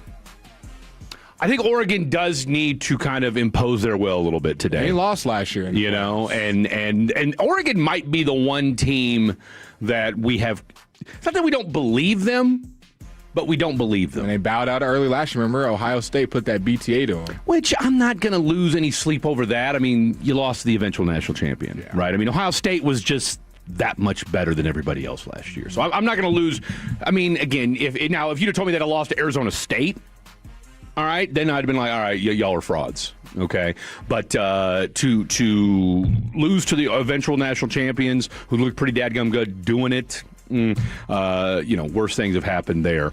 We've got a lot to get to today. We are going to have Brian Broaddus, friend of the show, and of course, you know, G-Bag extraordinaire, Mr. Brian Broaddus, Super Bowl winning scout. You'll hear him tomorrow with Eric Chiafalo on the pregame, and then, of course, he'll be doing the halftime show and the postgame with Mr. And we got to ask.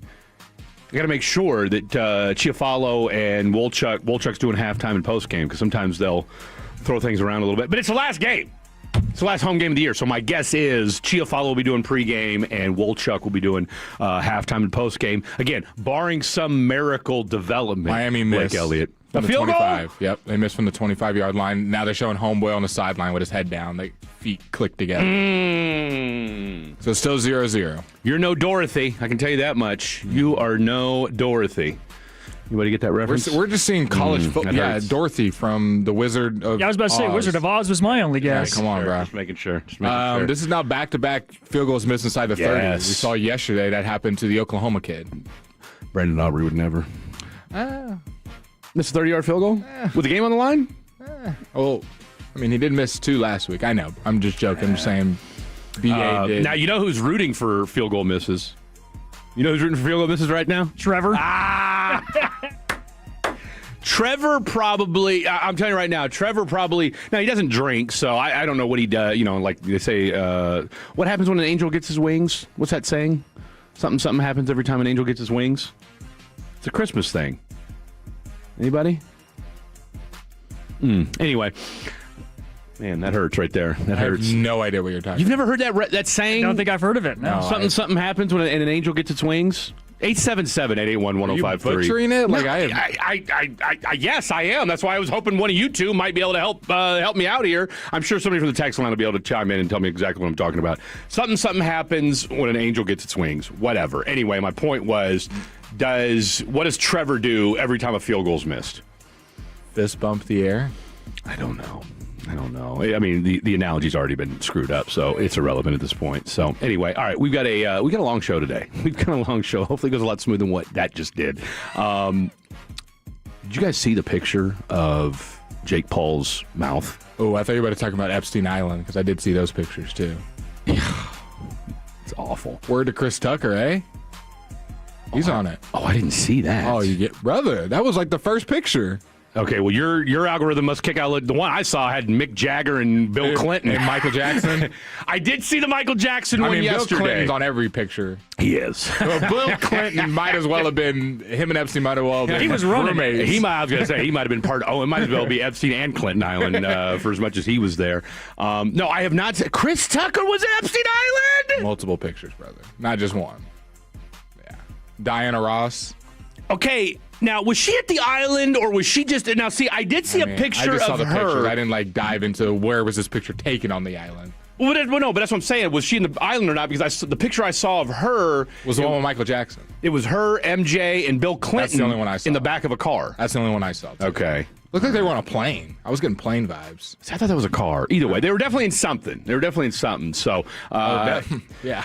They definitely were in something. Either way, man, that's never a good look. What pictures were you talking about, though? Oh, Jake Paul's mouth? I didn't see that one. I know his teeth were, separated. But he said his jaw was broken. Yeah, no, you could see... you could see his teeth, indented in. Yeah.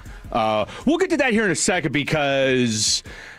I thought it was interesting. I saw a couple videos and clips this morning of people saying, oh, Jake Paul's the real winner in all this. And I can see that. Yes and no. I don't disagree to some extent. I don't think real winner. I think they're just both winners. Both made a boatload of cash, and you lost to a really good fighter after 6 rounds. Who cares what we think? He made $500 million last night. No, and look, from a financial standpoint, I totally look for if money's the measuring stick. Yes, everybody won in that standpoint, but I think it also showed us it's been pretty fraudulent the last 6 or 7 fights he's had. You fought a real fighter last night, and Anthony Joshua could have killed him last night. No, 100%. But let's just talk about the next segment. Let's talk about the next segment. Jake Paul, we got lots to get to. We got boxing. We've got plenty of high school football, college football. Your text messages and more. Don't go anywhere. This is the Fan After Dark on a Saturday. When your friends say, hey, did you hear? You can proudly say, I heard it on the Fan. Keeping you sports informed with some quality laughs along the way. Turn it on and leave it on. 105.3 The Fan, the Odyssey app, iHeartRadio app, and TuneIn app. Hello, seniors 65 and older. Want more personalized health care? Then check out Centerwell Senior Primary Care in DeSoto in the Walmart on West Beltline Road in I-35 East. At Centerwell, your senior-focused doctor spends more one-on-one time with you. You really feel heard, not hurried. Also, current patients enjoy same-day appointments and 24/7 phone access to the care team. Schedule a tour at Centerwell DeSoto at meetcenterwelldallas.com. Get that end zone dance ready. Football is back. And nobody brings a pregame party like Specs, proud partner of the Dallas Cowboys. Specs has Texas' largest selection of canned cocktails, spirits, wines, and gourmet bites. Everything you need to take your watch party from JV to the pros. So head down to Specs and cheers to savings. Down, set, delicious. Specs, the fun starts here. D&M Leasing just delivered a truck to a customer who'd heard their ads for over 25 years. He always thought leasing was just renting, but when the dealership offered him an 84-month loan, he realized he'd be stuck upside down in payments again. That's when he remembered D&M Leasing. We showed him leasing isn't about what you can afford. It's the smarter way most people pay for their vehicles. So, are you ready to stop financing negative equity and start driving smarter? Call 817 or 972-35-LEASE or visit dmautoleasing.com. We make leasing easy at D&M. It's the holiday season, the best time of year for sports, bowl games, basketball matchups, playoff pushes, and it's all happening at once. And while you and I are out here making decisions every day, what gifts to buy, what to eat, which games to watch, there's one place where it feels good to be right. That's Prize Picks. And Prize Picks now has early payouts. If your lineup gets off to a hot start, you may now have the option to cash out those winnings before the games even finish. So super simple. You're just going to pick more or less on, say, Cooper Flag, points, rebounds, assists, more or less on the CeeDee Lamb or George Pickens receiving yards. How about more or less Miko Ranton in shots on goal? Every single sport, all options for you, and you can mix and match in Tolos. Download the Prize Picks app now. Use code TOLO, T-O-L-O, to get $50 in lineups after you play your first $5 lineup. That's code TOLO to get $50 in lineups after you play your first $5 lineup. Prize Picks, it's good to be right. Must be present in certain states. Visit prizepicks.com for details. North Texas, those summer storms were brutal. Don't head into winter with a damaged roof. I'm Caden Vining with Greystone Roofing. Our licensed inspectors will inspect your roof free of charge. And for a limited time, we'll upgrade you to a Class 3 impact-resistant shingle, free. That upgrade can save you 15 to 20% every year on insurance premiums. Real savings that help offset those big deductibles when a storm hits. Call Greystone Roofing today. Trusted, licensed, family-owned, and local. Schedule now at greystone-roofing.com. It's the 12 days of giveaways at Dallas Animal Services. Adopt or foster a pet now through Christmas Day to be entered in daily drawings and the grand prize giveaway, 2 free Southwest Airlines tickets. Adoptions are free and DAS is open every day. Find your new best friend at BeDallas90.org. Together is how we save lives. Actual price will depend on product and subscription plan. Featured products are compounded drug products, which the FDA does not approve or verify for safety, effectiveness, or quality.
last night was very clear. Like, number one, I don't know. I mean, he's what, 216, 220 pounds? So that is a heavyweight weight anyway. I don't know if he's going to lose weight or what he needs to do as far as, maybe get down to light heavyweight or welterweight or something like that. But he can't fight any more Anthony Joshua's.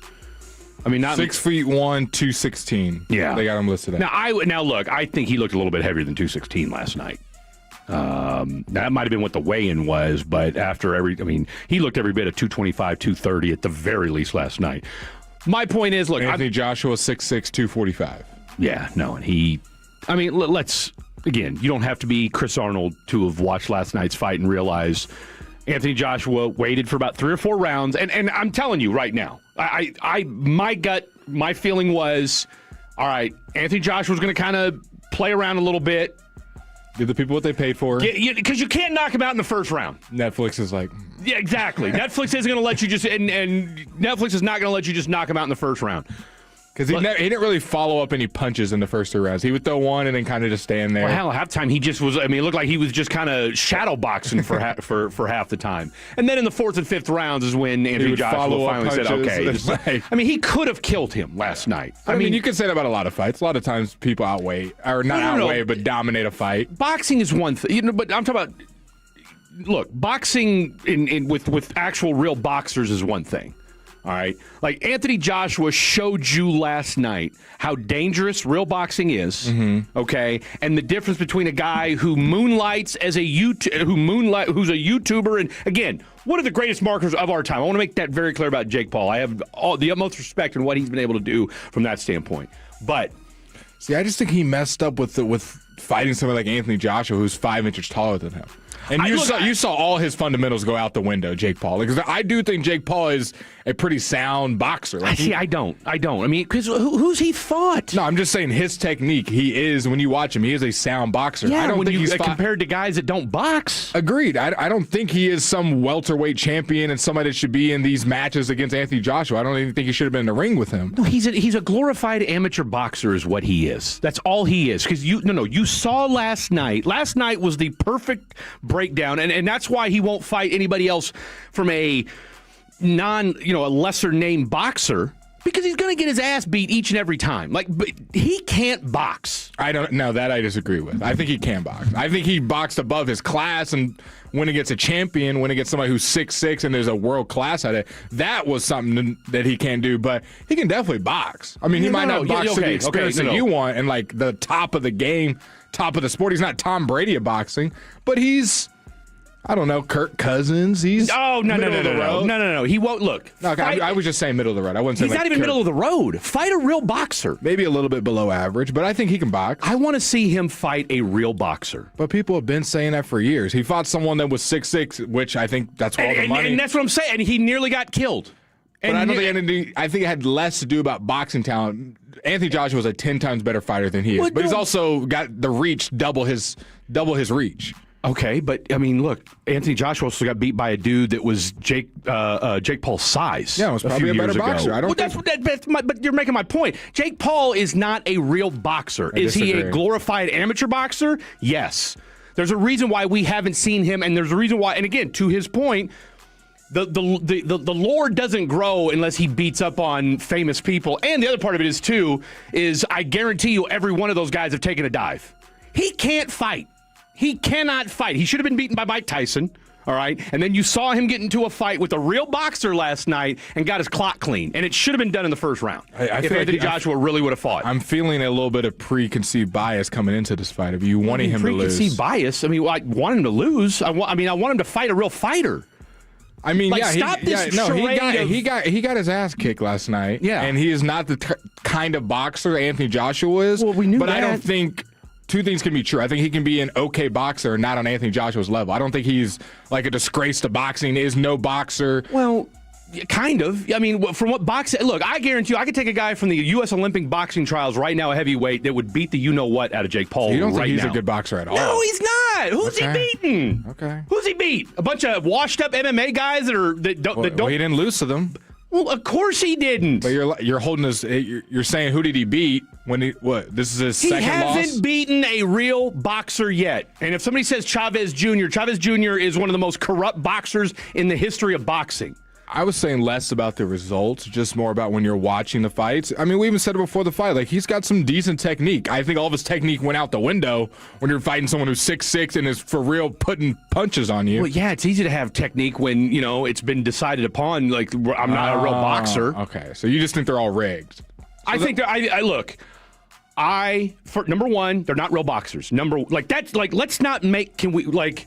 That's literally he beat up Nate Robinson, a basketball player. He beat up MMA guys. I'm not using Nate Robinson as my barometer. But that's who he's. But that was like his second fight ever. But that's who he's beating. He's beating MMA. He beat up a Wanderlei Silva. Who's an MMA guy? I'm separating who he's going against and just how he looks out there. That's all I'm talking about. Okay, I'm not talking about his opponents. I'll tell you what. If we went up against guys, that's like saying us doing radio against guys that aren't real radio people. Mm-hmm. And you could say, well, that guy didn't sound very good. Well, yeah, because he doesn't do it on a regular basis. Yeah, but he's still going against fighters. He didn't grab people off the street. He's literally grabbing people. No. See, that's where you and I are going to differ. He literally grabs people off the street. I don't know how much boxing you've watched. We listed as boxing stuff yesterday. Those were decent fighters. No, they're not. Yeah, in their prime. Yeah, no, he definitely fights people past the prime. No disagreement with that. That aren't boxers, man. Like, that's the part that last night showed boxing is it's called the sweet science for a reason. Mm-hmm. All right. And look, I appreciate the fact that he's brought butts to seats, and I'm glad that we're actually got Netflix to jump in the mix because pay-per-views were getting out of hand. All right, but this idea that Jake Paul is a legitimate boxer should be put to rest after last night. See, now, I completely disagree. If he fights a welterweight, if he fights somebody his size and can hang with them, then you know what? He went. While I agree with you that a little bit of, yes, I do think he was holding back punches. I'm not going to disagree with that. We watched it live. Yeah. But he still went 6 rounds. Yeah, because Anthony Joshua decided not to kill him in the first.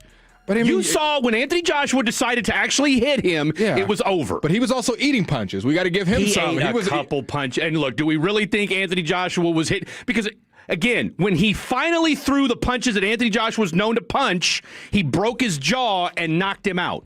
Yeah, no, Anthony Joshua was a better fighter and a very strong human, and we saw when once he decided, I'm going to end this fight, I'm going to end this fight, Jake Paul stood no chance. But it's not like Jake Paul was just never threw a punch and was just a punching bag for 6 straight rounds and just stood in the corner.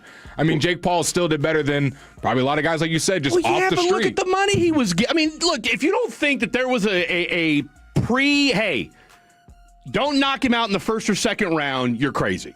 Well, it's going to be hard to argue this with you if you're just saying it was prefix and that was the only reason it went 6 rounds. That had nothing to do about any of the boxing.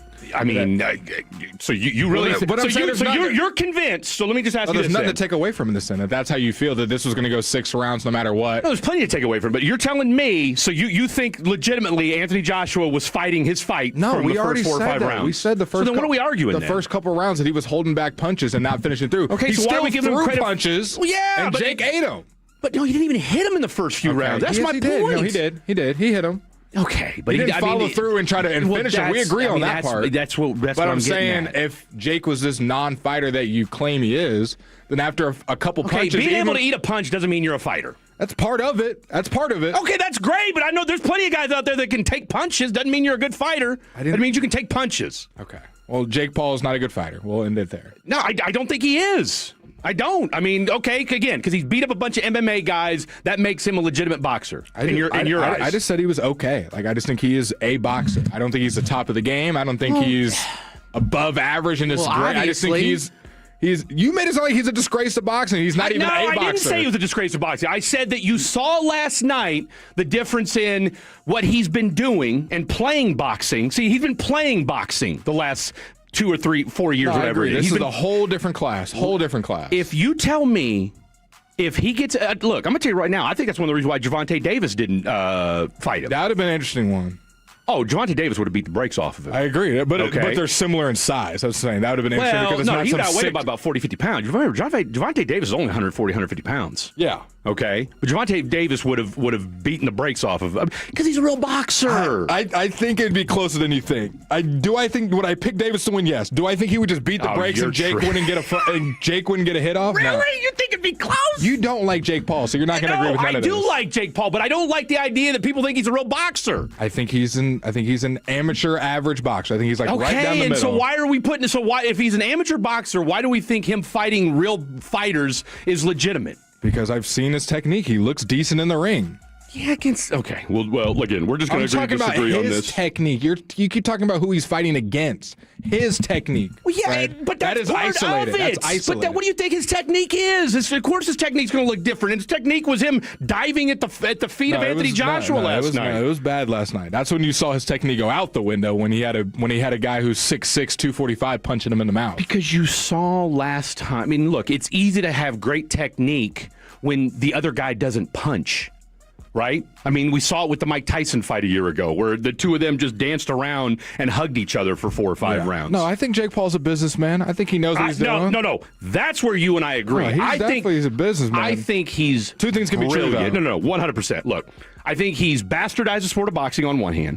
See, he's made. Wait, when you say bastardized, is that a bad thing? I'm assuming. Yes, absolutely, it is. He's literally made it more popular. No one in my age group cared about boxing until he started doing it. Well, but again, yeah, because for better or worse, no one cared. But again, that's why I call it bastardizing. Okay, because you guys have looked at Jake Paul and said, "Oh, he's a real boxer." No, he's not. No, he's not. Because all these real boxers, air quote, nobody was talking about them for the last 10 years. Not saying that they weren't good. That's boxing's problem. That's boxing's fault. I agree. That's boxing's fault.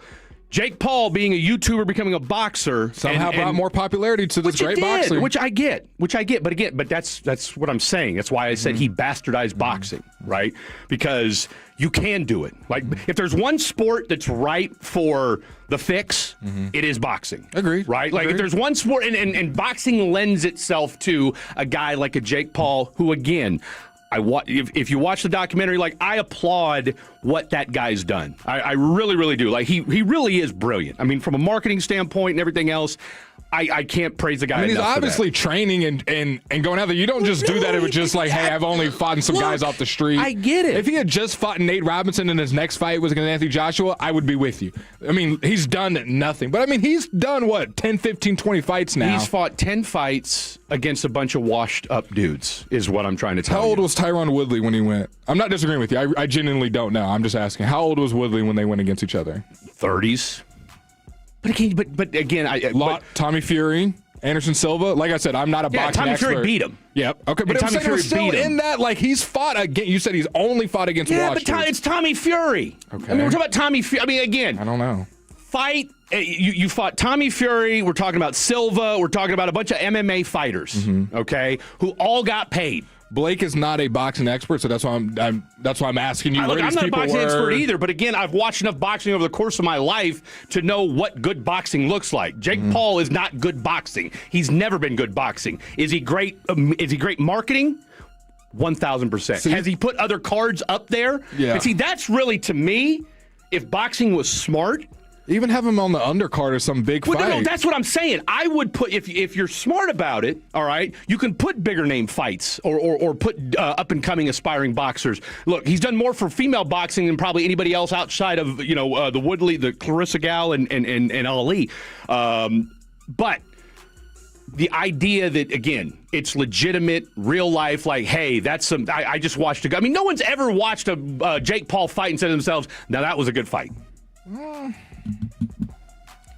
I just disagree. I think he's all right. So you've watched it. So you've watched a Jake Paul fight and said to yourself, that was a good fight. I think he is all right. No. But I'm asking you. I didn't ask if you said all right. So what fight did you watch of Jake Paul's and you said to yourself, I don't remember the fights because I don't care that much about boxing. I'm just it wasn't that big of a fight. It wasn't. I'm saying at the time I remember watching a Jake Paul fight. I'm like, okay, he's throwing some good punches, got some good technique. I don't think he's the worst boxer I've ever watched, Fred. No. Well, I know you think he's like a disgrace to boxing, but... Well, he kind of, I mean, in from a legitimacy, yes, he is. I disagree. Yes, he is. I think he's okay. Is he great at marketing it? Has he done more? He's probably done more for boxing from a marketing standpoint than anybody since what? Heyman, even though he's been a disaster, and maybe Don King, right? I mean, that's where we're at right now with boxing. And so, again, we're talking about it today. Yep. I can't wait to see who he fights next. Send in your opinions on what you thought of the fight last night. Was it rigged? Do you think Jake Paul is a legitimate boxer? Do you think I'm off my keister and you agree with Fred? More than likely. And you can text that in 877-881-1053. Where we're going next, Frederick? I'll tell you what. Let's get into God, can we say football's legitimate? Of course it's legitimate. Let's talk a little football. We've got 2 big games today. We got Philadelphia. We got the Commanders. Your Dallas Cowboys need a Commanders win tonight to keep their slim playoff hopes alive. And later on in the program, is Trayvon Diggs, is he back? That's what the rumor is on the streets. We'll talk to Brian Broaddus later. But do you want to see Trayvon Diggs? Lots to get to. Don't go anywhere. This is The Fan After Dark. Hi there. It's Pete Thompson from the Consumer Team. If you're being told by an HVAC company that you need to replace your home's furnace, pump the brakes and don't get ripped off. Call the On Time experts for a free second opinion. They'll tell you the truth and not just try to sell you a furnace you may not need. Their focus is fixing your furnace and getting you warm again. Plus, you'll get a stay warm guarantee for the rest of the winter. Book your appointment online right now at theontimeexperts.com. TheOnTimeExperts.com. The On Time Experts, the official HVAC partner of the Dallas Cowboys. Hellsberg gifts checked off the list. Now, time for wrapping. Earrings for mom. A gold bracelet to match the rings Danielle wears every day. And for dad, a new watch, because we all know he needs one. All right, this is going to be a good one.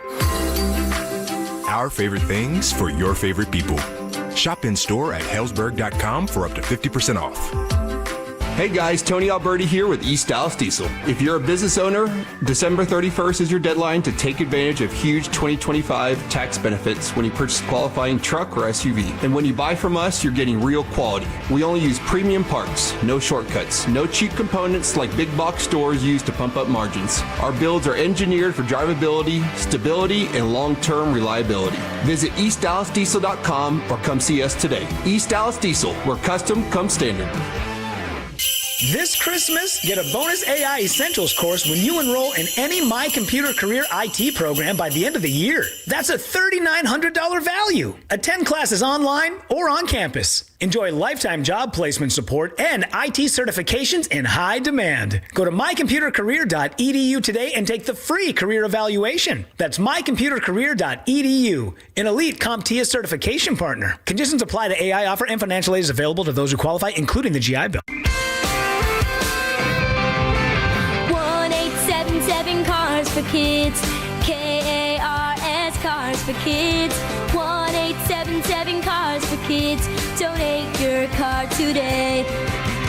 1-877 Cars for Kids. Donate your car today. Ready to get rid of that old car? Donate it to Cars for Kids. Call 1-877-CARS for Kids to reach a friendly live agent. Donation's super easy, and your car can be picked up as soon as tomorrow. Call us now, 1-877-CARS for Kids. That's Cars with a K to donate your car today. 1-877 Cars for Kids. KARS Cars for Kids.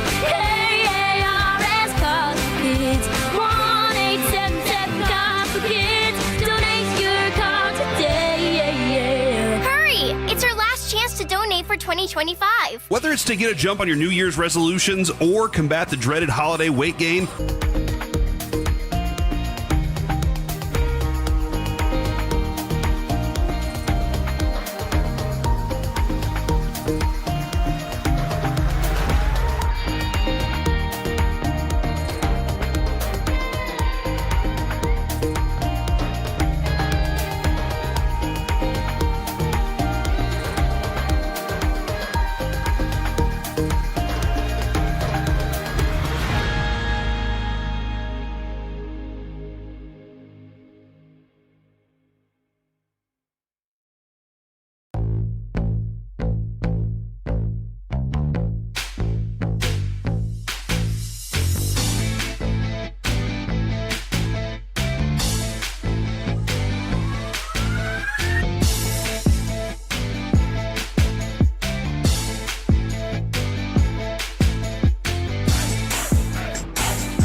as the beholder.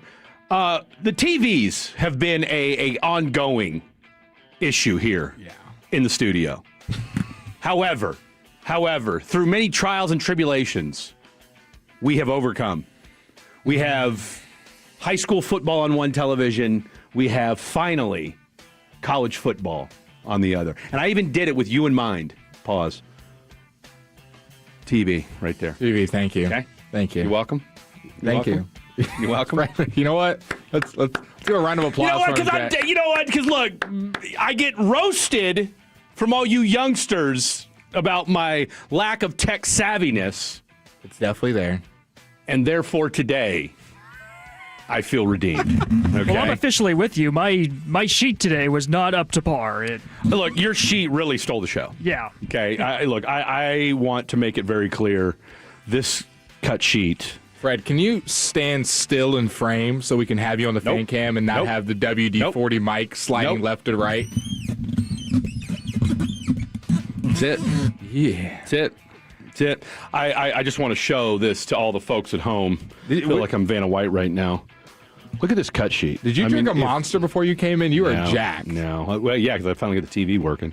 Go ahead. I just want to say to Jet Nelson, this is some of the finest work you've ever done.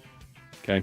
And Appreciate it. And I hope people can appreciate the work, the craftsmanship, and just the overall tech savviness that had to go in to make this cut sheet a reality. Mm-hmm. Okay. I'm done. Okay. I'm done. Nice. I'm done. Some of the techs. Terrible game, 0-0. Wow, these teams are among the best 12 teams in the country. Not hardly. I would have put Texas in there. Now that we've seen 4 teams play six total quarters, and you're telling me that Texas couldn't have done better than these teams? I think so. I'm bigger anti-Fred right now than Fred is anti-Jake Paul. That's fine. He's a decent boxer compared to the 49-year-old wrestling UFC fighters. Okay, great. I mean, if that's the rationale, then I think they were being sarcastic. I think they were on your side. I think that was the point. Okay. They were being sarcastic.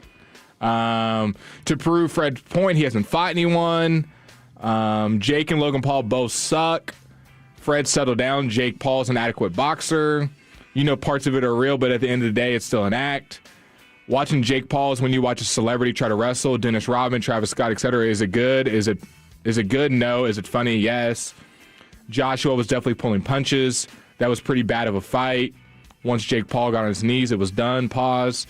Come on, Blake. We know we love you, but there's no way in hell Jake Paul's a good fighter. Fred, do you think Jake Paul has the WWE boxing for you? I feel sorry for Blake for having to work with this idiot Fred. And then the next text, Blake quit smoking. Jake Paul's not a boxer. What we've learned is Blake can't fight. This is actually hilarious. I went to FedEx at the start of this convo, came back to the car 10 minutes later, and this heated argument is still happening. I'm dying. You can tell he doesn't actually watch boxing. He's not a boxer. He's a promoter. Jake Paul's a fitness influencer, not a boxer. Jake Paul is live. The other guy is PGA. Jake Paul's technique is running, not boxing. Andrew Tate fight at 5 p.m. apparently. Someone just texted that. I'm excited for that. Yeah, I saw that. Who actually does have a boxing background? Yeah, no, he can actually. I mean, he's like what, a kickboxer or something that like that. Would be now would Jake Paul, Andrew Tate be a fun one that you'd want to watch? If we thought, God, yes and no. Yes and no. And I guess my only issue with that would be is that, I just... If 10 is Anthony Joshua, a champion, where does Jake Paul fall? For me, he's like a 5. I think he was half of Anthony Joshua, and you can maybe even say 4. I wouldn't even say half. So where'd you put him? You're right. I mean, against a real boxer, he's a 1 or a 2. Anthony Joshua's a 10. Yeah, I mean, he's a 1 or a 2. He's a 1 or a 2. I would say the average Joe's a 1. No. Okay. No, he could have been killed last night. Like that's and look, we can debate this all day long. Again, the fact that this masquerade went on for 6 rounds, it should have ended in the first minute, and that tells you all you need to know. And to your point, does he need to fight somebody that's not Anthony Joshua, that's closer to him in size? Like he went from amateur to like the top of the class, 6'6", 245. Yeah. Like So it makes it seem, oh my God, yep, there it is. I knew he couldn't box. It's like, well, but he did that on purpose, though. Like, because again, it kind of saves him. I by agree. saying, "Hey, I went 6 rounds with Anthony Joshua. I told you I could fight." I think it's smart. I mean, we know what he did, but I still think it's smart. Just because we can read behind the curtain, I think that is smart. You kind of cover yourself up when you go against some of the best, because somebody like myself can say, "Well, you went 6 rounds and you went against someone," versus if you go someone that's your weight, your age, your height, and you just lose. And similar boxing experience, not much excuses. You've got built-in excuses when you go against a welterweight champion, someone who's 5 inches taller than you with double the reach. No one had Jake Paul winning that fight. So then when you lose, and you even saw him after the fight, he's like, ups to Jake Paul. You know, I knocked him out, but he kept getting up. And like, there's not much. No one's going to be like, well, he should have won this fight and all this stuff. Everyone had him. But anyways, we'll move on from the fight talk. You guys saw the fight. Like I said, I think the winner is... I like the fact that Netflix is showing boxing matches. Someone said getting your jaw broke is not an act. No, it's not. I mean, again, no one's saying it's not. And that just, again, the fact that that happened, again, lends credence to what I'm trying to say. Is when Anthony Joshua finally decided to fight, he broke his jaw. Like, what are we talking about here? Into the 415. Anyway, all right. Fred looks like he wants to box right now. It's irritating when because you don't agree with somebody, that person's an idiot. People call me idiots all the time. But I get, and I understand that, and I don't get that when people call me an idiot. No, I don't. I get it because they call me idiots too, it's old and tiresome. Like, okay, you don't agree, but you're such a Twitter finger. You're an idiot. Let me text that in. You're an idiot. It's okay. People called me an idiot a bunch yesterday. They called me an idiot when I said to sit CeeDee Lamb. Just wanted to protect the guy. Then he went off for 5 for 182 or something like 5 for 120. He was literally him and Flanoy were about your only him and Javante were your only offense. They call us idiots a lot on here. No, we do get called idiots a lot. We're taking all the arrows because someone's thinking the same thing I'm thinking. The Fred and Blake Idiot Show. Is that what we should call it? The Fred and Blake Idiot Show from here on out? Should we just call all of our listeners idiots? Is that what? If you're a real listener, if you're a real fan of it. No, I mean it tongue in cheek. Let's give them a better name. I mean it in jest. Maybe we should call them geniuses, and we're the idiots. Y'all are geniuses. No, because if I'm an idiot, y'all are idiots. Let's all be idiots together. Let's all be idiots together. No, let's all be idiots together. All right, I'm here for it. Let's all be idiots together. Jan, what do you think of this? What do you think of all this idiot talk? I mean, I think it's just part of sports talk. We grew up with it. You know, we're used to it. So. It is. We got thick skin, Fred. I know. Sometimes I do. Sometimes I don't. It depends on what kind of mood I'm in. It depends on what kind of mood I'm in. How thick is your skin right now? I tell you what, I'm actually in good. I'm actually in great spirits. I'm not gonna lie. I'm pretty damn happy. I'm happy that we have both televisions on and we have working football. Someone happening said right calling now. Jake Paul a boxer is like calling Blake a sports expert. Oh, here we go. 979 Dummies After Dark. Should we go through? I'll tell you what, in honor of Fan University and the 12 iterations of names that they went through, what different iterations of show names could we go through for 2026? Dude, Dummies After Dark, Fred and Blake are idiots. We had all the shows that we were going to do before Fan After Dark? Because we didn't come up with Fan After Dark. No, my initial suggestion was Fan at Night. We had other shows, though. We need to find the sheet. I have it written down of all the show names that we were going to do. I have it in a book at my house. Okay, we got to get out of here. Okay, here we go. I like this. I think the 972 just hit it.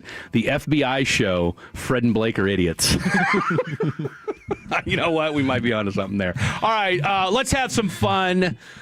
We've got football. We've got beautiful weather. We've got 5 days away from Christmas. And when we come back, I have to give a very special shout out to who? Well, stick around. I'll tell you next. Don't go anywhere. It's Fan After Dark. Sean and RJ, the KNC Masterpiece, G-Bag Nation, and Fan After Dark. Live and local.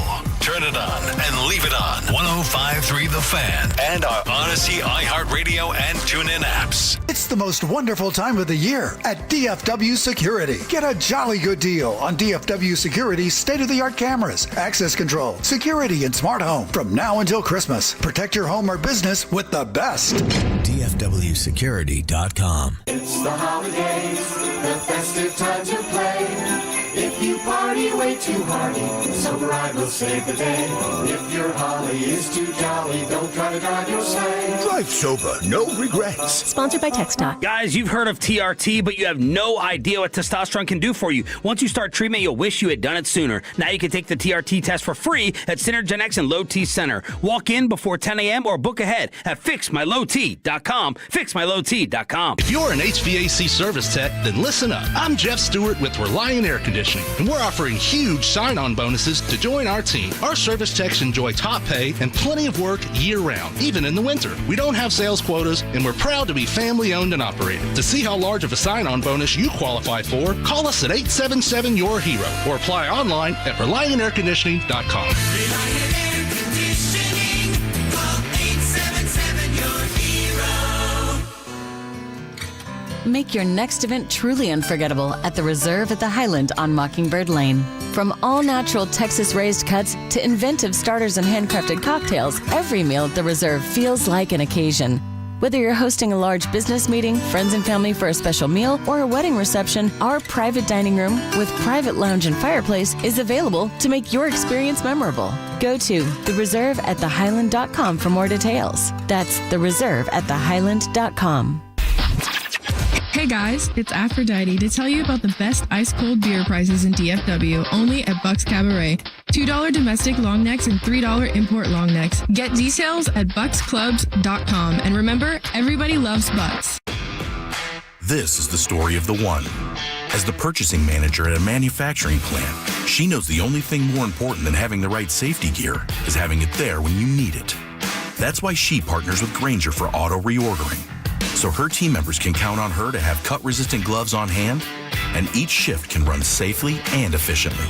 Call 1-800-GRAINGER, click Grainger.com, or just stop by. Grainger, for the ones who get it done. I know that hiring can be challenging. You need someone to match your role perfectly. Well, now you can meet them fast on ZipRecruiter. Build your team, build it sooner. Meet your match on ZipRecruiter. Just head to ZipRecruiter.com/free right now to try it for free. That's ZipRecruiter.com/free. Meet your match on ZipRecruiter. Try it free. D&M Leasing just delivered a truck to a customer who had heard our ads for over 25 years. He always thought leasing was just renting. But when the dealership offered him an 84-month loan, he realized he'd be stuck upside down in payments again. That's when he remembered D&M Leasing. We showed him leasing isn't about what you can afford. It's the smarter way most people pay for their vehicles. So, are you ready to stop financing negative equity and start driving smarter? Call 817 or 972-35-LEASE or visit dmautoleasing.com today. We make leasing easy at D&M. Tucker Wetmore, live. Saturday, February 28th, Choctaw Grand Theater. You look like I'm gonna wind up missing you. Billboard's 2025 Artist to Watch. Wind up missing. Tucker Wetmore, special guest, Dasha. On sale now at Ticketmaster.com. Choctaw Casino Resort, Durant. Tucker Wetmore, live. This is the exclusive home of Dallas Cowboys football. KRLD-FM and HD1, Dallas-Fort Worth. Let's go, Cowboys. An Odyssey sports station. Driven by our D&M Leasing Studios. Thanks for turning it on, leaving it on. 105.3 The Fan. Hour number 2 of the program happening right now. Glad to have each and every one of you on board on this Saturday afternoon. What an eventful first hour. What an eventful first hour. We didn't know that the Jake Paul and Anthony Joshua conversation was going to get the or draw the conversation it did, but that's what makes sports talk so much fun and idiotic, is you just don't know what topics will take off. And so, boom. Yeah, I'll tell you what, we've got all kinds of things going on in the studio as well. We've got music blaring. We do have TVs working, though, and that's all I care about. If you guys missed it, this was...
segue. What's So Grandma putting up you on and I bench? will not be on the radio tomorrow, but we will be out at AT&T Stadium for the final Dallas Cowboys home game of the year, barring, again, some sort of miracle finish.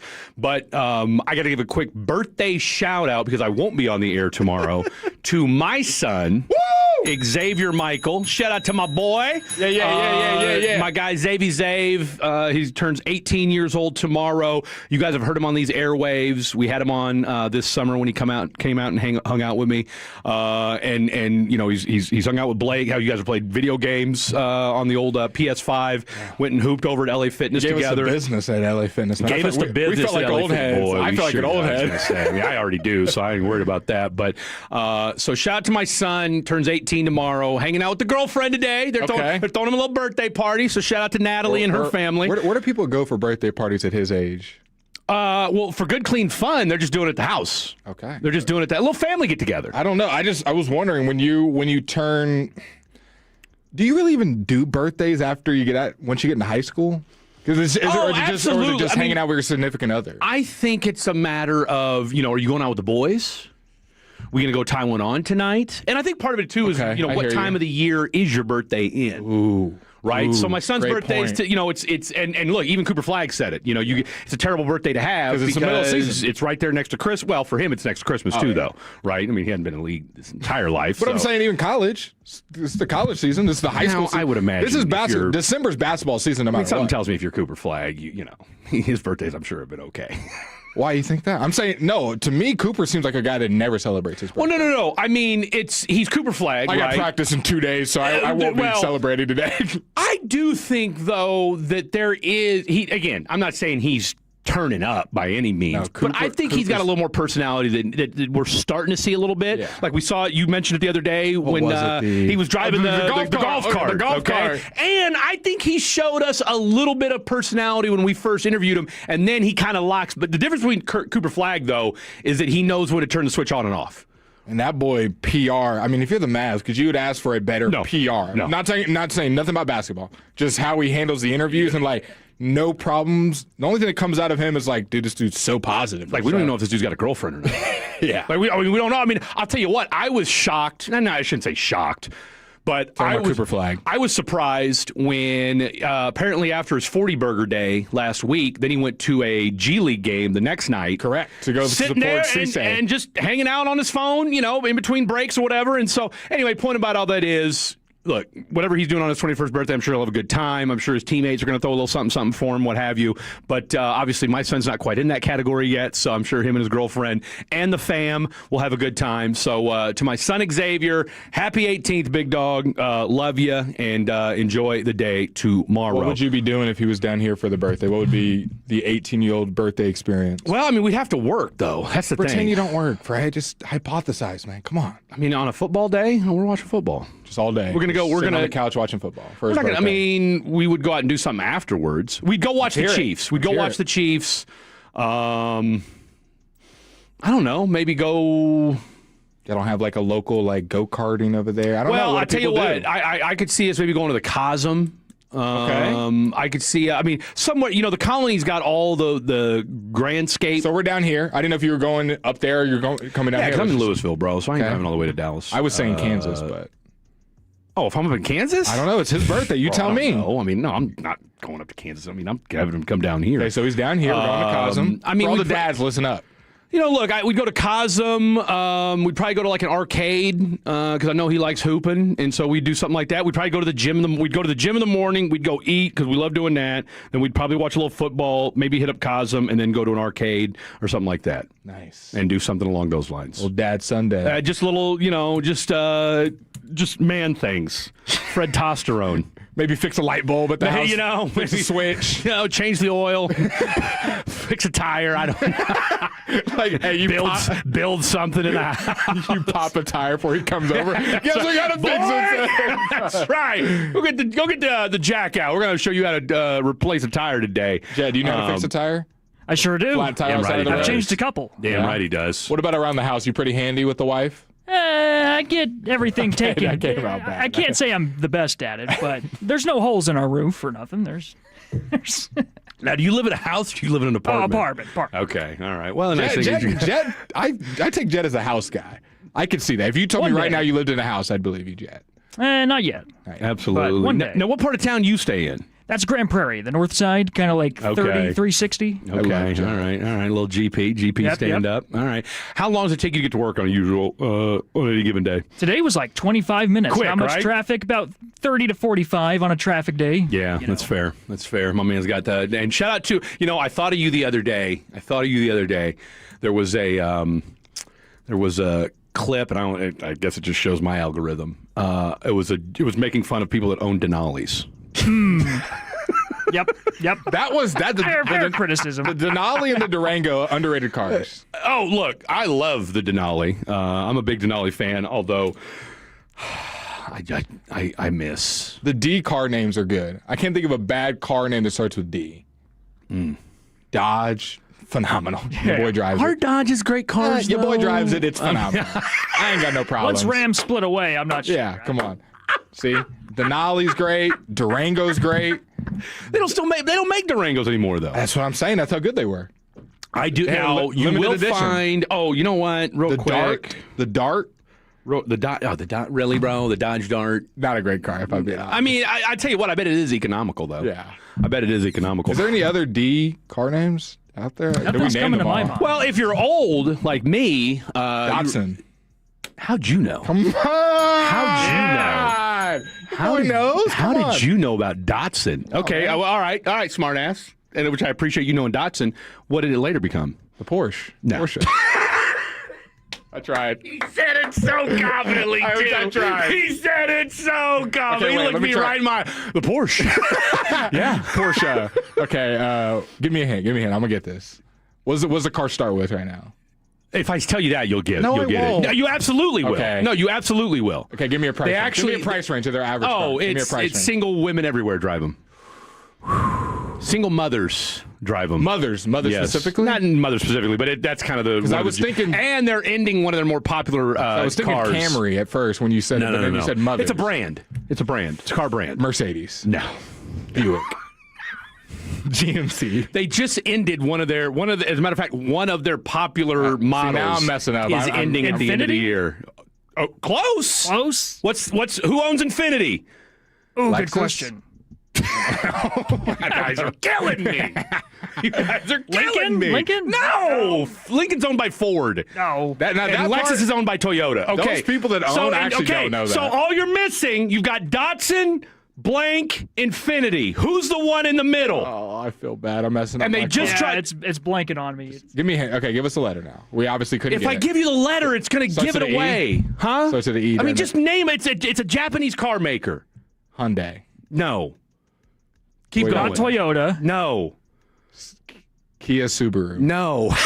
You guys have almost named every single one. Japanese. Yeah. Suzuki. No. I cannot believe they almost went out of business. Nissan. Yay! There you go. Yes. Datsun became Nissan, and Nissan owns Moms threw me Infinity. for a loop. When you said moms, Well, that threw me for a complete It's the loop. That Ultima. happens. It's the Ultima. I see. If you'd have just said like girls in general, I might have guessed that quicker. But the moms, Yeah. I started thinking luxury cars. So I was on. I mean, a what totally, mom? I mean, Well, when you just think middle-aged mom, I'm thinking like no, I Mercedes. said single moms. I said single moms. Single moms can be. Can I mean, have I'm that not money. saying Come they, on, I'm not bro, saying single they moms. can't. Step but up, come on. I'm not saying they can't, but anyway. So yes, Nissan was Datsun, and then started. At least I got the Infinity. first part right. I look, the fact that you named Datsun when you talk about D automakers, that is a win in my book. So, all right, we shouted out my son. We shouted out Cooper Flagg. All right, happy birthday to Coop tomorrow. Hey, let's shoot him out. Okay. They play the Sixers tonight. They play the Sixers tonight, and I'm sure we'll get into it maybe later on in the program. But We got BJ Edgecombe versus look, Cooper. he's up to 18.6 points per game right now. Come on. Look, the only negative right now when it comes to Cooper Flagg is the fact that he's shooting 23% from three-point range. But he's still giving you buckets. Look, I'm really not that worried. We knew that was a problem. We knew that he wasn't a like great- that wasn't like it came out of nowhere. No. Now, if he was a great three-point shooter, if he was Con Knuppel coming out of college and couldn't shoot, then that'd be an issue. But he's not. Expectations matter. Context. And here's the thing, too. It's not like he's forcing them up, all right? He's really only shooting it when guys go under the screen, or it's like a fast break, and it's like, I kind of have to or if he's wide open, because they are starting to leave him open a little bit, which that's fine. I'm not mad. Look, he'll be 19 tomorrow, all right? His shot will be there tomorrow. If the one thing, and look, there are plenty of things that he's going to get better at, and I'll tell you what, there's a clip that I'd love to play, but it's rife with curse words. But it's Kevin Garnett and Paul Pierce on their podcast talking about how he's this close to turning the corner. Yeah, bro, we're already we're seeing progression within every 2.5 weeks. And the one thing I will say is when it comes to KG and Paul Pierce, for as off the wall as those two guys can be sometimes, I think they give some of the best basketball analysis when it comes to just the way because the thing about those two I appreciate is they can still talk crap and show love to, old school and kind of talk crap to some of the new school stuff, but at the same time still love up the fact of what they're doing. Like, they can separate the off the court from the on the court stuff. So, and look, they've been loving up Cooper Flag for a while, but they said, look, and they talked about that dunk he had on Zubac in the Clipper game a couple weeks ago when he turned the corner, or, when he basically jumped off one foot and then dunked two-handed on him. And he said, look, this kid's real close to turning a corner. He said, where you're going to see him going from layups to him just punching on people left and right, and I'm starting to see it. 817, can I get a shout-out to Bob, the best cat I ever had, just had to bury him. Sorry for that, but shout-out to Bob. R.I.P. Bob. R.I.P. Bob. What kind of cat was he? Yeah. Was he an orange cat? Orange. Oh, they're so good. All right, shout out to Juice. I might make that my Christmas present to myself. You might get a cat? I might just go buy one again. Can't hurt. Can't hurt. Yeah. Might as well. Gotta have someone to take care of it, though. Do you, though? If it's a kitty.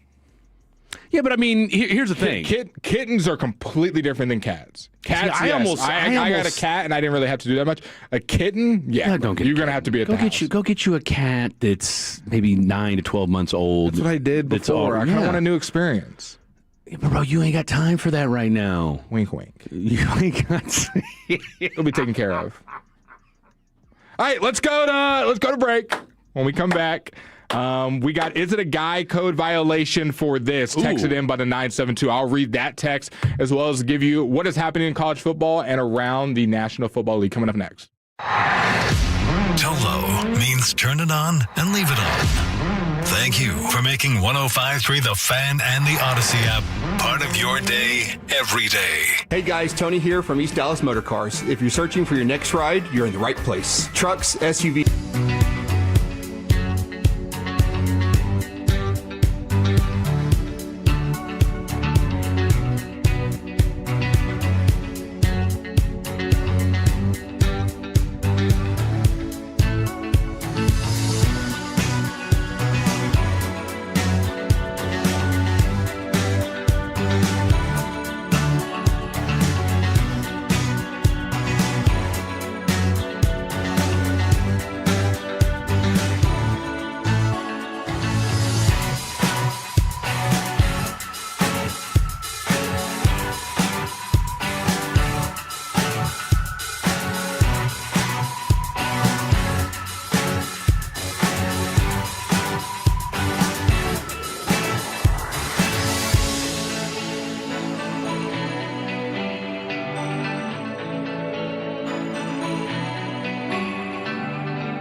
back in. It is the Fan After Dark on a Saturday afternoon. We are rocking and rolling here. From the 214, Blake, Dallas Animal Services has free adoption. Cats 6 to 18 months are cool right off the bat. No, yeah. Just something to think about. I adopted my last cat.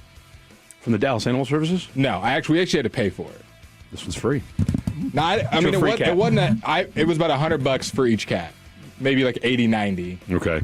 And they were worth it. I would have paid $2,000 for Juice. Now, old girl took off with the felines, the cats. Unfortunately, so only pictures to reminisce now of Juice. But the point I was getting at was you don't have any leftover cat paraphernalia, or do you? Maybe like a dish, a saucer, perhaps. I said a saucer. No, I'm sure there's some cat paraphernalia somewhere. Yeah. But half bag of cat litter somewhere. Kibble. Just sitting there, just chicken bag meat. of catnip hanging under a couch. Most of it was taken. Okay. So basically what you're saying is we'll have to get you all new cat stuff if you do move forward with. I do still have one cat toy. Okay. It's right here. Oh yeah, you love the little red. I still got the little laser red pointer. laser. Okay, I got the laser pointer still. That was Juice's favorite toy. Yeah. Did she try to haggle with that from you when you guys? What, the parted laser ways? pointer? Yeah, did she try to get that from you? Because she didn't even realize. Because I know there was conversation. I mean, I know there was some consternation over certain items in the apartment. I didn't know if that was one of them. No, because it was on my keychain. Okay. I think the only thing I hid 2 things from her that I knew possibly could have been an argument, and I just wanted them, and I didn't want them to be an argument. Okay. It was my gold scissors. I remember that. The shears. I remember wasn't the mirror one of them? Well, the mirror, sorta, Yeah. but that was a big talking point. Like, she realized, and we got in an argument about that. Yeah. These 2 things she never realized. Okay. It was the gold scissors. Yeah. That for cutting my clothes. Okay. And maybe a T-shirt. I like how you tried to midway through a T-shirt. Like she's listening. Like she might text you, hey, what happened to that shirt? Well, the reason I said it is because I didn't want it to be. I mean, it's her shirt. I didn't keep it because it's her shirt. I kept it because liked it. You I just liked liked the the shirt. shirt. Yeah, that's fair. I mean, that makes perfect sense to me. 877-881-1053. What's the best thing you've ever taken in a breakup? 877-881-1053. 877-881-1053. What is the best thing that you've ever taken in a breakup? Real quick, let's give an update before you jump to the college game. South Oak Cliff looks like they are in cruise control right now. Let's go. Now Richmond Randall does. Oh no, I'm sorry. Richmond South Oak Cliff has the ball right now, so they have the ball. It looks like they just got stopped on 4th down, but there's still a lot of football left to play. I mean, I say there's a lot of football left. Richmond Randall is getting beat by 22 points right now, so they've got they got to score 3 touchdowns in the next 9 minutes and 46 seconds. So big 4th down stop for Richmond Randall, but they're still down 35-13. Homeboy thinks he just won the game right there. The way he's geeked. I mean, he's got a little TCU sticker on the back of his helmet, which I'm guessing means he's going to be going to TCU, and he's excited. He did make a big stop there, but still down 22. So I like the black though. You took the words right out of my mouth. I'm getting Any Given Sunday vibes when I see Richmond Randall run out to in their uniforms. So uniforms weren't enough because South Oak Cliff putting that BTA. And I'm telling you right now, I like the South Oak Cliff helmets. And they got kind of the shiny gold chrome look going on. So, once again, 35-13. Some people have texted in the best thing they got from an ex. Do you All want right, to read them? well, let's read that in here in a second. But go ahead and give us an update on what's going on with Miami and Texas A&M. Miami up 3-0 on A&M. I believe we had a missed field goal from...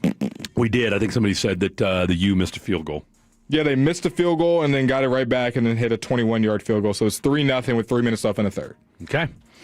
All right, so we'll keep an eye on that. Not strengthening A&M's case much.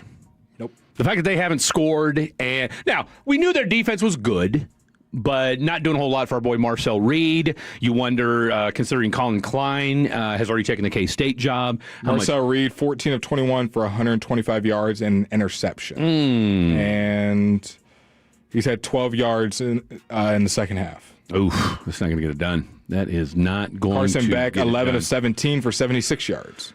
So we've got ourselves a defensive struggle going on. Carson Beck had 31 passing yards in the first half. Man, I'll tell you what, this guy, what a fall from grace. This kid, going into last season, was viewed as a top 10 pick. I don't know if he gets, I don't know if you get him in the second or third right now. This is not, it is so funny how we, and I mean me and Fred and other people work at the station and other media members, and we're just doing our best job of collecting data and bringing it to you. We're not the ones on the field, so we can't control data it. Points.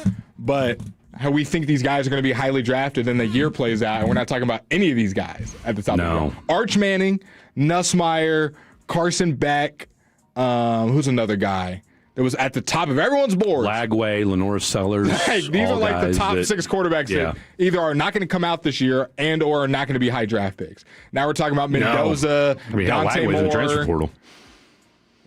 And apparently, and again, you got to take it with a grain of salt when you see reporting it, because who knows what the reality is. But apparently, Summerall, who'll be coaching today, they questioned his work ethic and basically said, we're not convinced that you want to be a quarterback or that you want to be great.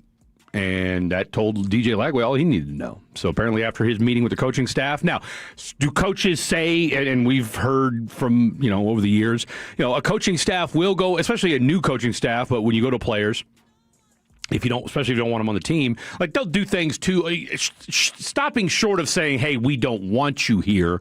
They will kind of use the Jedi mind trick to say, hey, we're not convinced that you want to be great. Someone said Dylan Raiola is another one that's fallen off. Yeah, no, and I was listening to Fan University on the way in. They made a great point. Matt Rule. He's entering the portal, right? Oh, yeah, he's entering the portal.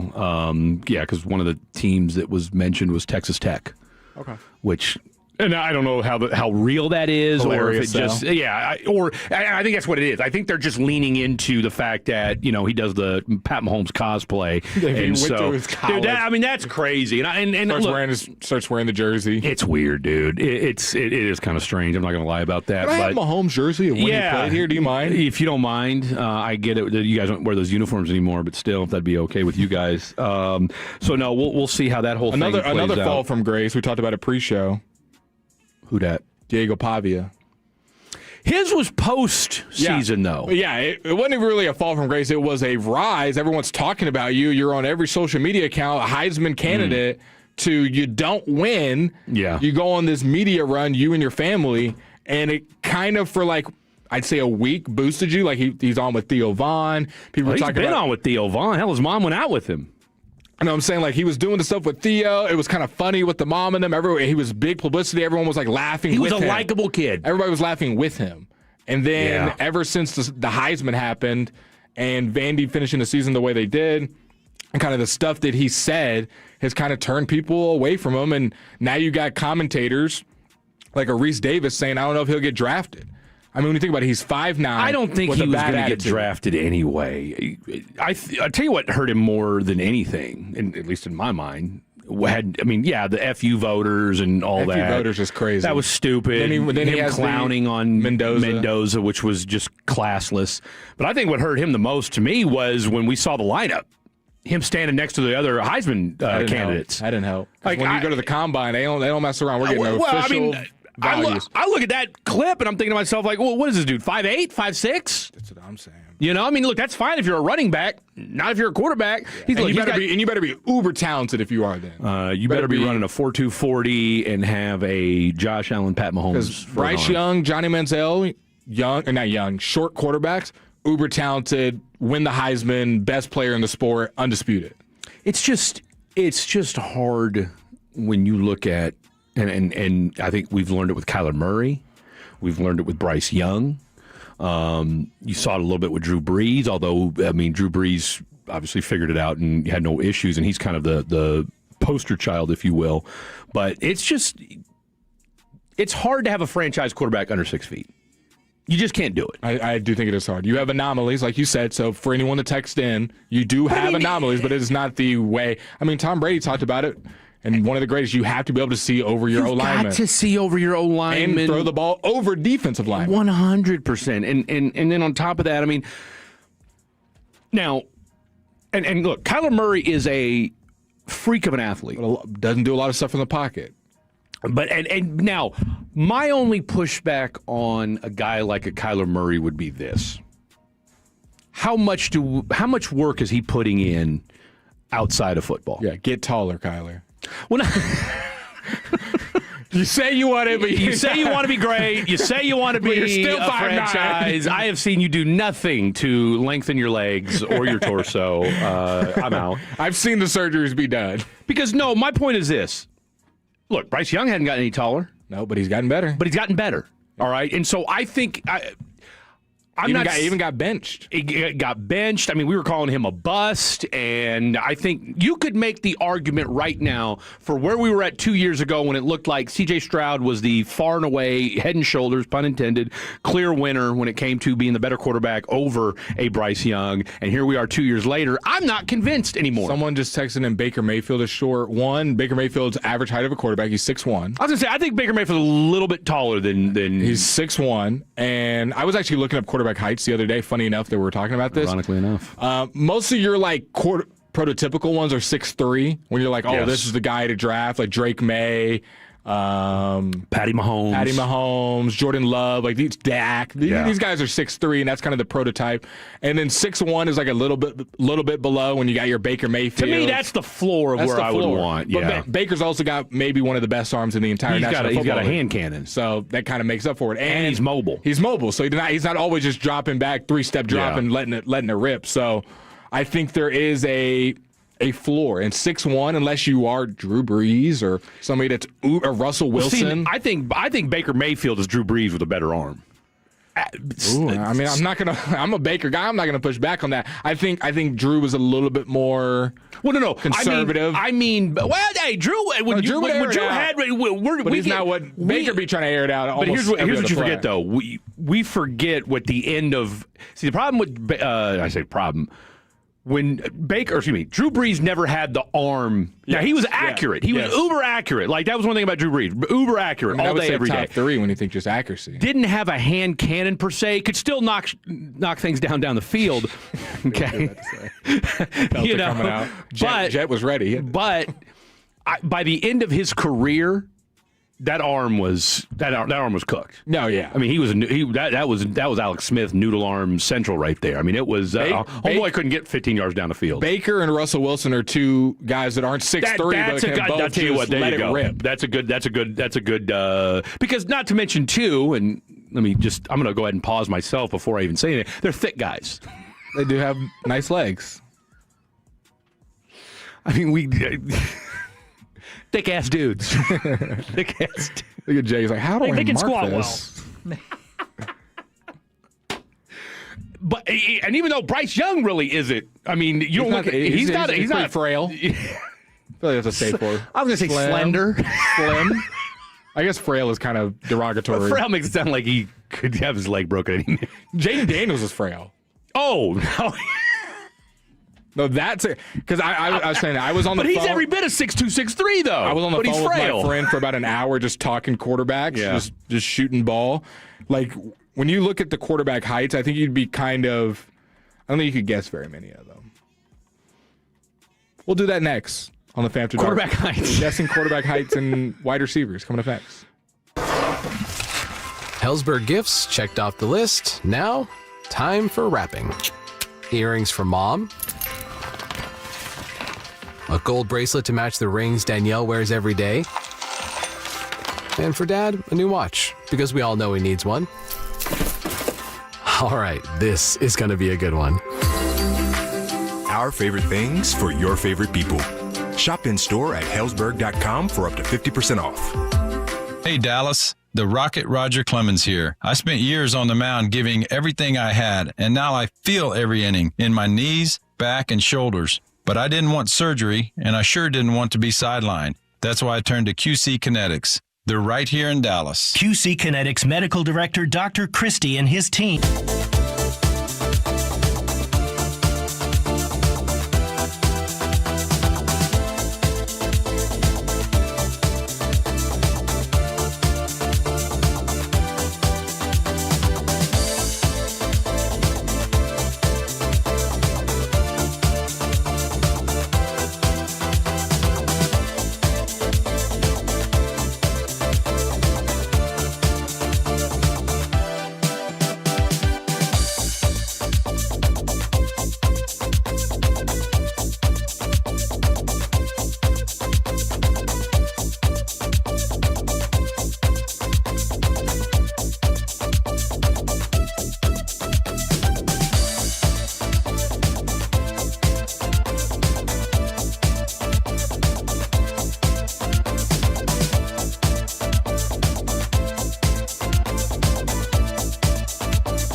Franklin injury attorney text line. Let us know what is on the agenda today. What do you think is the most bought Christmas item this year? Gift cards. No. Does that count? No, it doesn't count. What a lazy answer. I'm saying like something specific. No, you asked. That's my answer. Doesn't mean it's lazy. Bad. That's a Bad trivia answer, question. Fred. Bad answer, Fred. I'm going to go with that new KitchenAid they made. See, it's always a kitchen There's product. a new one that goes like deeper bowl, and it can do more things. Does it go off of the air fryer? Is it air fryer adjacent or no? I don't think so. I think it's still like it mixes your stuff. Oh, a mixer. Okay. Yeah, it's like a mixer, but there's like 3 new attachments. The bowl's twice the size. Because my mom's raving about it. My sisters are going off about it. It is. I think it's the hot item. Is it on TikTok? It's got to be on TikTok, right? Most likely. Because what comes to mind, the air fryer 2 years ago was like the most bought by like 20 million units. Like it was killing everything. Before that, I think it was the Ninja blender. That was like the hot product that everybody was buying. Yeah. I'm trying to think, is there the hoverboards back in the day? That was easily the best selling Christmas product probably like 10 years ago. Yeah. I wonder what it is this year in 2025. The end cap of 2025. We only got a couple more days left of it. 11 days. 11 days left this year. I don't know. It's usually a kitchen product because it's something anyone can use. It's something that anybody can use, or a household item. Those always go over well. I don't know. I don't know. That's a great question. 877-881-1053. What are you guys buying for your loved ones and or significant others, or what's a hot item? I mean, again, I'm sure TikTok has a huge. Okay. You haven't seen anything on your TikTok? I know you're a TikTok guy. But I haven't been liking anything that's to do with Christmas gifts. So That's fair. That's fair. Do you have your mom's gift yet? Yes. You do? Yes, it's right here. She tells me, Blake, it's just a gift every time you wake up and call me. That's fair. Right? That's fair. Right? Merry Christmas, Mom and Dad, daughter and son. That's what I'll wish them, a happy Merry Christmas or whatever the hell you call it. Okay. It's trivia time, Jet Nelson. Trivia time. Okay. Miami is still up 3-0. This game has been a boring game. Not good. What a 10:38 left in the I'm fourth. going to tell you right now, real quick. Just real quick. If Texas A&M loses this game at home to a team that they thought shouldn't get in, an ACC team that didn't even win their own conference, and a lot of people, to Blake's point, didn't think they should even get in, I don't want to hear from you guys for what? 3 Not years? just the rest of 2025. That's only 11 days. I don't want to hear a word out of Texas A&M all of 2026 or 2027. I don't want to hear a single word. Nothing. I don't want to hear about how you guys are disrespected. I don't want to hear about your little brother. I don't want to hear any of it. I don't want to hear about Mike Aggie talk. Elko. We keep talking. No. None. In fact, I will ban the term gig'em from this show. Okay, you won't hear from Fred. You won't hear from Fred. Hey, you don't got I'm to tell me tired of it. twice. I mean, if you're gonna pom a campaign and do all this, then you better buck up. Because you guys said you deserve to be in the playoff. I promise. Hey, class of the SEC. This much you and I know. All right, and I know you're a UT fan, but I'll say this first because you guys know. I don't have a dog in that fight. My Jayhawks have been out of the football season for a long time, so let's not pretend like that isn't the case. But I guarantee you that Texas would be giving a better showing right now than what we're seeing out of Texas A&M. Yep. And that's not recency bias. That's not me trying to be a jerk. That is factual. Go ahead. Okay. Who do you think are the tallest quarterbacks in the league? 3 of them are the same height. Who do you think those 3 are? I'm going to go Josh Allen. Incorrect. Because he's 6'5", right? There you go. He is 6'5". So 6'6"? There's 3 guys that are 6'6" that have taken snaps this year. Are they starting right now, or are we just talking about 3 just random dudes that have taken snaps? 2 are starting right now. 1 guy is no longer starting. Is he even in the league anymore? Sort of, yeah, I think so. What do you mean, sorta? What does that mean? Is he on a team or not? Honestly, I don't know if he's on a team or not, but he took snaps this year, like multiple games. This guy. I don't even know if he's in the league anymore. Jet, help him out. There's 3 6'6" guys. Is Sam Darnold? I haven't looked at my quarterback. No, Sam Darnold's like 6'3". Sam Darnold's like 6'3". Josh Allen 6'5", Sam Darnold 6'4". Yeah. So they are both in the upper echelon of the tall quarterbacks, but they are not the answer. I think what's Matt Stafford, 6'3"? Matt Stafford is also going to be in the 6'3". 6'3" category? 6'3". Okay. Fun fact, there's only 3 quarterbacks listed at 6'3". Patty Mahomes is 6'3", too. They got him 6'2" on here. Now we can argue. Now this list is already fraudulent as far as I'm concerned. I mean, this is literally what ESPN has him listed at. How dare you put my boy Patty Mahomes at 6'2". I'm looking at ESPN 6'2", 225. So we're going off Fred PN or ESPN? We're going off Fred PN. Okay, let's call that what it is. My boy's 6'3", 240. 225. Oh, he's every bit at 240. Right, just his college coach. Yeah, he's 6'6", 245. He's Anthony Joshua. You see Anthony Joshua box? That's my boy Patty. They're twins. Very similar body, very similar physical makeups.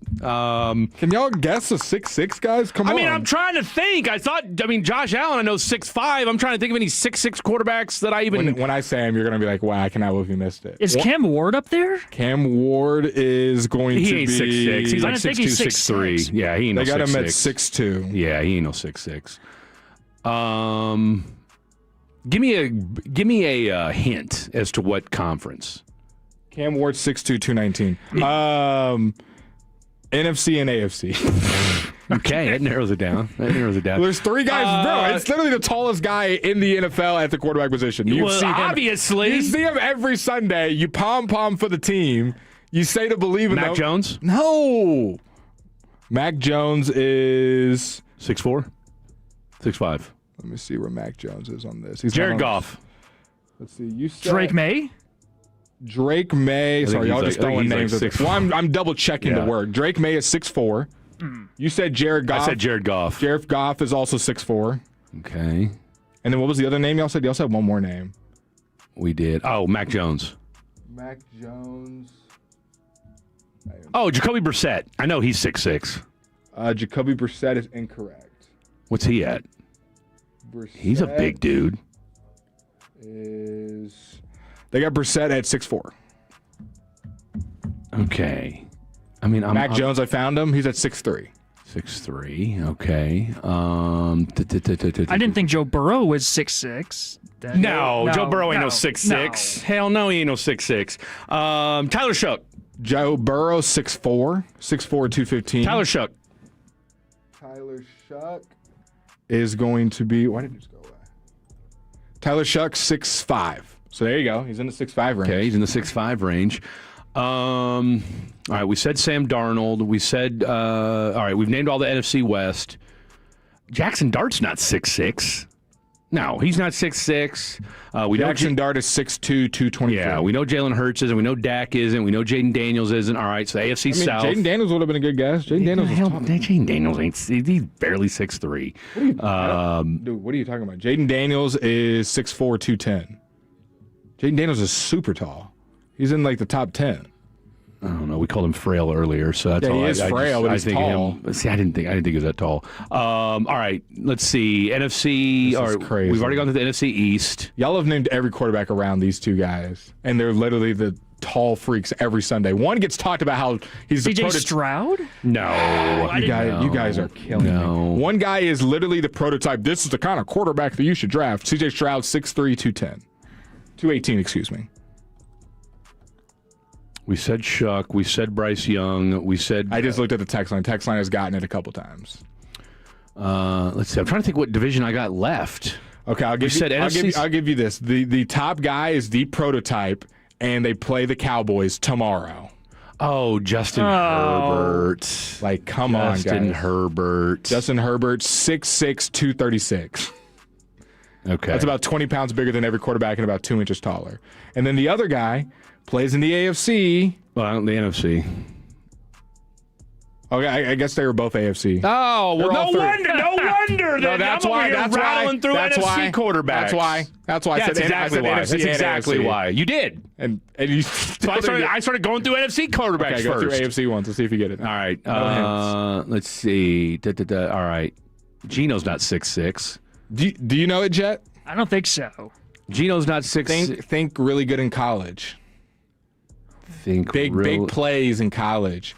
Maybe got drafted because of his high school stature, his college moments at an orange school.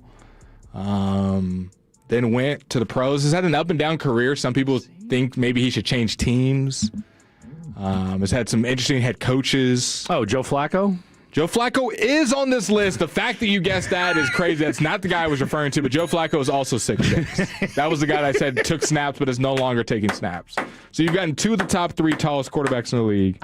Can you get the last one for God so help me? It is not that hard.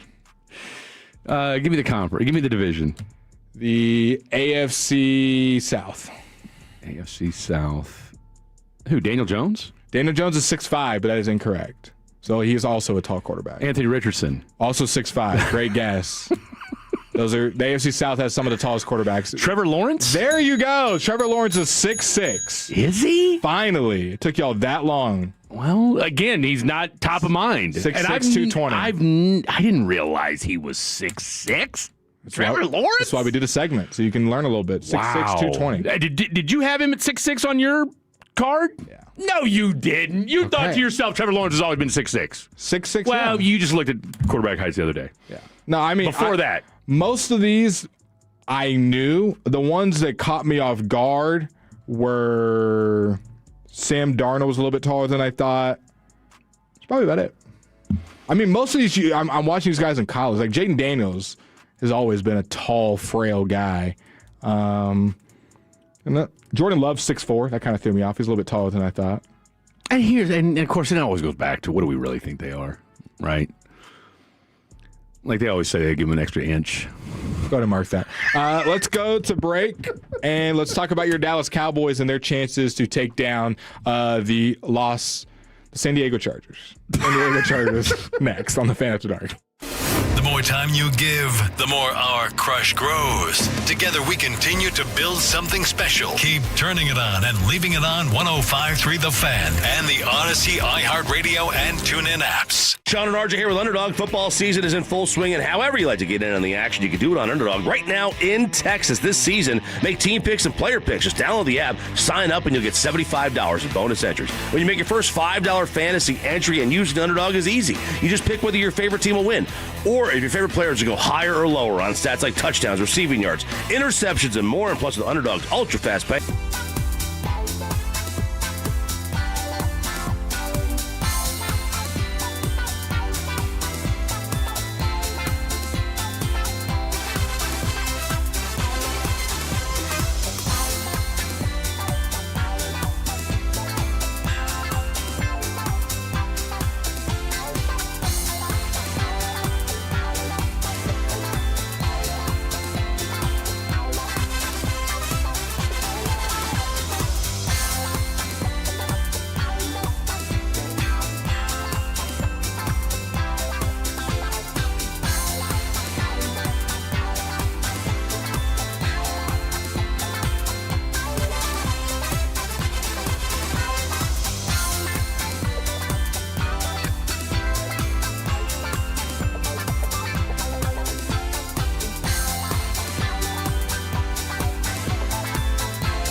Have you had it here? Have you had it here? And if you had the latte versus espresso is different. Barely. Nah.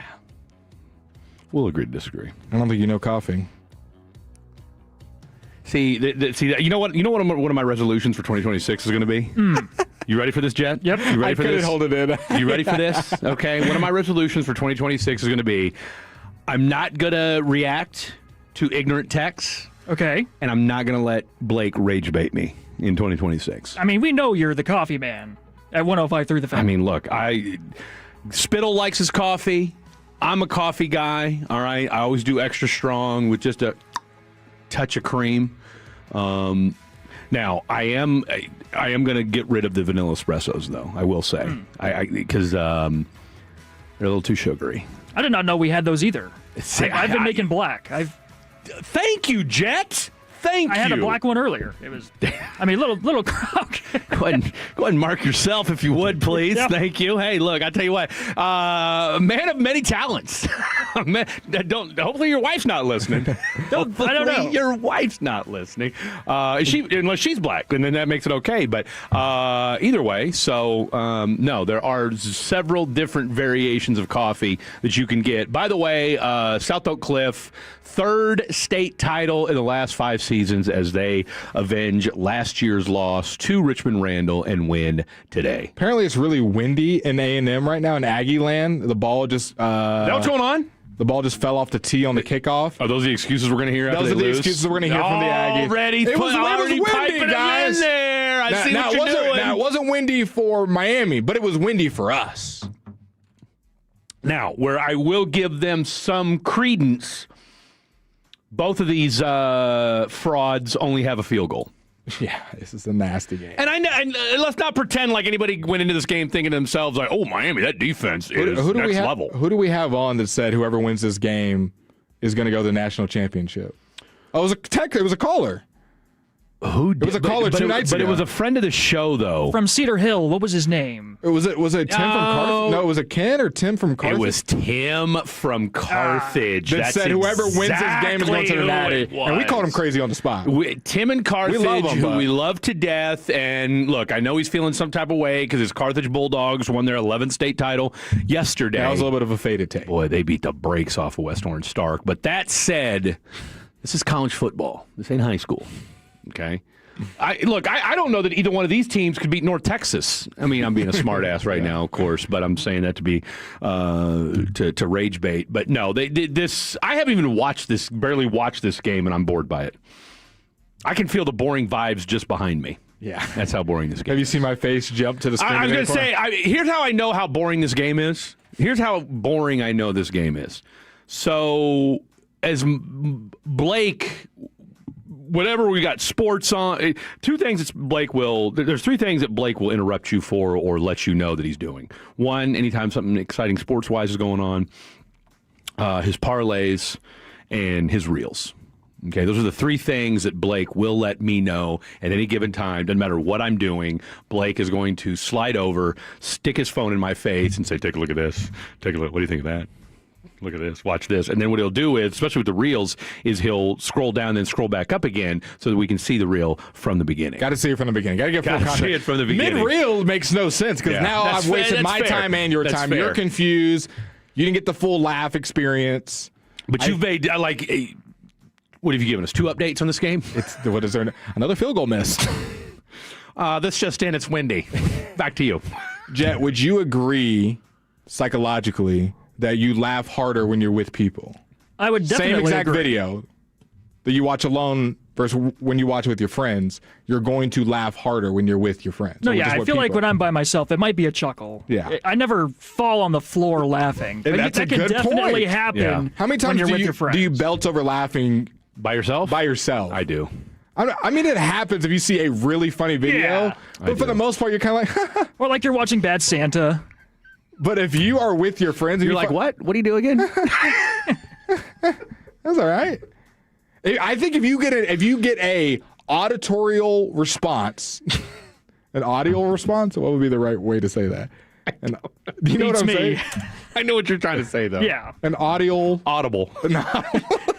We're calling it a Blue 42. We're calling it audible. If you get an audible response from me while I'm by myself, like scrolling TikTok in my bed. That was a really funny video. Yeah. It made me LOL. Like out loud. I just LOL'd.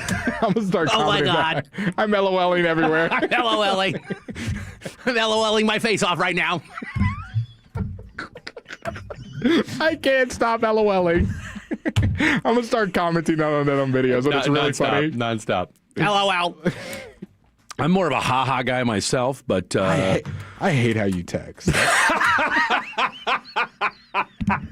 I just want to get that out there. If we're just being honest today, I hate how Fred texts. Why? And you know how I know that you didn't know the meme that I was using today? Yeah. Because I sent you a meme with strict context, and you replied with just 2 laughing emojis. Yeah. That was my way of knowing you wanted to keep the joke going, but you had no idea what I was talking about. I thought it was something else. Yeah. I thought that was Brother Muzone from.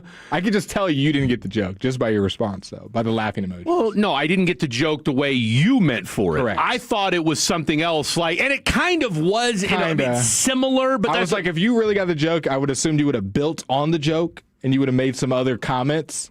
And since you didn't, that made me think, hey, not necessarily because I was miscommunication. I was lifting though. Okay. I was at the gym, so I was kind of just. I was trying to hurry up and get out of there because I wanted to get. It was already like 10, 15, 10, 20 or something like that. But look, I learned something new today.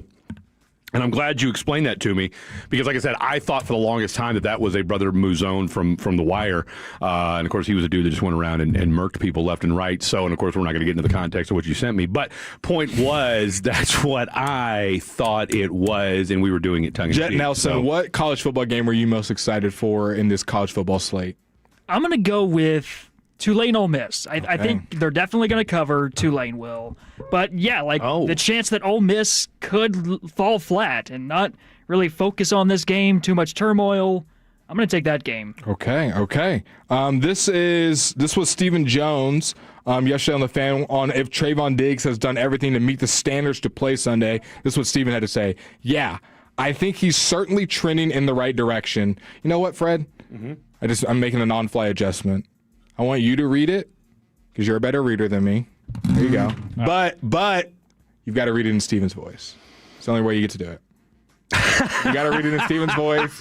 You got to have the pauses. Cowboys Executive Vice President Stephen Jones, when asked on 105 through the Fan if cornerback Trayvon Diggs has done everything to meet the standards to play today. Yeah, I think he's certainly trending in the right direction. I mean, it looks like that certainly could very well be the case. I know he wants to get out there and compete. He's a competitor. Oh, man, I need glasses. Certainly trending that way. But we'll play that way up until game time and see where we go. All right, here's the clip of Steven saying, let's see how close Fred was. Yeah, I think he's certainly trending in the right direction. I mean, looks like that certainly could very well be the case. And I know he wants to get out there and compete. He's a competitor and certainly trending that way. But we'll play that up till game time and see where we go. Let's see where we go. I think that was pretty good, Fred. Not bad. I need not to be quite as exaggerating, but I'll work on that. Want to try again? I'll work on that. We got another quote that we need. We got another one? Yep. This is about Matt Eberflus. Okay. This is your second chance. The thing I love about our boy Steven is that he always starts off with, yeah. Cowboys Executive Vice President Stephen Jones on the Fan, that's here on the radio station. That's us. On defensive coordinator Matt Eberflus moving from the sidelines to the coaching box to call games. Yeah, we're just looking for long-term solutions. Coach Schottenheimer is the one who came up with the idea. He sat with Coach Eberflus, and they came to the conclusion that would be a good idea. Real stumbling and bumbling on that one. It took him a while to get at the word sat. Well, but you got to add the realism of the pauses. Do we have that? Do we have that? And audio the hesitations. I believe I do. Okay, let's hear the audio of that and see how close Fred Davis was to Stephen Jones talking about Eberflus going up to the box. Yeah, I think Matt historically has been comfortable on the sideline. I think as we've evolved over the course of the season, we're looking for ways to improve. And, we thought we had made some good steps there, but the last couple games, hadn't been as good. And, we're just looking for long-term solutions and certainly want to look at options. And Coach Schottenheimer is the one who came up with the idea and sat with Coach Eberflus and they came to the conclusion it'd be a good idea.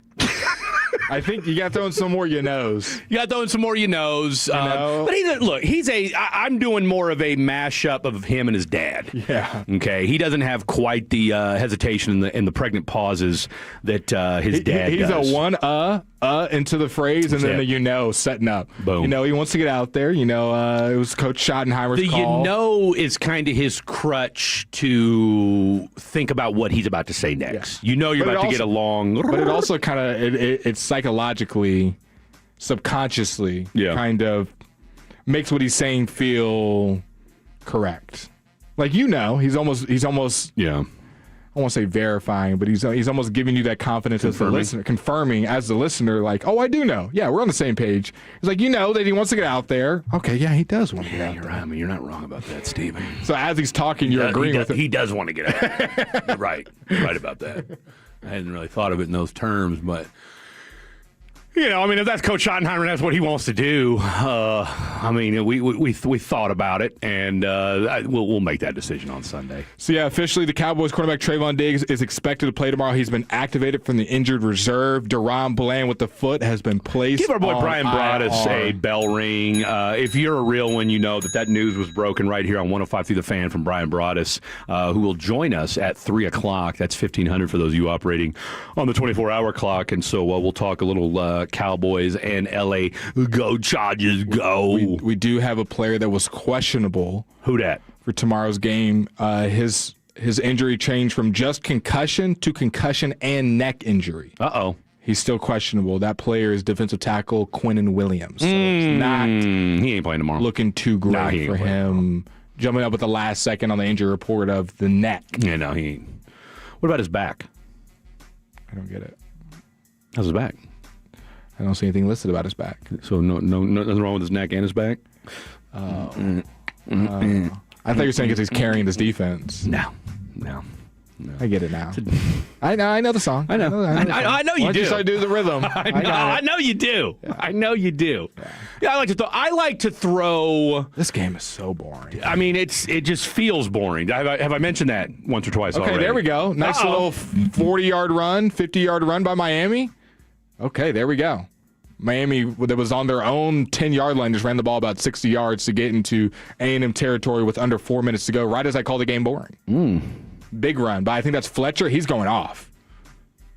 13 for 153, Mark Fletcher Jr.'s got. Damn. Nice little inside run. Just makes one little jump cut to the outside. A&M is a little bit lazy getting off blocks, and they're able to spring a big run. Good blocking by the receiver, too. Yeah, it was. And he almost carried that dude to the end zone. Well, he sure did. That'd have been embarrassing. 25 was just and this is the fourth quarter. I mean, we're getting down. I mean, it's 3 minutes left to go. If you're Miami, you just keep running the ball. Yeah. And hopefully you can get a field goal to win. Of course, you're a little nervous about the field goal aspect of it because it's so windy. It's so windy. And wind does cause. Imagine they're going to kick the game-winning field goal, and on the snap, the ball just flies off to the other side. Have we seen all the Gigums texting? We told you it was windy. We've seen butchered holds and kicks. Have we ever seen like a butchered snap in the event of like it didn't even get to the snapper? I'm not saying like a short. I'm saying like it goes left. And like, I mean, you're talking. Okay, so if the snapper just snapped it wrong, that I get. Yeah. It would have to be gale force winds for you to snap the ball and it start to curve. Because think about it. I mean, that ball's humming. Yeah. Plus, it's only like 4 yards. Fletcher, another big 15-yard run. Oh, yeah. It must be his mother. She's excited. They showed She's mom excited. in the crowd. Shout out to mom. It's giving kind of high school vibes the way they're doing the crowd shot. No, it's absolutely giving high school vibes. It is absolutely Texas high school vibes. Let's make sure we get that squared away, okay? Because that's the best and the baddest, ladies and gentlemen. All right, so they're going to let this thing wind down to the Davis, one of my kinfolk, getting ready to kick a field goal. So we're all Miami Hurricane fans. All right, so this thing is at the 2-minute warning. 1st and 10. They're at the 20-yard line, and Texas A&M has 2 timeouts left. So they're in trouble. Texas A&M's in trouble. To all you Gig'em fans out there that are listening to the program, and I'm guessing there's not many of you listening right now, which I respect because you're I'd be locked into the game. If I was an A&M fan and I wasn't doing radio right now, I'm not listening to sports radio. I'm not listening to anything else. I'm certainly not listening to Fred and Blake clown me and my fandom as I'm getting ready to watch my team basically prove that we're frauds. Carson Beck, 92 yards. Still doesn't have 100 on him. He's a fraud. I tell you what, somebody better. I want to hear somebody that's at the game or knows somebody at the game. These weather conditions better be a lot worse than what they look like. Yeah. That wind better. Those winds better be howling. All right. That's what I want to see. Marcel Reed's thrown the ball 31 times, 197 yards, and an interception. Shout out to Mikhail Trotter from South Oak Cliff. My man had 3 tutties today of 30, 40, and 44 yards. Running through cats left and right. I'll tell you what, those uniforms. I was about to say, those clean, helmets. Clean as all get out. So shout out to South Oak Cliff with, hey, first of 3 games today, pitting H-Town versus DFW. Lone Star got beat last night. They were really never in that game at all. Smithson Valley handled their business. Yeah, they did. Coming up at 3:20, so we'll be able to catch the first hour or so of it, is going to be Duncanville versus Naufschau, and then you got DeSoto versus E. King, and of course the best part about these 2 matchups is that they are both teams from each side are in the same district, so let you know kind of the superiority here in South Oak Cliff versus South Lake. Who would win that game? I don't know, because here's the thing, I don't.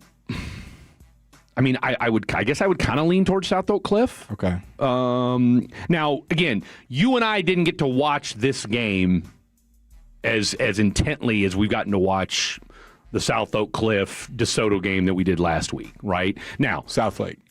What I say? Yeah, South Lake last week. Now, that said, these guys, their 2 losses this year, actually, I think they only lost 1 game. Their only loss this year was to Duncanville.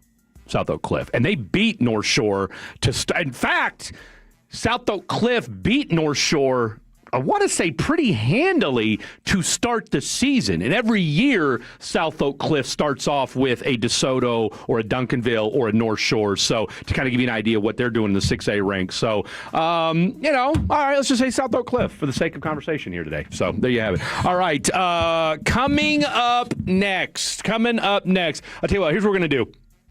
We're going to run through our picks from yesterday, see if we want to make any last-second changes to our picks from yesterday and confirm these today. We'll talk one thing about the game tonight that, I'm going to ask Blake one question. If the Commanders win, why? And then we'll read some of your text messages. Then we'll do fair foul at 2:40. Then we'll have our boy Brian Broadus from 3 to about 3:30, and then we'll do Fatties on the phone at 3:40. So a quick football roundup coming up next.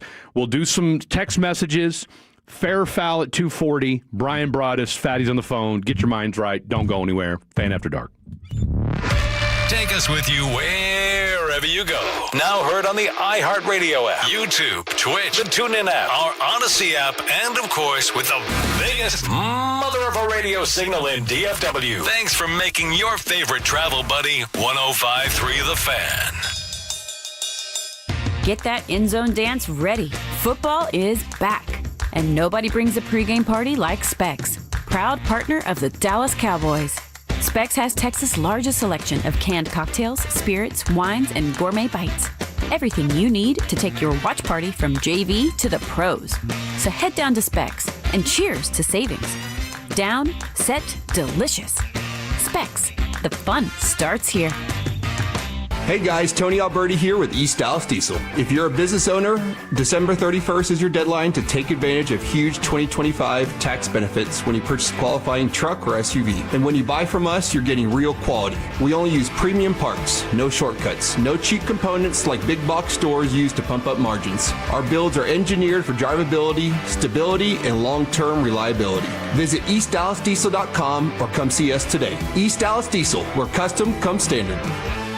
Do you have 3 ex-wives and your current trophy wife wants a life insurance policy 3 times the size of the policies you had to purchase for your previous mistakes? If so, you need to call Big Lou at Term Provider, 800-200-1966. Big Lou is intimately familiar with your problems, and if you're 50 or 60 years old and in reasonably good health, a $1 million policy should only cost about $100 to $200 per month. Big Lou may have a solution for your previous policies companies as well. You may even save enough money to lighten the load on your new $1 million policy. Remember, call Big Lou. He's like you, except he's only on number 2. Call Term Provider at 800-200-1966. That's 800-200-1966 for $1 million in term life insurance that you can live with. Call Big Lou at 800-200-1966. 800-200-1966. There are only about 4,300 publicly traded companies on the U.S. Stock Exchange.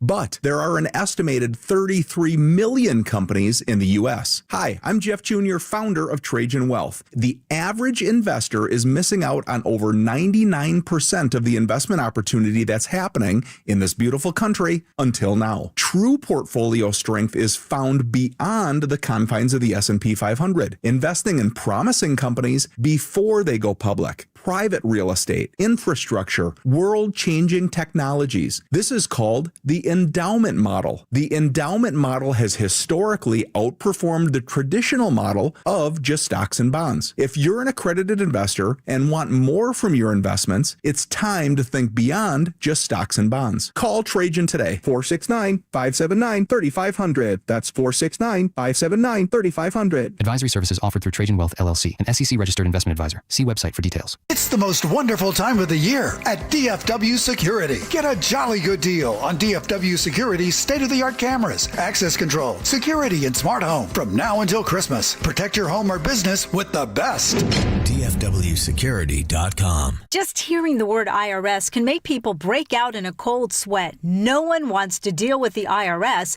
and now you don't have to. The good news is Legal Tax Defense has been successfully negotiating with the IRS for more than 15 years. It doesn't matter how much you owe, whether it's $5,000 or $5 million. You deserve the best in the business on your side, and that is Legal Tax Defense. Even if you're working with someone else and just want a second opinion, there is no cost or obligation to call. They can prevent levies, liens, wage garnishments, even file back tax returns. And the best news about Legal Tax Defense is they won't take your case unless they know they will reduce or eliminate your tax debt. Call Legal Tax Defense right now for a free no-risk consultation. 800-323-8922. 800-323-8922. You have nothing to lose but everything to gain. 800-323-8922. Every day, America's brave men and women return home from service, many with life-changing injuries that make everyday life a challenge. Building Homes for Heroes is a national nonprofit dedicated to helping them rebuild by constructing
sympathizer. I want to hear from you guys right now. No, not right now. Not right now. You guys are locked in, and as you should be. As you should be. Really, this is your. They just got a roughing the passing call. That's an extra 15. Look at the arms on this guy. Right? Huh? He's been hitting forearms. Yeah, no, he absolutely. Mario Cristobal is beside himself. Yeah, that's a late hit. What are you doing, bro? Game on the line. Little acting, though. Little acting. What are you doing? Little you acting. Can't hit the quarterback in the last 2 minutes. You got to be smarter than that. Now they're at midfield with a minute. Yeah, that was kind of a chintzy play, but I get it. You gotta. Marcel Reed will still throw the game. Oh, he was, and he totally sold that. He completely sold that. It's probably been his best play of the game so far, drawing that penalty. All right, so Blake's gonna keep an eye on that. We're gonna get into a little bit interception. Of, oh no, he caught it. Oh, I was gonna say, come on, it looked like a pick. It looked like a pick. First down, A&M. All right, we will. Okay, so 10-3, A&M is driving as we speak, and they're at the. I mean, they're moving quick. They're already at the 34-yard line. Yeah, they just got a 15-yard completion. So it was looking good for A&M. Marcel Reed. I can't do play-by-play. I got to stop. No, there you go. Okay, and then don't forget, after this game, we'll have the Tulane.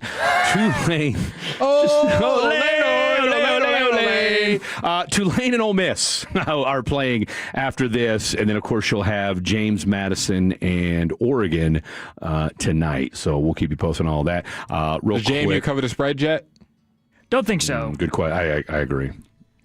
But I will say the 5 seed is getting a little too much hype. I think this is back-to-back playoffs now. We had Texas last year, now Oregon this year. I think that 5 seed looks like a great spot, but I feel like that team's a little lackluster. Are you saying the 5 seed in general, or the teams that are actually like you don't believe in Oregon?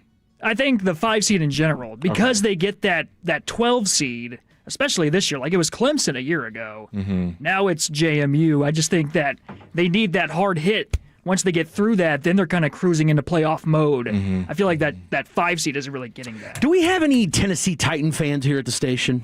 I don't think so. Why? Why did that just pop in your head? 45 seconds left for A&M to try to tie it, and they might have just done it. Down at the 5. The reason I say that, I was as I'm looking at the slate of games for tomorrow, the Diana Rossini is reporting that Matt Nagy, the Chiefs' offensive coordinator, is the leader in the clubhouse to be the next Titans head coach. If I'm a Titans fan, You're going back. I hate my life right Just now. about. You went from Brian Callahan so you went from mid to mid. You went from Brian Callahan to Mike McCoy to possibly Matt Nagy. And here's the funny part, is you look at the comments and every single Chief fan is like, please, thank you, take him. You're doing what Andy Reid won't do, and that's get rid of Matt Nagy. So I don't know. That's a bizarre hire to me. Mm-hmm. I can understand if you're coming off of a monster season, Pat Mahomes is having a great year, the offense looks untouchable, blah, blah, blah, blah, blah, and all that. This offense has there's literally breakdowns online of the difference in the Chiefs' offense from Bieniemy to Matt Nagy. Can y'all get him back? I'd love to get Eric Bieniemy back because you know what he's doing right now. He's advising somewhere now. He is the running backs coach for the Chicago Bears. Oh wow! Yeah, Marcel Reed just missed a wide open target. Oh, and he dropped it. Bro, he had a guy wide open, and then we got some players that might be. No, one looks like he's in bad shape. So he's not moving, Fred. Fred, he hasn't moved a single muscle. Okay, now his arm's moving. Now his arm's moving. That was scary. He's moving a little bit, but yeah, that was a hell of a shot. So 3rd and goal at the 4-yard line. 28 seconds left to go. In someone said you said call in. I have a story I'm calling right now from the 817. Did you say to call in? No, I said that to call in, we would be doing Fatties on the phone at 3:40 is when we're doing Fatties on the phone. Ooh, so. Helmet to helmet, right on it. Oh my gosh. The only thing they hit was helmets. And he went down immediately. They didn't even hit shoulder pads. Oof. Yeah. and they both went down immediately. Yeah, they did. Number 1 for Miami. Can we look up who that is? That's rough. All right, real quick. You got Buffalo at Cleveland tomorrow. That's a 10.5-point spread. You went with Cleveland. I went with Buffalo. L.A. and Dallas. That spreads down to 1.5. We had it at 2 yesterday. I took the Chargers. You took the Cowboys. We both took the Chiefs. Oh, no, wait. I'm sorry. We both took Tennessee. Or did you take Kansas City? I took Kansas City. That's right. That's Kansas City -3. Cincy at Miami. Cincy -4.5. You took the Bengals. I took the Dolphins. New York at New Orleans. New Orleans -6.5. I think we both took New Orleans on that one. Mohamed Toure. He's walking off the field. He's running off the field. Good for him, man. Ooh, that was scary. These kids are built different. Okay, continue. All right, New York at New Orleans. We both took New Orleans Did -6.5. we? New York? The Jets. Yeah, okay. the Jets. Okay. Jets. Now, this is where things... Oh, no, wait. Did you? Yeah, I picked New Orleans, yeah. No, I know you did. I'm talking about this next one. Minnesota at New York. I switched. You switched. That's what Minnesota it was. You had Minnie, and then you went over to the Giants. Okay. And then you switched... No, I think you stuck with Minnesota. No, I didn't. I went to New York. 100%. No. I literally said there's one I thought don't you feel... switched... did you stay with Tampa Bay? I switched too. I switched off at Tampa Bay as well. Okay, so Tampa Bay at Carolina. Tampa Bay's -3. Jacksonville at Denver. Denver's What did I tell you? What did I tell you how this game was going to end? What did I tell you how this game was going to end? Marcel Reed is not him. Once again, throws a pick to lose a game. Texas fans, we've seen this before. Oof. Fraudulent. 3 points in the college football playoffs. 3 points? That's as good as you can do? Against a Miami team that y'all said shouldn't get in and was fraudulent? Well, look who's really fraudulent. When it matters most, Mike Elko. Fire Mike Elko! Look at it again. Mike Elko with a stupid look on his face on the sideline. Fire Mike Elko. Once again, 3 points in the biggest game of the year for you. Yeah. Frauds. Just again throws a lollipop of an interception. We've seen Marcel Reed do this before. That's how you end the season right there. Lollipop. Not reading the defense. Guy's sitting right there. You see the window, you're supposed to throw it in. You don't throw it in the window. Marcel Reed, welcome to the XFL. Oof. Yeah, bad throw. I mean, number 13 has exerted more energy in warm-ups trying to intercept the ball. Rough go. All right, look at A&M sprinting off the field, not even trying to handshake. Typical. You had 4 players sprinting off the field, not even trying to handshake. Typical. What a win. I tell you what a win for Mario Cristobal. Back down to the basement, A&M goes. Hey, Aggies, I don't want to hear from you all year. 2026, you're banned. No, I do want to hear from you guys. I want to hear from you guys at 3:40. I want to hear from you guys at 3:40. Actually, you know what? Should we just go ahead and do fair or foul at 3:40 and just do Fatties on the phone right now? All right. Well, we only have 1 minute left in the segment. That's what I'm saying. So let's do Fatties on the... Okay, so here's the deal. I want to hear all... No, you know what? We don't want an hour. I want instant reaction. I want the tears. I want the sadness. I want the angst. I want the frustration. And for all you UT fans, if you want to clown on the Gig'em community, this is your chance. 3 points. This is your chance. 3 points. You made the college football playoff having scored 3 points. Mike Elko said at home, not on the road, not in a bowl game, not a neutral site. You scored 3 points at home and a ill-advised throw, just a bad throw that puts the game on ice for this Texas A&M football team. All right, coming up next, Fatty's on the phone. Gig'em, right? Gig'em. 877-881-1053. 877-881-1053. Fatty's on the phone coming up next. Celebrate with Whole Foods Market. Get 20% off bone-in beef rib roast with Prime through December 24th. As always, there's no antibiotics ever. Serve this tender Maine at your Christmas dinner. While supplies last, shop in-store or online. Terms apply. Hellsberg gifts checked off the list. Now, time for wrapping. Earrings for mom. A gold bracelet to match the rings Danielle wears every day. And for Dad, a new watch, because we all know he needs one. All right, this is going to be a good one. Our favorite things for your favorite people. Shop in store at Hellsberg.com for up to 50% off. Yardbird Southern Table and Bar. Dive into succulent, mouthwatering Southern comfort fried chicken like no other. Creamy lobster mac and cheese, juicy ribs like Mom used to make, and top it off with a warm cinnamon roll. Plates to feed the entire table or for your own personal escape. And dive into one of the best and unique bourbon selections and handcrafted scratch cocktails to wash it all down. Got your attention yet? Yardbird Southern Table and Bar. Located across from Clyde Warren Park at 2121 North Pearl Street in Dallas. RunChickenRun.com. This holiday season, don't let your house feel like Cousin Eddie's RV. Drafty your windows? You serious, Clark? If your windows are cracked, foggy, or draftier than Cousin Eddie's wardrobe, it's time to call Best Buy Windows and Siding. We'll come out the next day and give you a free quote to keep your house cozy for the holidays. 10 windows for just $59.50 and 0 down and 0% financing with approved credit.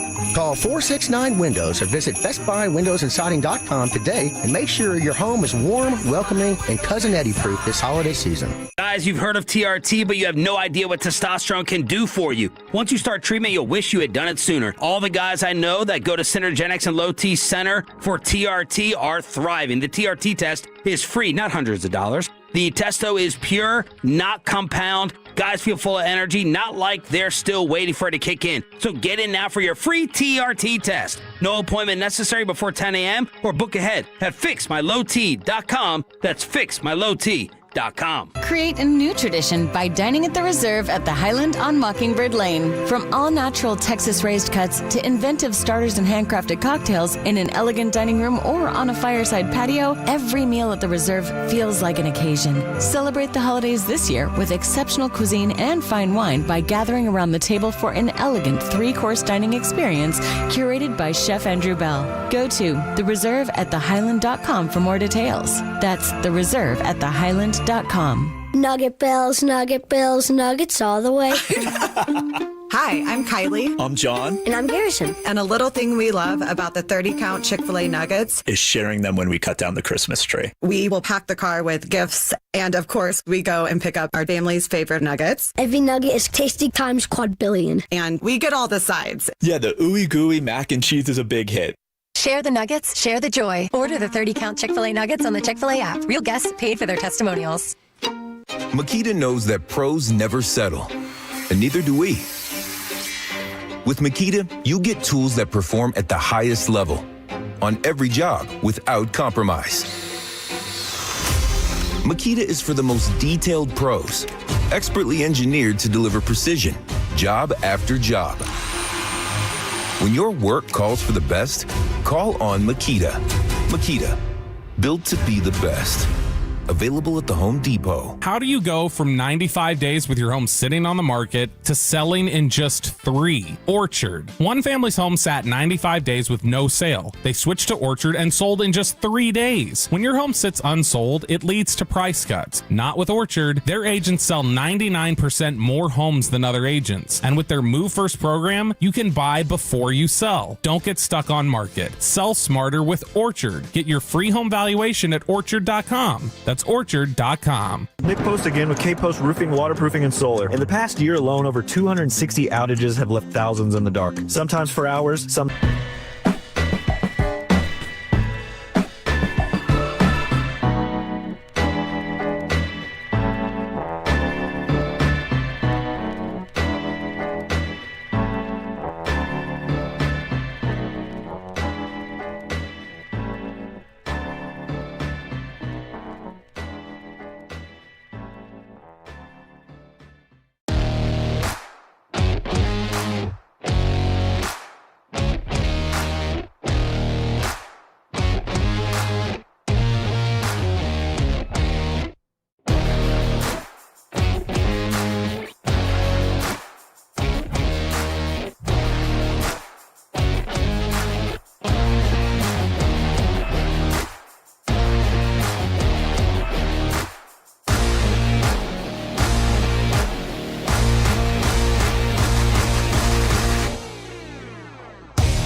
money on him. No.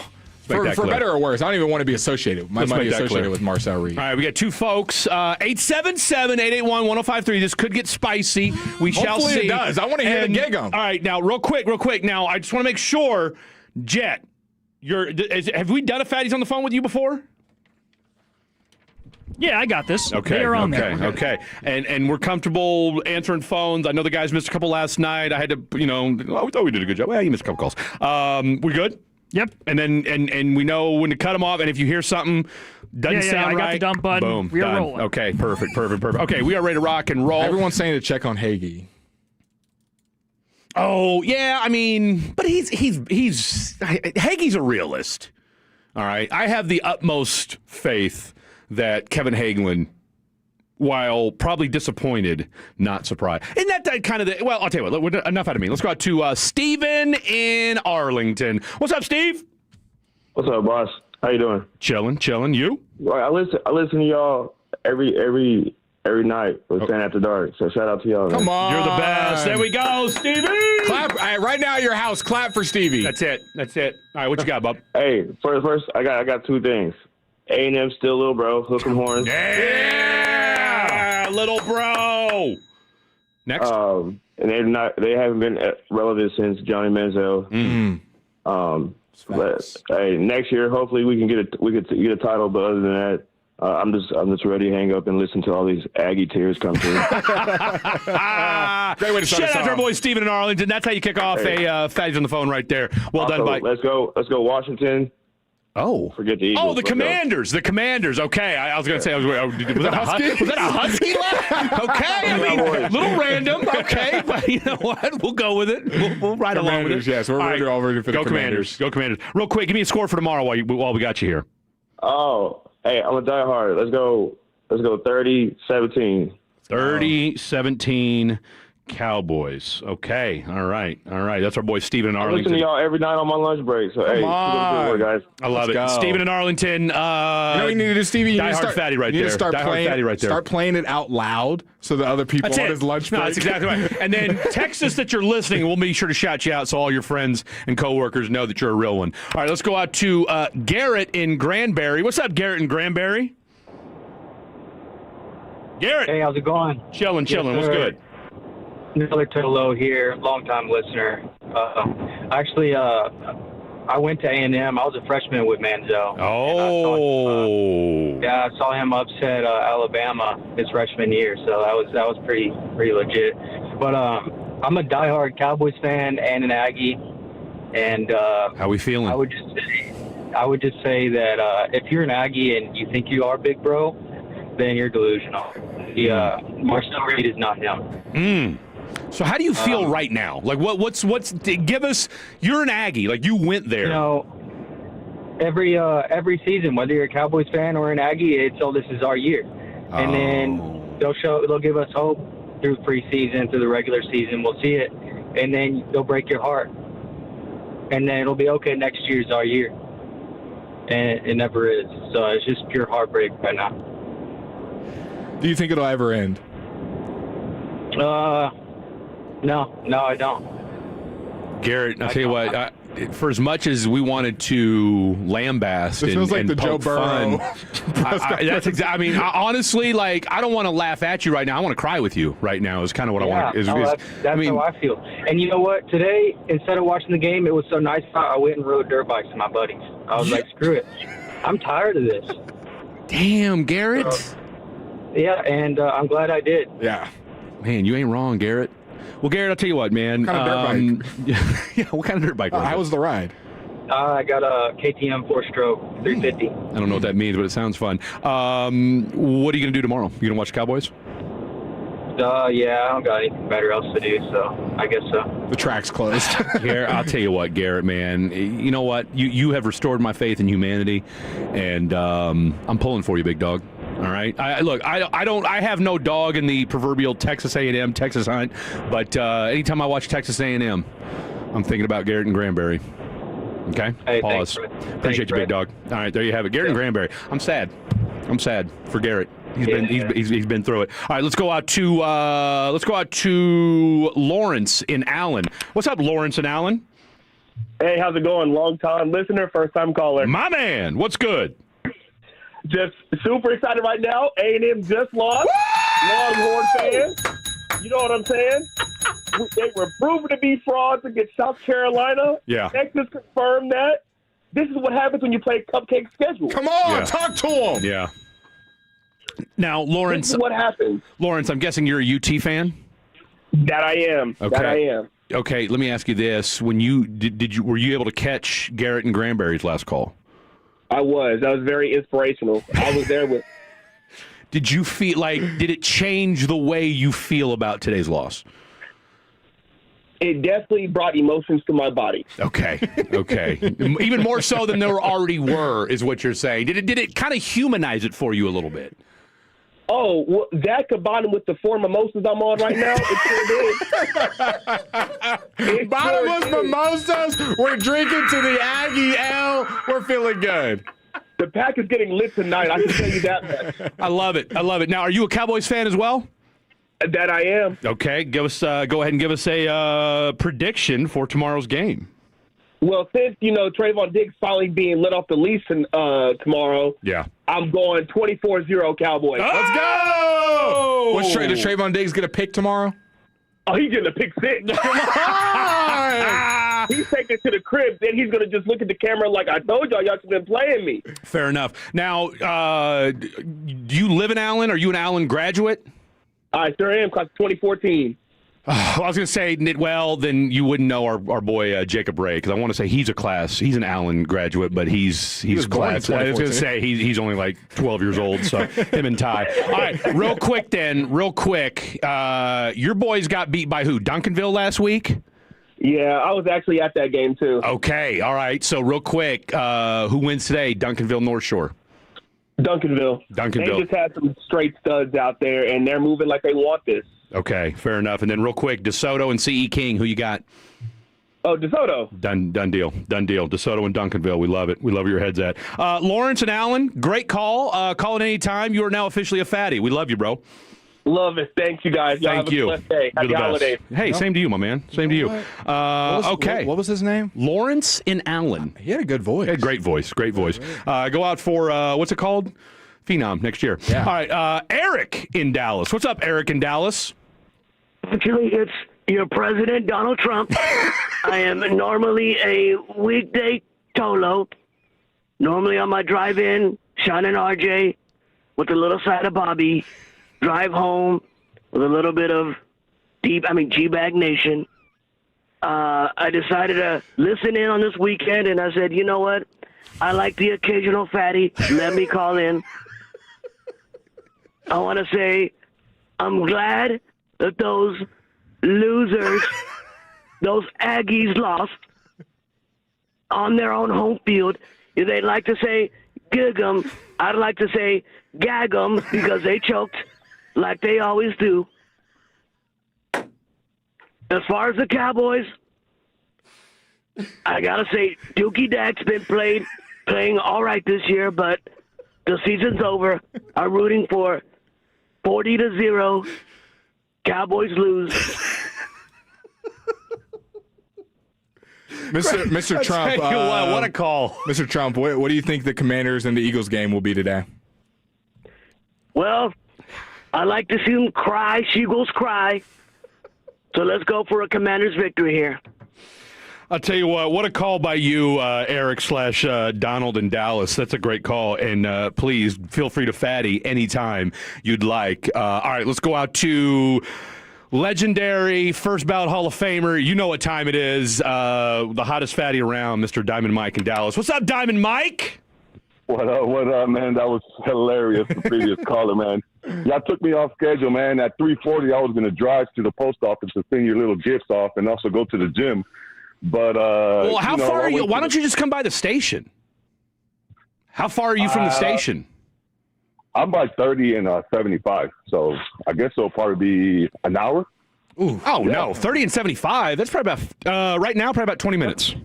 Yeah, I could probably drop it off then. I mean, it's gonna be. We're here till 4:45, brother. So if you want to drop it off by the station, come on through.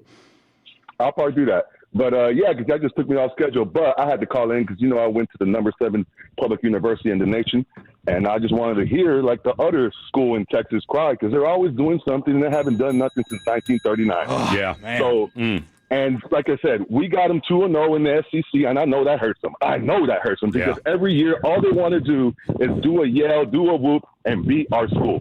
So, and I was hoping for more. No lie, I was hoping for more. Yeah. I grew up in the '90s, so I remember Michael Irvin and Jimmy Johnson. So, I got a little love for the U, but just 3 points. Come on. That's all you can do. It's all you can do. All that money. We hear about how much money they got. Nobody can outspend Texas A&M. They got that oil and gas money for days, and all you could muster was 3 points. That's it. Hey, Fred. I'm gonna say this. Everybody kept on saying they're legit, but me, I know who they are. I always say Aggies gonna be Aggies until they win something. That's it.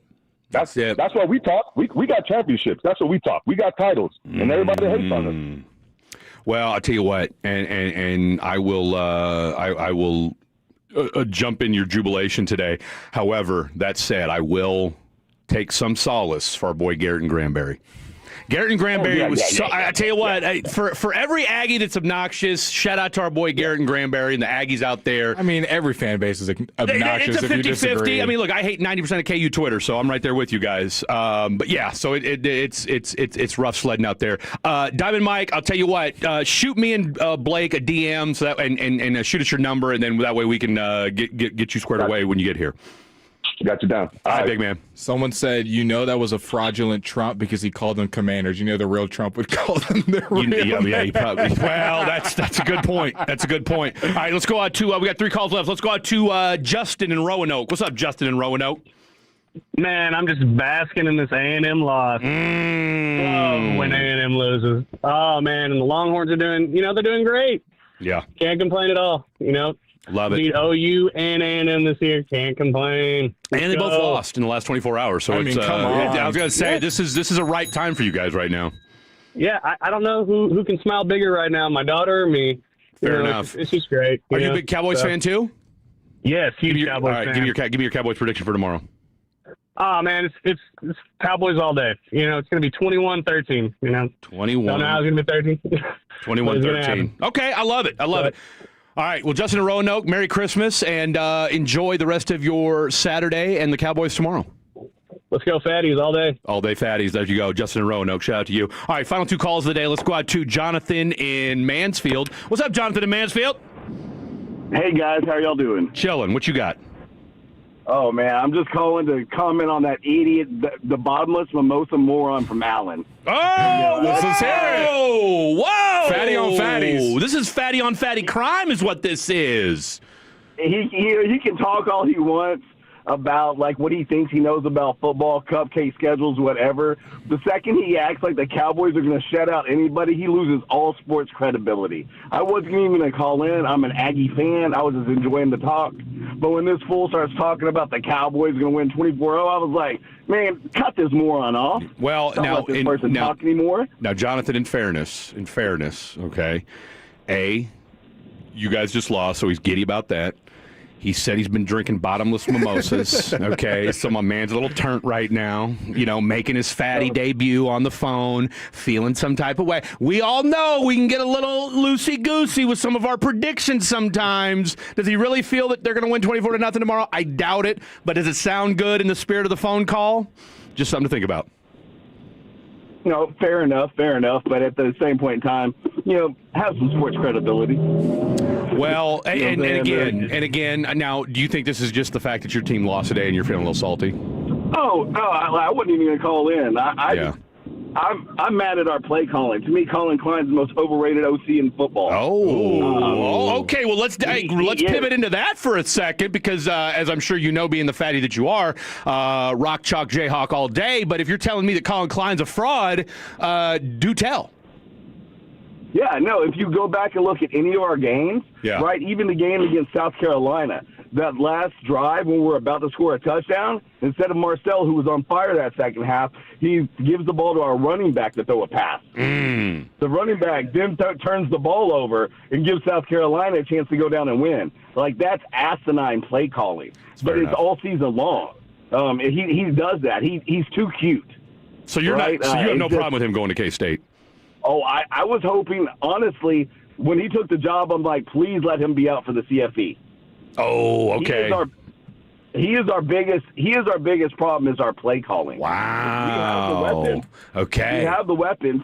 If you look at it, like fourth quarter, when we went quick, we attacked the weapons on the perimeter. They had no answer, and it was like that all season. When we run these long, drawn-out zone running plays, they never work. Fair. When we run these, just these behind-the-line wide receiver screens, Yeah, can't do that. They don't Can't work. do that. All right, real quick. He's just not. All right, we're up against it. Give me your score prediction. Okay, since you didn't like Lawrence's prediction, give me your Cowboy prediction for tomorrow. That's a good question. The Cowboys are just, that's top-down leadership sucks. So That's another story. Yes. I never know what's going to show up on the field. Off top of your dome. Give me something. Top of your dome. Top of my dome. Let's go. I'll give the Cowboys a win at 21-20. 21-20. Jonathan in Mansfield. Good stuff from you, my friend. Calm down. It's going to be okay. Well, you're an Aggie, but hey, look, don't worry about it. It could be worse. All right. Love you, brother. Call in anytime. All right. Last but not least, take us home. We got about 45 seconds. Tim in Carthage. What you got, big man? Carthage. Check. A&M going down. Check. Cowboys win 3-2 tomorrow. Check.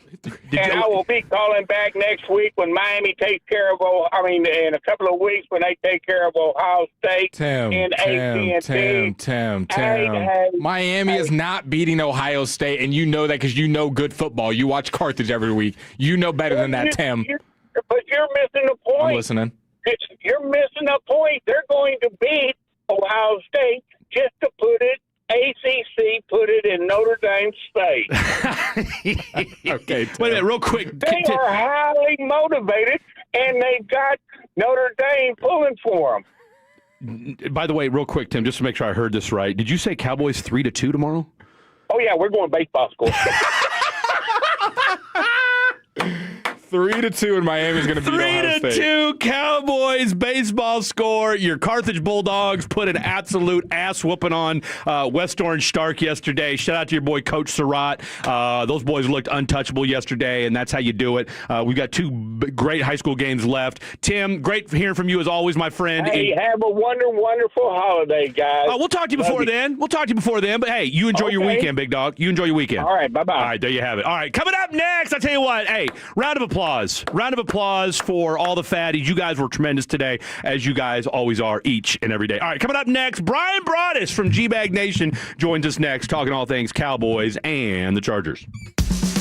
Our goal is to have you winning every sports debate with your buds. We'll do the homework. You just listen and enjoy.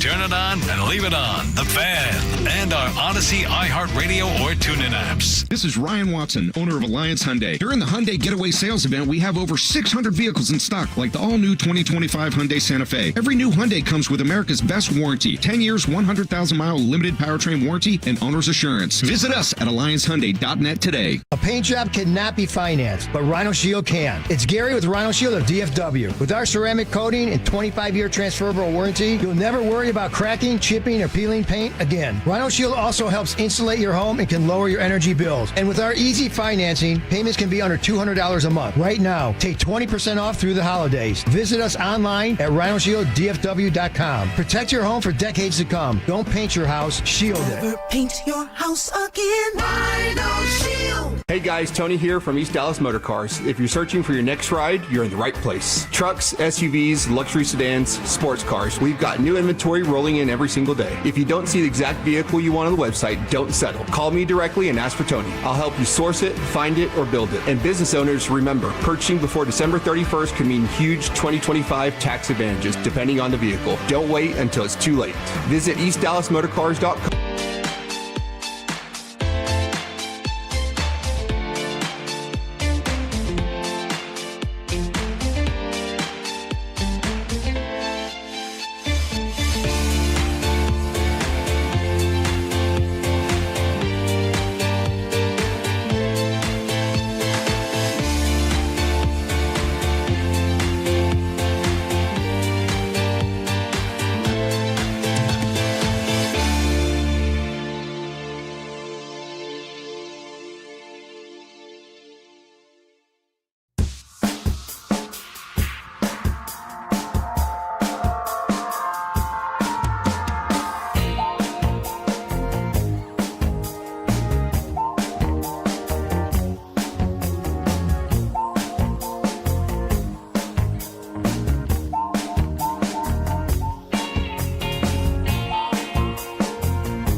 going down? That's a great question. I'll tell you what, when we talk to Tim in Carthage next time. Maybe, hey, you're beating every team 65-0 every week. Maybe you need to go up a division. But what is I mean, when they say they have 6A talent, I think he's saying kids are going to Carthage. Yes, kids are going to Carthage. Okay, and what's the point? What's your argument? Not you, but what's the texter's argument? I have no idea. I mean, okay, let's just real quick, and I'll tell you what, let's get our boy Brian Broaddus in on this, because I'm sure if anybody can speak to this, it's our boy Brian Broaddus. Let's jump out to the D&M Leasing Hotline. Welcome to the program. BB King! The Super Bowl winning Scouts. I'll tell you what, a man after my own heart, when he told his ex-wife, if you bring another man into my kid's life, he's leaving. And so I appreciate that, because I more or less said the same thing to my son's mother. So shout out to both of us. Now, let me ask you this, Mr. Brian Broaddus. Isn't it a tale as old as time, kids that are athletes go to the better schools that their specific, football, basketball, whatever sport they're good at, they go to those type of schools? I mean, are we reinventing the wheel here? I think that it's funny because you say that, because I think that was Carthage. That was their 11th state title. It is. That's what I'm saying. At some point, maybe we need to. And now somebody else just texted in, Carthage recruits guys. That's what I'm saying. Maybe they're not a true. Yeah, I'm kind of thinking that Carthage has got a really good NIL program. They have to, right? And so I'm kind of, the talent that they have. And I was quickly trying to look up how many people actually live in the town of Carthage. I'm bringing it up right now because I was, I was thinking that yesterday. And it kind of made me think that we're kind of doing something right there. And I don't want to mess with it if I'm Carthage, but if you tell me their town has about 3,000 people in it and they're winning 11 state titles, I'm kind of curious how they're doing it. Okay, right now, hold on, real quick. The population of Carthage, 6,653. Okay, there we go. And they win every game by 75. Dude, they had a linebacker that had an entire left sleeve tattooed, and he's going to Colorado. All right, but instead of going to DeSoto, he's going to Carthage. White boy. Then you had the running back, Dylan Edwards. South Lake, exactly. Then you had the other kid, DJ Edwards, who's going to Texas A&M. Yeah. So no, they're loaded. They're loaded. By the way, speaking of loaded, Ole Miss already up 14-0 on Tulane. Trinidad Chambliss 3 of 3, 81 yards. Tulane has they got 90 yards of offense, but no touchdowns. They have already thrown an interception. Brian, what'd you make of that A&M game? I thought it was really interesting the way it was played. I felt like that both teams kind of left it out there, but unfortunately for A&M, the red zone seemed to be the big issue for them today with the the late interception, the field goal that was missed and blocked, and then just the one field goal they had. So I think that was kind of a tale. I didn't expect it to be a 10-3 game, right? Which was very surprising with the kind of the level of the two quarterbacks and the skill that you have on both sides of the ball. But, hey, congratulations to Miami and congratulations to Alabama. It's interesting now how these road teams are going in and out. It's probably not going to happen, with Tulane or, maybe with James Madison or anything like that. But, for Miami to go in there at Kyle Field and have to deal with all that, the 102,000, hey, tip of the cap. And, they'll get the opportunity to see if they can make it 2-0 in the state of Texas at the Cotton Bowl against Ohio State. That'll be a tough game for them to have to deal with all the talent that Ohio State has. But damn, Miami's got talent themselves, but I think that Ohio State probably has a little more. Which decision is A&M regretting more, giving Mike Elko a fat extension or giving all that NIL money to the turnover machine himself, Marcel Reed? I think that, listen, the thing with, and you're talking to a guy that tends to be really critical of coaches, to the point where, I've gotten when I worked for the Cowboys and DallasCowboys.com, I had everybody on the coaching side hated me because for 3 years I tried to, get Jason Garrett fired. And, that kind of what I didn't realize was that if you fire the head coach, that the guys in operations get mad at you because they might lose their job too. The guys in the training staff might lose their job. The equipment guys might lose their job. So, yeah, you can make a lot of people really, really, really mad. But I will say this. I think that Mike Elko is really, really good for Texas A&M. Now, listen, the last couple of years, you can't be an Aggie coach and keep losing to Texas. That's not a good thing to do. Yeah, that's not a good thing. But I think if you look at overall, the Aggies, they're more than willing to put the money up. They've got some of the best facilities in the country. I think that Mike Elko knows what a good football player. I think that's what the most important thing is, that you have that ability at your head coach and on your coaching staff. The thing you got to ask yourself, though, was how focused were some of these Aggie coaches, with Colin Klein and, him getting the Kansas State job. Where was their attention? They've got a defensive coordinator. I know Elko calls it defenses, but he had a defensive coordinator on staff that was leaving to go to Kentucky. You just worry about that going into these games, that, where the coach is at right now. Obviously, Ole Miss is getting it done with Charlie Weiss Jr., but, yeah, I think to me that you're going to miss on some of these kids, when it comes to this NIL money. I'll tell you this for a fact. We spent somewhere between $25 and $30 million at LSU for 7 wins. That's not going to get it done. But you take $30 million and you give that to Joey McGuire out in Texas Tech, you might have the second coming of an Alabama dynasty and something like that going on out there. Brian, as a scout, when you're watching these bowl games, these college football games, obviously you've been watching all season, but what are some of these big-time moments that you're looking for when you're scouting that these kids can maybe raise their draft stock, lower their draft stock, other than just, winning the game?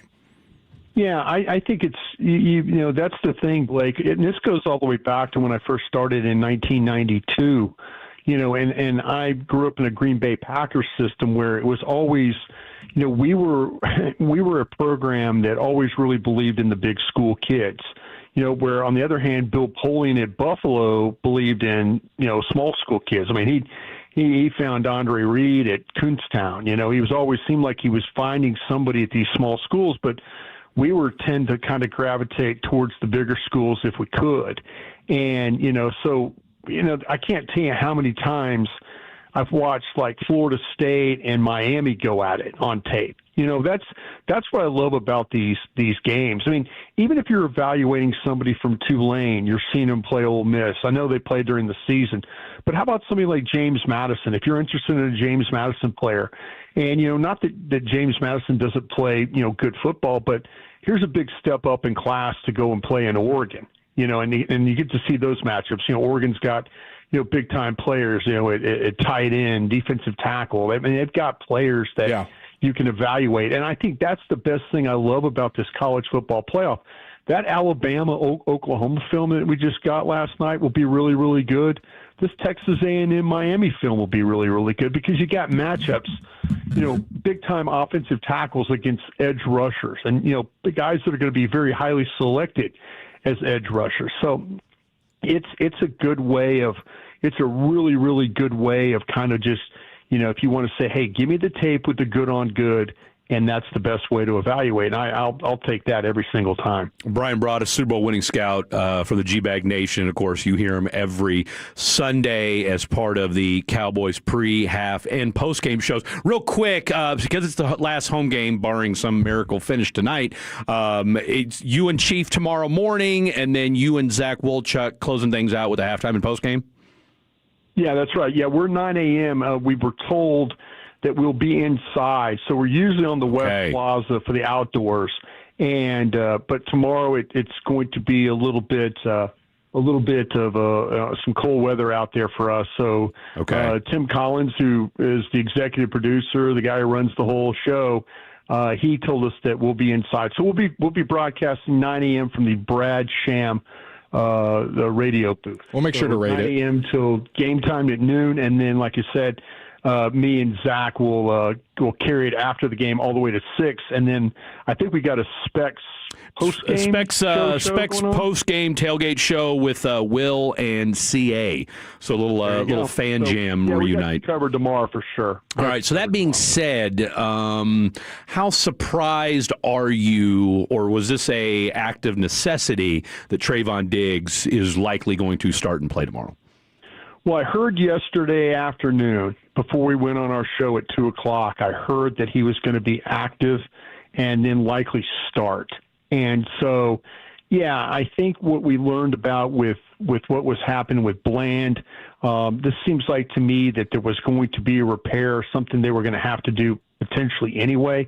It sounds like it's an involvement with the screw that's in his foot. Okay. That's kind of where this is going. So, yeah, I had heard from some people that Diggs, practiced better. There was a better grasp of what needed to be done. Okay. Yeah, they're down a couple of corners as is. But yeah, it was trending in the right way for him to dress and be involved in the game plan tomorrow. So yeah, I heard that early, and then now we're kind of hearing people were talking about it today a little bit. But yeah, it was something that they were looking at tomorrow. I think there was a possibility. I haven't got anybody to tell me exactly the question you asked, Fred, if that was one of those things where, okay, does he dressing because you're down a couple of corners? But I could sure ask that. I haven't asked that yet. But, yeah, I just, be honest with you, I've kind of ridden the roller coaster like everybody else. I really believed, several weeks ago that, hey, I want Diggs coming back playing. I think they're going to need him for the run. And then it turned into, well, he's just not doing what he needs to do. He practices very lackadaisical. He just goes through the motions. So it sounded like this week was better in not going through the motions. So I guess that's why you got your guy elevated. All right, hang with us. We're going to go to break, and then we'll get a little more from our boy Brian Broaddus, and get ready for more of that. That is Jet Nelson. That's Blake Elliott. I'm Fred Davis. Brian Broaddus joining us, talking all things Dallas Cowboys. Stick around. More to come. When your friends say, "Hey, did you hear?" you can proudly say, "I heard it on the Fan," keeping you sports informed with some quality laughs along the way. Turn it on and leave it on. 105.3 The Fan, the Odyssey app, iHeartRadio app, and TuneIn app. We're here at Genesis of Plano, part of the Huffines Auto family, and all year we've been asking customers what the it means, and Huffines has it. And right now, it is the most attractive deals of the year on all of the special vehicles you've had your eye on. And at Genesis of Plano, we've got a great selection of new 2025 GV70s and GV80 SUVs with low APR financing and low payments with no hidden fees.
son is about to graduate. Goes to UT. Texas. Absolutely. Yeah, I'll tell you what, this is going to be kind of funny to say.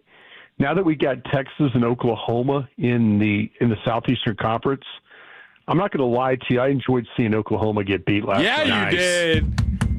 I'm here for it. I'm here. You think Material will stick around for another year? He probably needs to, doesn't he?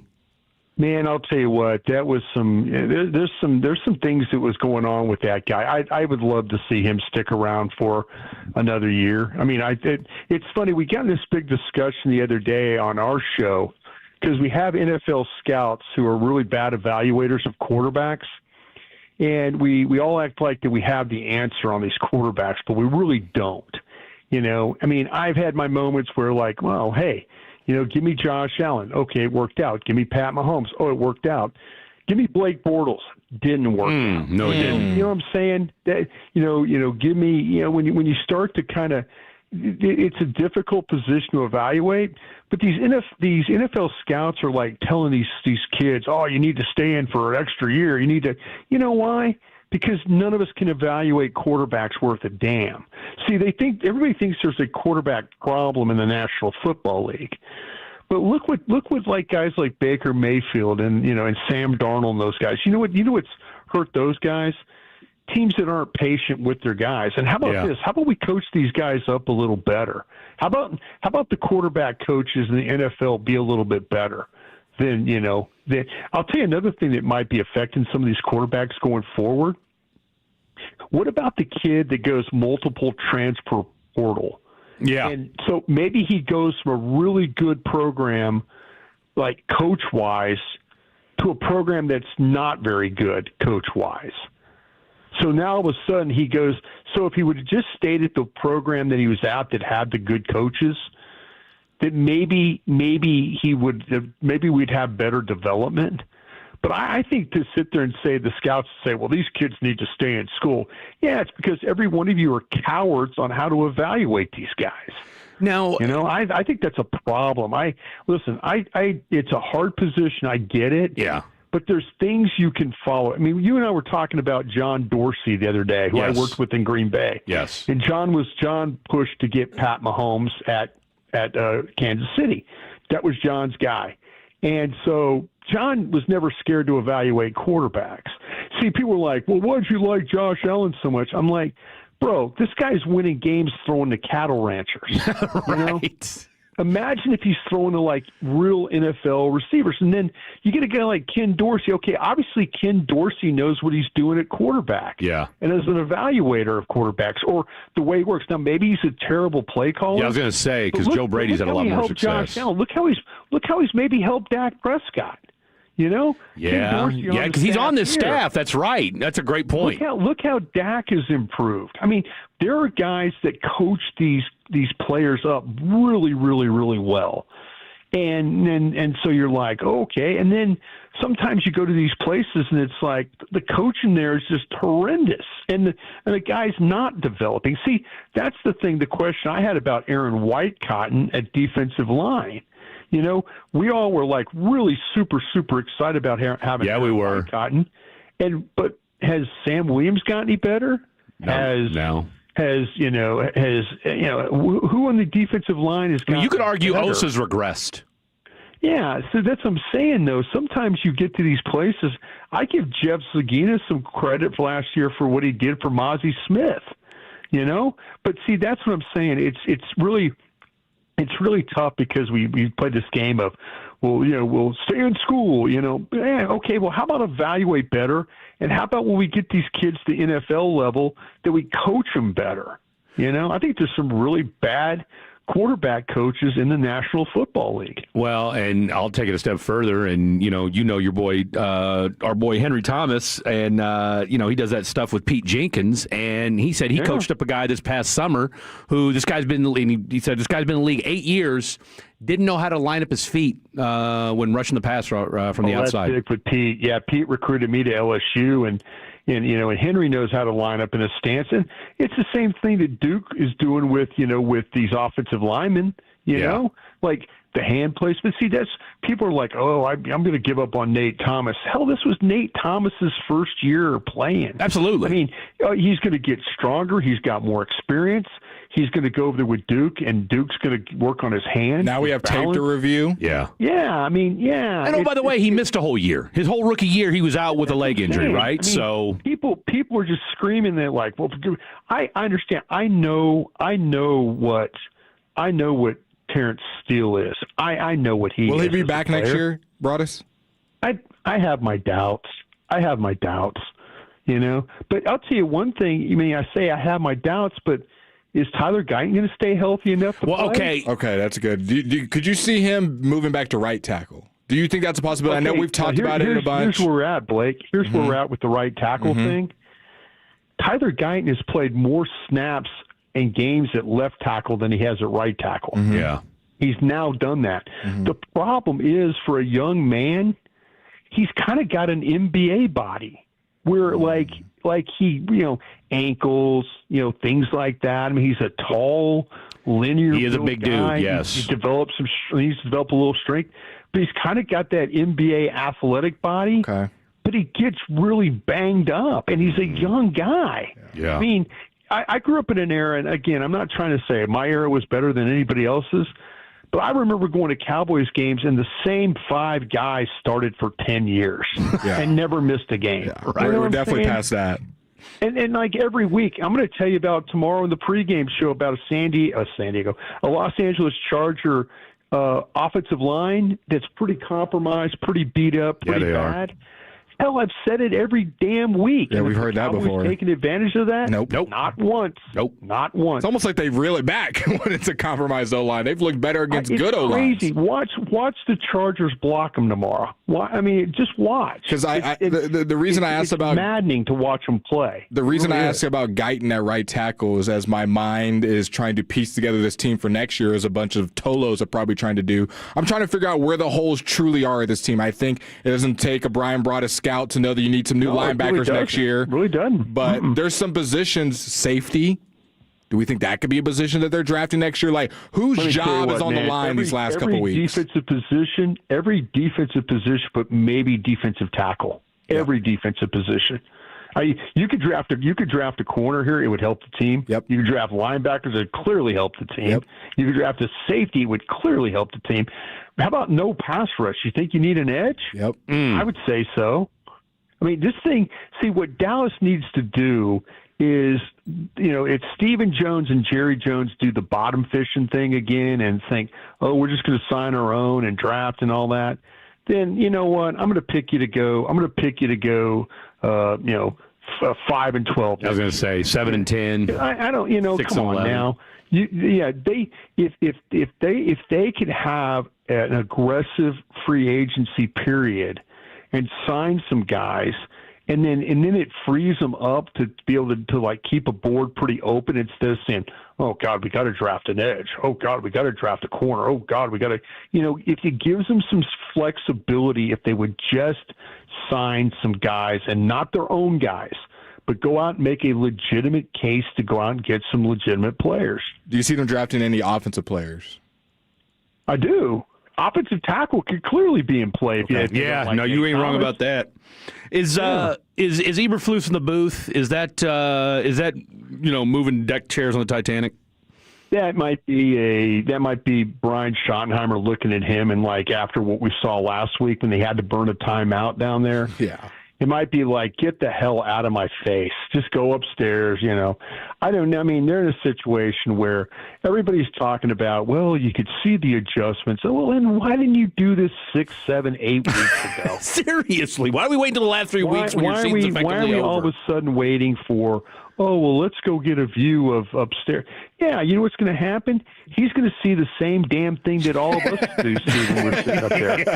He's going to get the fan view. At me and goes, God dang, it'd be nice if they blocked that edge. Oh, wait a minute. Oh, look, they didn't cover that guy on the outside. Wait, I'm the one calling the plays? Yeah, I mean, come on. It's one of those things. To be honest with you, I think the die has already been cast here. Yeah. And I think that, and I asked Stephen Jones the question yesterday because They trust Brian Schottenheimer a ton. And I think if Brian Schottenheimer goes in there and says, I would like to change the defensive coordinator, I think they'd absolutely do it for him. Well, did Jerry, were you surprised at all? Because, Jerry can be kind of coy, and we know he loves to talk in circles and say something without really saying anything. But the fact that he even mentioned this week on these airwaves that, these next 3 games are going to be important and that, he does feel like he's got the personnel to do this. Now, he is the quote-unquote GM, so of course he's going to say that. They're done, Freddie. Right? I mean, I'd never heard Jerry kind of talk like that. So let me ask you this again, you've been in these, you've been in these war rooms. Paint a picture for us of what these next 3 weeks are going to look like from inside, considering that, again, you got a bunch of dudes who, if you ain't playing for incentives, I mean, I'll be honest, I'm a little worried about number 3 over these next 3 weeks. Yeah, this is where now being in media as opposed to being in the front office. Yeah. Because I'm with Schottenheimer. As long as I'm working, I signed up for 17 weeks. I want to win. I want to win every single game. Now, being in the media, if all of a sudden, tonight, Philadelphia smokes the Commanders and it's over, okay, you could go play the game tomorrow and try and get it done. You could try and win tomorrow. But I'm just going to tell you this. I'm going to be real honest about this. As the media guy now, I'm kind of like, listen, that turf at Washington is terrible. That field at New York is terrible. I'm not interested in playing Dak Prescott after what I saw last week happen. And I know Mahomes and them are playing, and it's kind of a, you're in the game, you never know. But listen, I'm not interested in seeing Quinnen Williams anymore. If Dallas is out of this, sure, play tomorrow, try and win, But if you're out of it, go see if you can win a game with Joe Milton playing a quarterback and some backup guys against 2 really bad football teams. Well, Jaden Blue. I don't need to see Dak Prescott playing more. But on the media, but on the side where I was working for the front office, man, you're trying to win every one of those games. Got to, right? Yeah, because you're fighting for your job. You just are.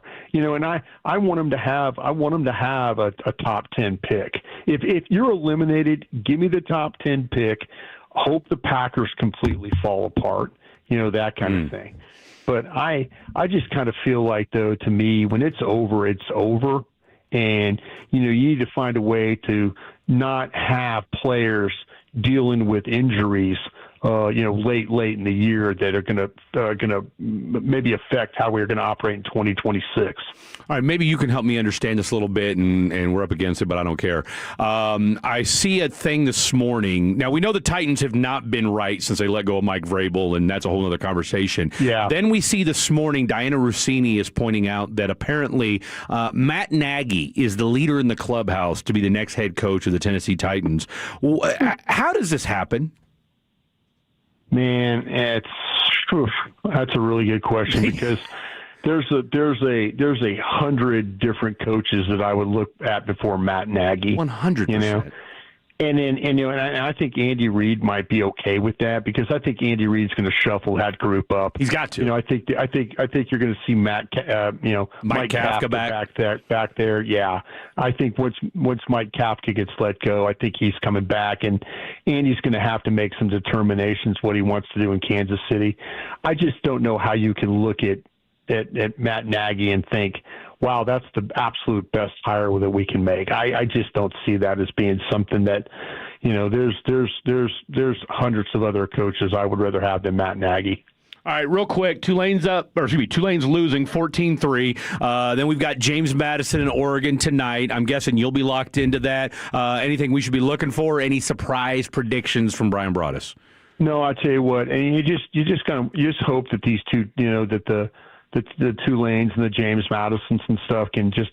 I know Tulane but both are good teams. It's a little bit different, for James Madison to travel all the way across the country. Seriously. To have to find a way to win a game at Autzen Stadium with that lineup. I think Oregon is one of the most underrated teams in this playoff. I mean, you look at their talent overall, the quarterback play, they're probably one of the best coach teams in this thing. So, yeah, James Madison's going to have their hands full, but they're in a situation too where their coach, is left to go to UCLA. I mean, he's coaching, but it's just unfortunate for that. But man, this this is going to be a tough go. But man, hopefully both teams can hang in there. Brian Broaddus, everybody. Be sure to catch him tomorrow. Pre-game, halftime, and post-game show, 9 a.m. Yeah. Tune in. You will be glad you did. Brian, you're doing the Lord's work out there, my friend. Appreciate you joining us today. Thank you, boys. Appreciate all the stuff you guys do, and look forward to seeing you here real soon. Absolutely. We'll see you tomorrow. The one, the only, Brian Broaddus. All right, final segment of the show. I thought we were going until 4:45. That's a lie. That's a lie. That's actually next Saturday. We've got one more segment, and then we're going to hunker down and watch a little college football. And how about that North Shore Duncanville? We'll tell you next. Don't go anywhere. Hellsberg gifts checked off the list. Now, time for wrapping. Earrings for Mom. A gold bracelet to match the rings Danielle wears every day. And for Dad, a new watch, because we all know he needs one. All right, this is going to be a good one. Our favorite things for your favorite people. Shop in store at Hellsberg.com for up to 50% off.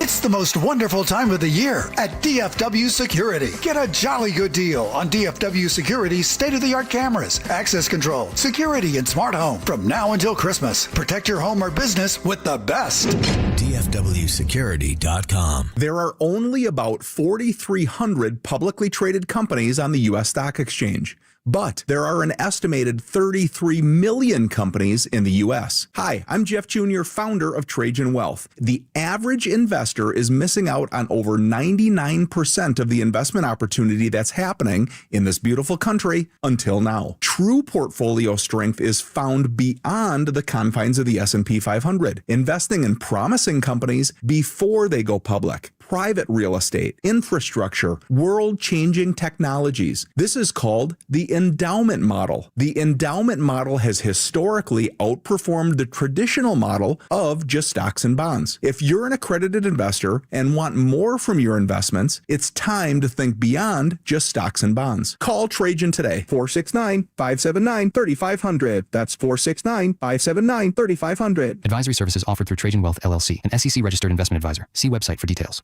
Hey guys, Tony Alberti here with East Dallas Diesel. If you're a business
But here's the thing, though. It's actually supposed to be nice. Temperature-wise, I mean, right now it's 78 degrees outside here in Dallas. I had to take this jacket off. Okay, to give you guys an idea. All right, so today it's going to be 78, and we're pretty much so for all intents and purposes, the sun's going to go down here in about an hour or two. Now tomorrow it's only going to be 59, and then the rest Christmas Day. You want to take a guess at what it's going to be Christmas Day here in the DF Dub? 82. You say 82? 70. 77 was the answer we were looking for, ladies and gentlemen. 77 degrees on Christmas Day here in the DFW. So we like to do this. Going to what do we like to do? What do we like to do? What do we like to do? Ole Miss is up 14-0 on Tulane after the first. North Shore versus Duncanville is 0-0 after the first. It's a hell of a game right here. It's defense. This is you, Jet Nelson. This is your chance. If the season ended today, media members would vote this player as the MVP. There's 14 names on here. We'll see who you think. Put your mind in one of a media voter voting for MVP. Who do you think won? NFL, correct? NBA. NBA, okay. Mm-hmm. The season were to end today. I don't think Ant's in that. You're saying right now. You're saying Anthony Edwards? He is on there. He Number is on there, 11. okay. He would get 5.0 first place votes. So not Ant. I mean, Ant's in there. You got it right. From the 817, my car's saying 84. So there you go. It's warm as all get out. Okay, Tim in Carthage has spoken. What did he say? All right, so I asked him, I said, hey, we got people alleging fraudulent / recruiting in Carthage. Now, remember, he was a school administrator in Carthage. So if anybody would know or have their finger on the pulse of all things recruiting in Carthage, it's Tim in Carthage. Fred, that's BS. I was principal, absolutely never let kids transfer for athletes. I could prove why we have 7,000 population and have athletic and academic success. Haters gonna hate. Tim Tolo, the principal at Carthage. He's the current principal right now? No, he's retired. So things could have changed. He's retired. So no, he set the standard. He set the standard. I agree with everything Tim said. Two things can be true. That could have been true when Tim was there. Maybe that's not true anymore. I'm willing to hear out the other side. Yeah. I'm not going to let Tolo Tim, as much as we love him, here's the sway thing, though. the facts. We've had a. Did South Oak Cliff win? Yes, they did. From the 214, he asked, did they win? Yes, they absolutely did. They put BTA on Richmond Rain. I think the final score was 35-19. But no, we had some people text in after that. Okay, from the 214. My folks are from Carthage area. The athletes don't live in Carthage. They live in the rural areas outside of Carthage, like my cousins, the Ingrams, the Smiths. Oh, wow. We're throwing out names. He's putting out names out there. Putting names on it. Putting names on it. I live 8 miles in the deep country of Gary, Texas. And then from the 682, Carthage has a lot of corn-fed country boys that live in the country that don't count in the population. So that's two different people now that have all come out and said, look, just because you don't live in Carthage proper doesn't mean that if you live in the surrounding area, you can't still be a dog. But we know that's not true for these schools here. Schools get in trouble all the time for area codes that you live in. Can't play. We just had it with Hebron. But you got a lot more high schools, though. I know. I mean, it's not like Carthage has found a loophole. 4 high schools in the. But that's all them. All those country, schools and small towns have one high school, and everybody in the rural area. I want to see them goes play up to a that division. School. I'm saying this because I believe in Carthage. Yeah. I want to see them play up. Hey, I'm going to tell you right now, I Beating think Team 65, nothing anymore. I'm tired of it. It's great. I don't know if they could hang with 6A schools, but I think they could probably hang with some 5A. Let's bump them up to 5A. Absolutely. Why not? I mean, and I'm sure dominating. Look, I bet you they could beat 6A schools. I don't know if they could beat the Duncanvilles and the so. Look, they went and beat a 6A school this year. I think they were called Bay City. They were up 42-0 at halftime. Yeah. So we should at least get them out of 4A. Yeah. No, I mean, I don't think you're necessarily wrong for that, or just let them play more 6A competition. Where do you think the Mavericks and the Cowboys draft pick would be right now at the season? And we know that the Cowboys NBA is like, obviously 12th? a draft lottery. 12th or 13th? Cowboys would be 14th. 14th. The Vikings and the Chiefs and Miami and Atlanta are holding the spots in front of you. Thank God. I'm here for it. That's why I want the Chiefs to keep losing. Yeah, y'all have the 12th overall pick. Yeah, let Chiefs get a top 10 We pick. need Atlanta to keep winning. Let the Chiefs. We need Atlanta to win. Top 10. Because Atlanta's pick is going to the Rams if you just now tuning into sports. We need who? Atlanta. Oh, yeah. Because right now they have the Rams have the 10th overall pick and might win the Super Bowl. Yeah, but they're a Matt Stafford injury away from being mid. What do you mean? The Rams. You think? Who's their backup? But, isn't that every team in the league, Fred? Well, I get that. But he's also 40. He's going to win MVP this year. No, he absolutely will. But I'm just saying. He's a mad. Take Matt Stafford. Okay, let him get a top 10 I think pick. it's safe to say the Patriots are a Drake May injury away from falling apart, too. Look, you're not wrong about that. Maybe the Bills are a Josh Allen injury away from not being good. No, you're not. Look, I don't disagree with that, but I'm saying like them getting a top 10 pick, okay, great. That's that's really bad. They might be able to draft their future quarterback if Atlanta keeps sucking and they fall into the top 5. Ooh. They're 5-9. Now that I don't disagree with. The Jets and Arizona are 3-11 at the 5-6. What quarterback though are you? I don't know. This quarterback class, I'm not for as much as ballyhooed as it was. It's not as great anymore. But you might be able to trade around. Maybe they say, hey, we're gonna go trade to number 1 or 2 and get Dante Moore, Mendoza, whoever they like. I don't know about Mendoza. I'm gonna have to. Dante Moore is going to be the guy I'm riding on. You think he'll come back though? Or you think he'll go pro? I think he's going to declare. Yeah. Okay. Dante Moore would be the and if he does, because I don't think your boy Mestamaker's going to Okie State. Why not? What happened? No, I think he's going to go to an SEC school because he's about to get the bag thrown at him. All right, Brian Broaddus, great stuff as always. To all the fatties and everybody that called in today, great job as always. To Mr. Jet Nelson, you were tremendous. Blake. I'm Fred. Good night. God bless. Go Cowboys. Sean and RJ, the KNC Masterpiece, G-Bag Nation, and Fan After Dark. Live and local. Turn it on and leave it on. 105.3 The Fan and our Odyssey, iHeartRadio, and TuneIn apps. Career changers, including veterans and active duty service members. Your transition starts here. Go from GI to IT in a matter of months. Become a certified cyber warrior with training at My Computer Career. Cybersecurity specialists are in high demand, offering IT pros great opportunities and a rewarding lifestyle while protecting our people, liberty, and treasured institutions from cyber threats. Deploy your career in